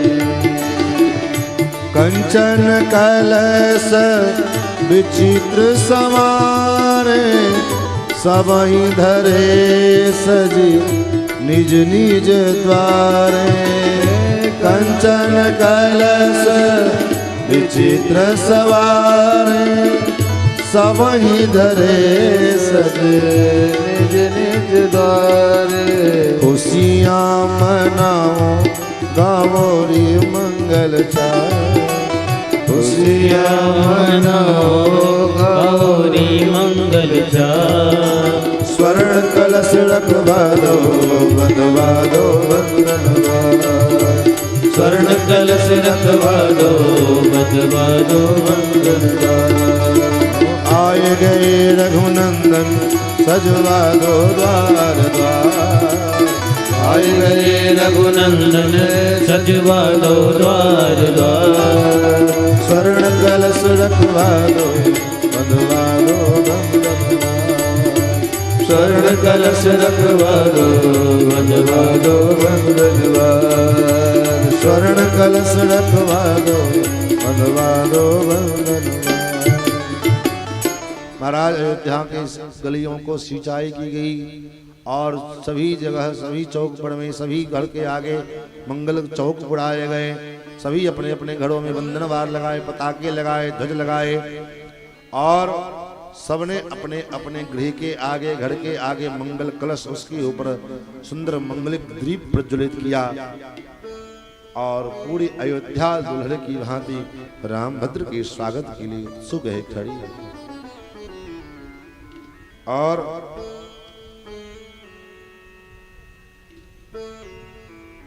महाराज सारे अयोध्या के लोग बड़े उत्साह में हैं। आप लोग को घर तो नहीं जाना तुरंत में, भूख लग गई तो जल्दी कह देवे तो अहाँ कहला से थोड़े रहते बाहर के लोग पूछ देता क्यों पिछला वोटर सब हड़बड़ी नहीं छै। महाराज अयोध्या में चारों तरफ कोलाहल मचा हुआ है। 14 वर्ष के बाद रामभद्र अयोध्या की भूमि पर में लौट करके आ रहे हैं और सभी अयोध्या वासियों ने इस दिन की बड़ी बड़ी प्रतीक्षा की। बड़े अरसे से महाराज इस दिन को जो है इंतजार किया रामभद्र के आगमन। मेरे घर राम आए हैं, मेरे घर राम आए हैं, मेरे सरकार सजा दो घर को गुलशन सा, मेरे घर राम आए हैं। सजा दो घर को गुलशन सा, मेरे घर राम आए हैं। सजा दो घर को गुलशन सा,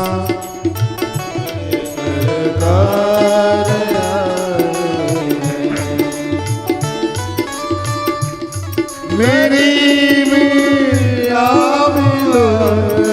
सी मेरे सरकार आए लगे कुटिया दुल्हन सी मेरे सरकार आए मेरे सरकार आए।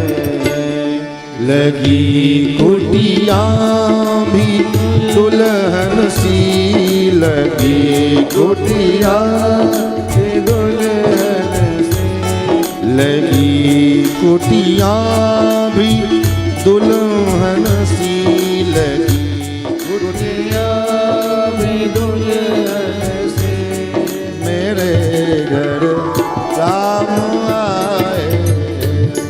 सजा दो घर को गुलशन सा, अवध में राम आए हैं।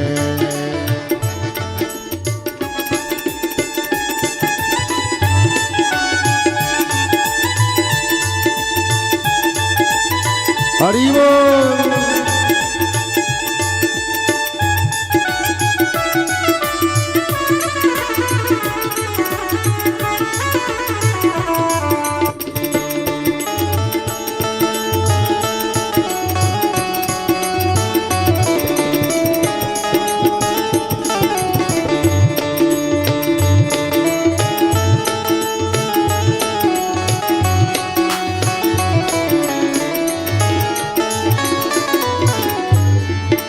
पखारो इनकी चरणों को बहाकर प्रेम की गंगा। पखारो इनके चरणों को बहाकर प्रेम की गंगा। पखारो इनकी चरणों को बहाकर प्रेम की गंगा। पखारो इनके चरणों को बहाकर प्रेम की गंगा। बहाकर प्रेम की गंगा। बहाकर प्रेम की गंगा। बिछा दो अपनी पलकों को, बिछा दो अपनी पलकों को, बिछा दो अपनी पलकों को, बिछा दो अपनी पलकों को। अवध में राम आए हैं, हजारों घर को बोले संसार। अवध में राम आए, सजाए दो घर को गुलशन सा। अवध में राम आए, सजाए दो घर को गुलशन सा। अवध में राम आए।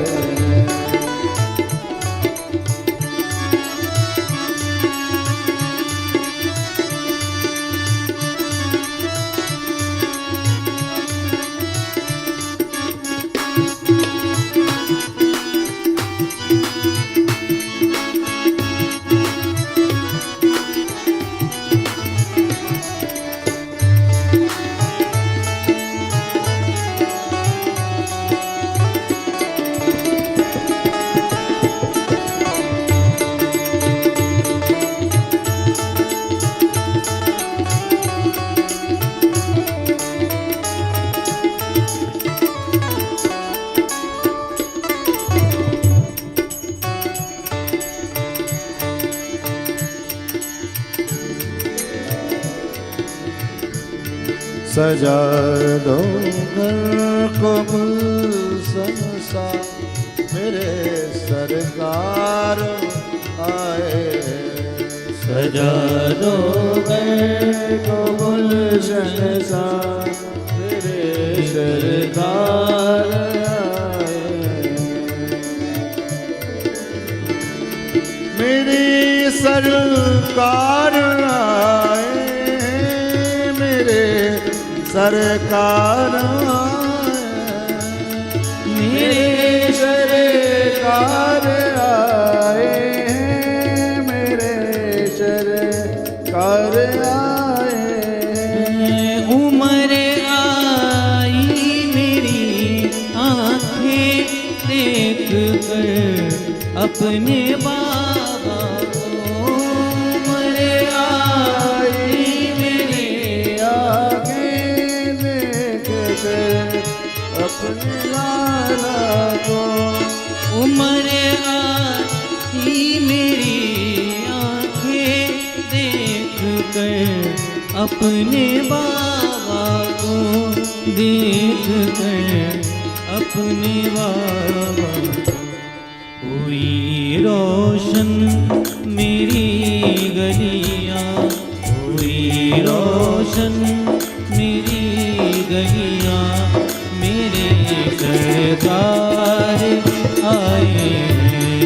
हुई रोशन मेरी गलियाँ, मेरे घर राम आए। घर को गुलशन था मेरी सरकार आए। मेरे घर राम आए। भगवान का भव्य और दिव्य अयोध्या में स्वागत हुआ। पहले तो राम जी ने सभी अयोध्या के वासियों से एक संग मिले अमित रूप प्रगटे तही काला। भगवान ने इतने रूप प्रकट किए, किसी अयोध्यावासी को ये नहीं लगा कि राम मुझसे पहले नहीं मिले। सबको लगा राम पहले हमसे मिले, हमसे पहले मिले। क्यों? अनेक रूप रूपाय विष्णु प्रभु विष्णु, अनेक रूप भगवान ने धारण किया। और उसके बाद पहले राम जी ने भरत जी की जटा को छुड़ाए, फिर अपनी जटा छुड़वाई, चारों भैया स्नान किए और सिंहासन के ऊपर भगवान विराजमान हुए। वशिष्ठ जी ने तिलक किया है और ब्राह्मणों ने वेद पाठ किया। हमारे यजमान जी भगवान का तिलक करेंगे और हमारे पंडित जी शांति पाठ करके ठाकुर जी का राज तिलक करेंगे। उसके बाद हम लोग कथा को आज यहीं पर विराम देंगे और कथा विराम नहीं, कथा शुरू रहेगी। यहाँ अप्रत्यक्ष रूप से कथा विराम रहेगी, कथा कल से शुरू रहेगी। आप भले ही हम आपके बीच में यहाँ प्रत्यक्ष में नहीं रहेंगे, लेकिन सोशल मीडिया के माध्यम से आपके बीच में रहेंगे, क्योंकि आज यहाँ विराम होगी, कल दूसरे जगह शुरू होगी। इसलिए आप चिंता मत करना। भले कल भंडारा है, कल भंडारा रसगुल्ला सब खा लीजिए, कल के लिए झूठ है, लेकिन परसों से फिर कथा सुनिएगा यही टाइम में 6 बजे से। जहाँ रहिएगा यूट्यूब के माध्यम से कथा सुनते रहिए, कथा सुनना बंद नहीं करना। सिलसिला है ना कि जो है टूट जाए, क्योंकि लगातार चलता रहता है, तभी वो चरे वेदी वेदों ने कहा, तो लगातार चलते रहना चाहिए। तो कथा आज यहाँ विराम होगी, कल से कथा दूसरे जगह शुरू होगी। कथा 6 बजे से यही समय रहेगा लाइव का। तो भले ही रसगुल्ला खाने के लिए थोड़ा व्यस्तता हो जाए तो कोई बात नहीं, लेकिन परसों से जरूर सुनिएगा। आइए महाराज मास्टर साहब ठाकुर जी का पूजन करें और आप शांति पाठ कर दें ठाकुर जी का। हरिः ओम। स्वस्ति न इंद्रो मृतस्रवाः स्वस्ति नः भोगा विश्ववेदाः स्वस्ति न सारज्यो अरिष्टनेमिः स्वस्ति नो बृहस्पतिर्दधातु पयः पृथिव्यां पय ओकधे गुपयो दिव्यन्तरिक्षे पयोधाः वयस्पतिः प्रतिशः सन्तु मह्यम्ब विष्णोरराट विष्णो विष्णु ध्रुवोऽसि वैष्णवमसि विष्णवे त्वा अकृते देवता वादो देवता सूर्यो देवता चन्द्रमा देवता वसवो देवता रुद्रा देवता दित्या देवता मरुदो देवता विश्वे देवा देवता बृहस्पति देवतन्द्रो देवता वरुणो देवता द्योः शान्तिरन्तरिक्षगुं शान्तिः पृथिवी शान्तिरापः शान्तिरोकधयः शान्तिः वनस्पतयः शान्तिर्विश्वे देवाः शान्ति ब्रह्म शान्तिः सर्वगुं शान्तिः शान्तिरेव शान्तिः सामा शान्तिरेधे हरिः ओम सर्वारस्य शान्तिः सुशान्तिर्भवतु ओम सत्यः सन्तु यजमानस्य कामाः।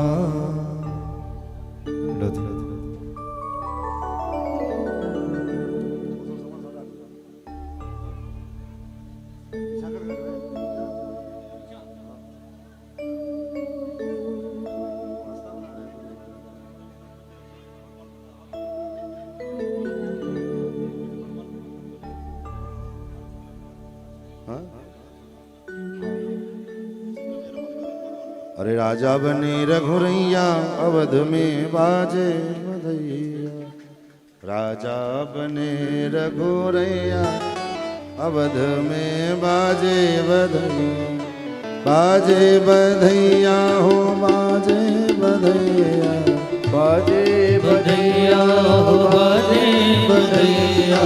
राजा बने रघुरैया अवध में बाजे बधैया, राजा बने रघुरैया अवध में बाजे बधैया। धन्य अवधपुर धन्य महाराजा, धन्य अवधपुर धन्य महाराजा, धन्य अवधपुर धन्य महाराजा, धन्य अवधपुर धन्य महाराजा, धन्य अवधपुर धन्य महाराजा, धन्य अवधपुर धन्य महाराजा। धन्य कौशल्या जी मैया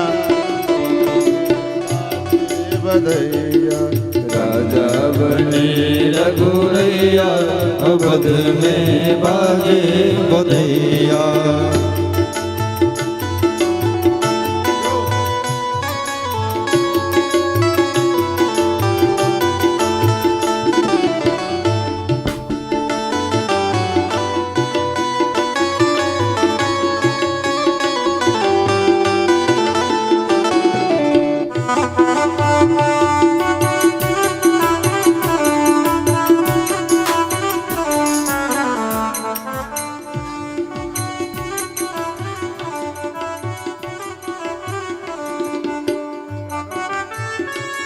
अहाँ सबके जे आवे 100 आदमी व्यास गद्दी पर एबे तहन तो ई बताला जे 12 बजे के जाए आ जगहो कम छे समस्या से हमरा विचार है जे अहाँ सबके व्यास गद्दी परिक्रमा करा दी की हां करबै ने एतो से आबिए ना परिक्रमा करत पीछा तक निकल के आबी भीड़ मेंटेन रहते ते द्वारे प्रयाग सब में देखे ना भीड़ को मेंटेन कर लंबा घुमा दे दुआरे एत जगह का अभाव है भीड़ मेंटेन रहते दुआरे अहाँ सब पूजा कर लिये। हाँ अहाँ के लिए पूजा अहाँ साइड बैस जाओ अहाँ दुकान साइड बैस जाओ और बाकी सब आदमी आवे एत से प्रणाम करे तो निकल जाए बेसी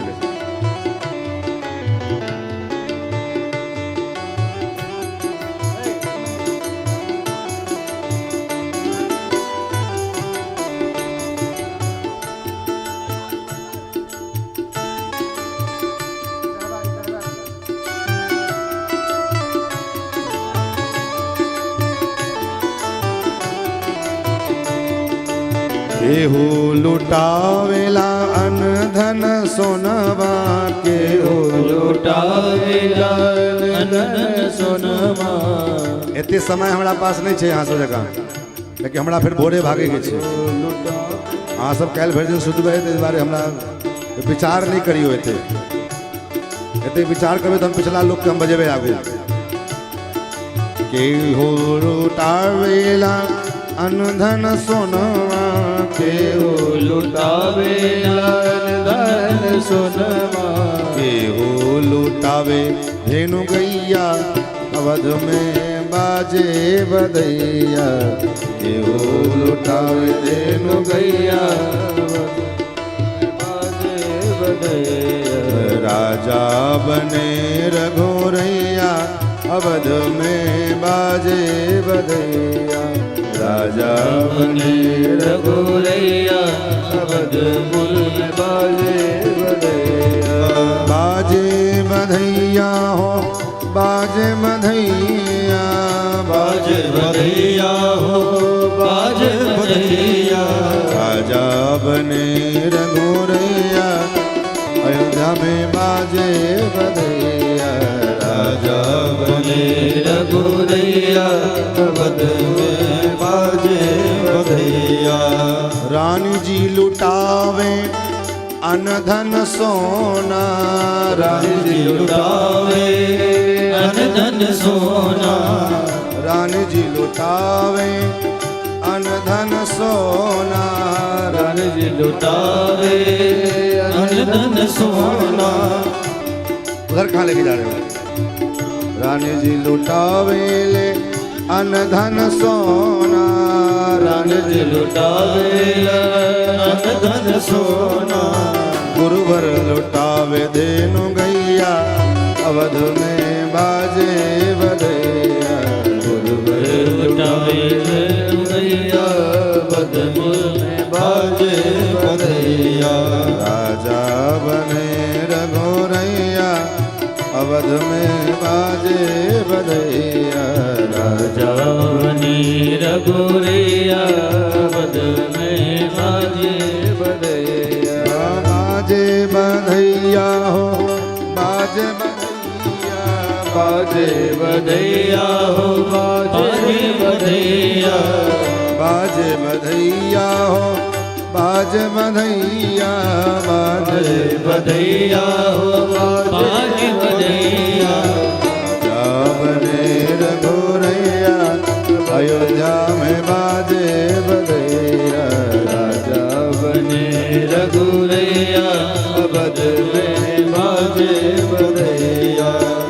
लड़का सबके एमरे रोकियो एमरे इतना कते रोकने पुरुष वर्ग से होय थिन ने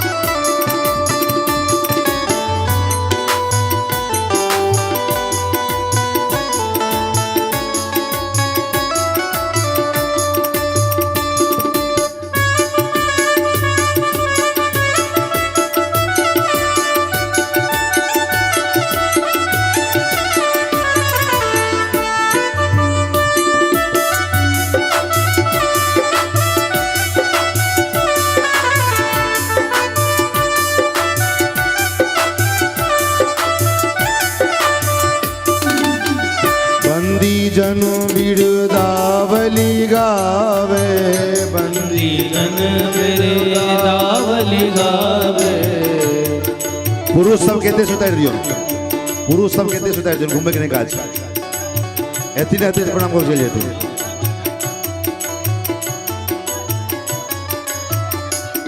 बुची यहां सब ए साइड आ जाइयो यहां सब भोग लेते साइड आ जाइयो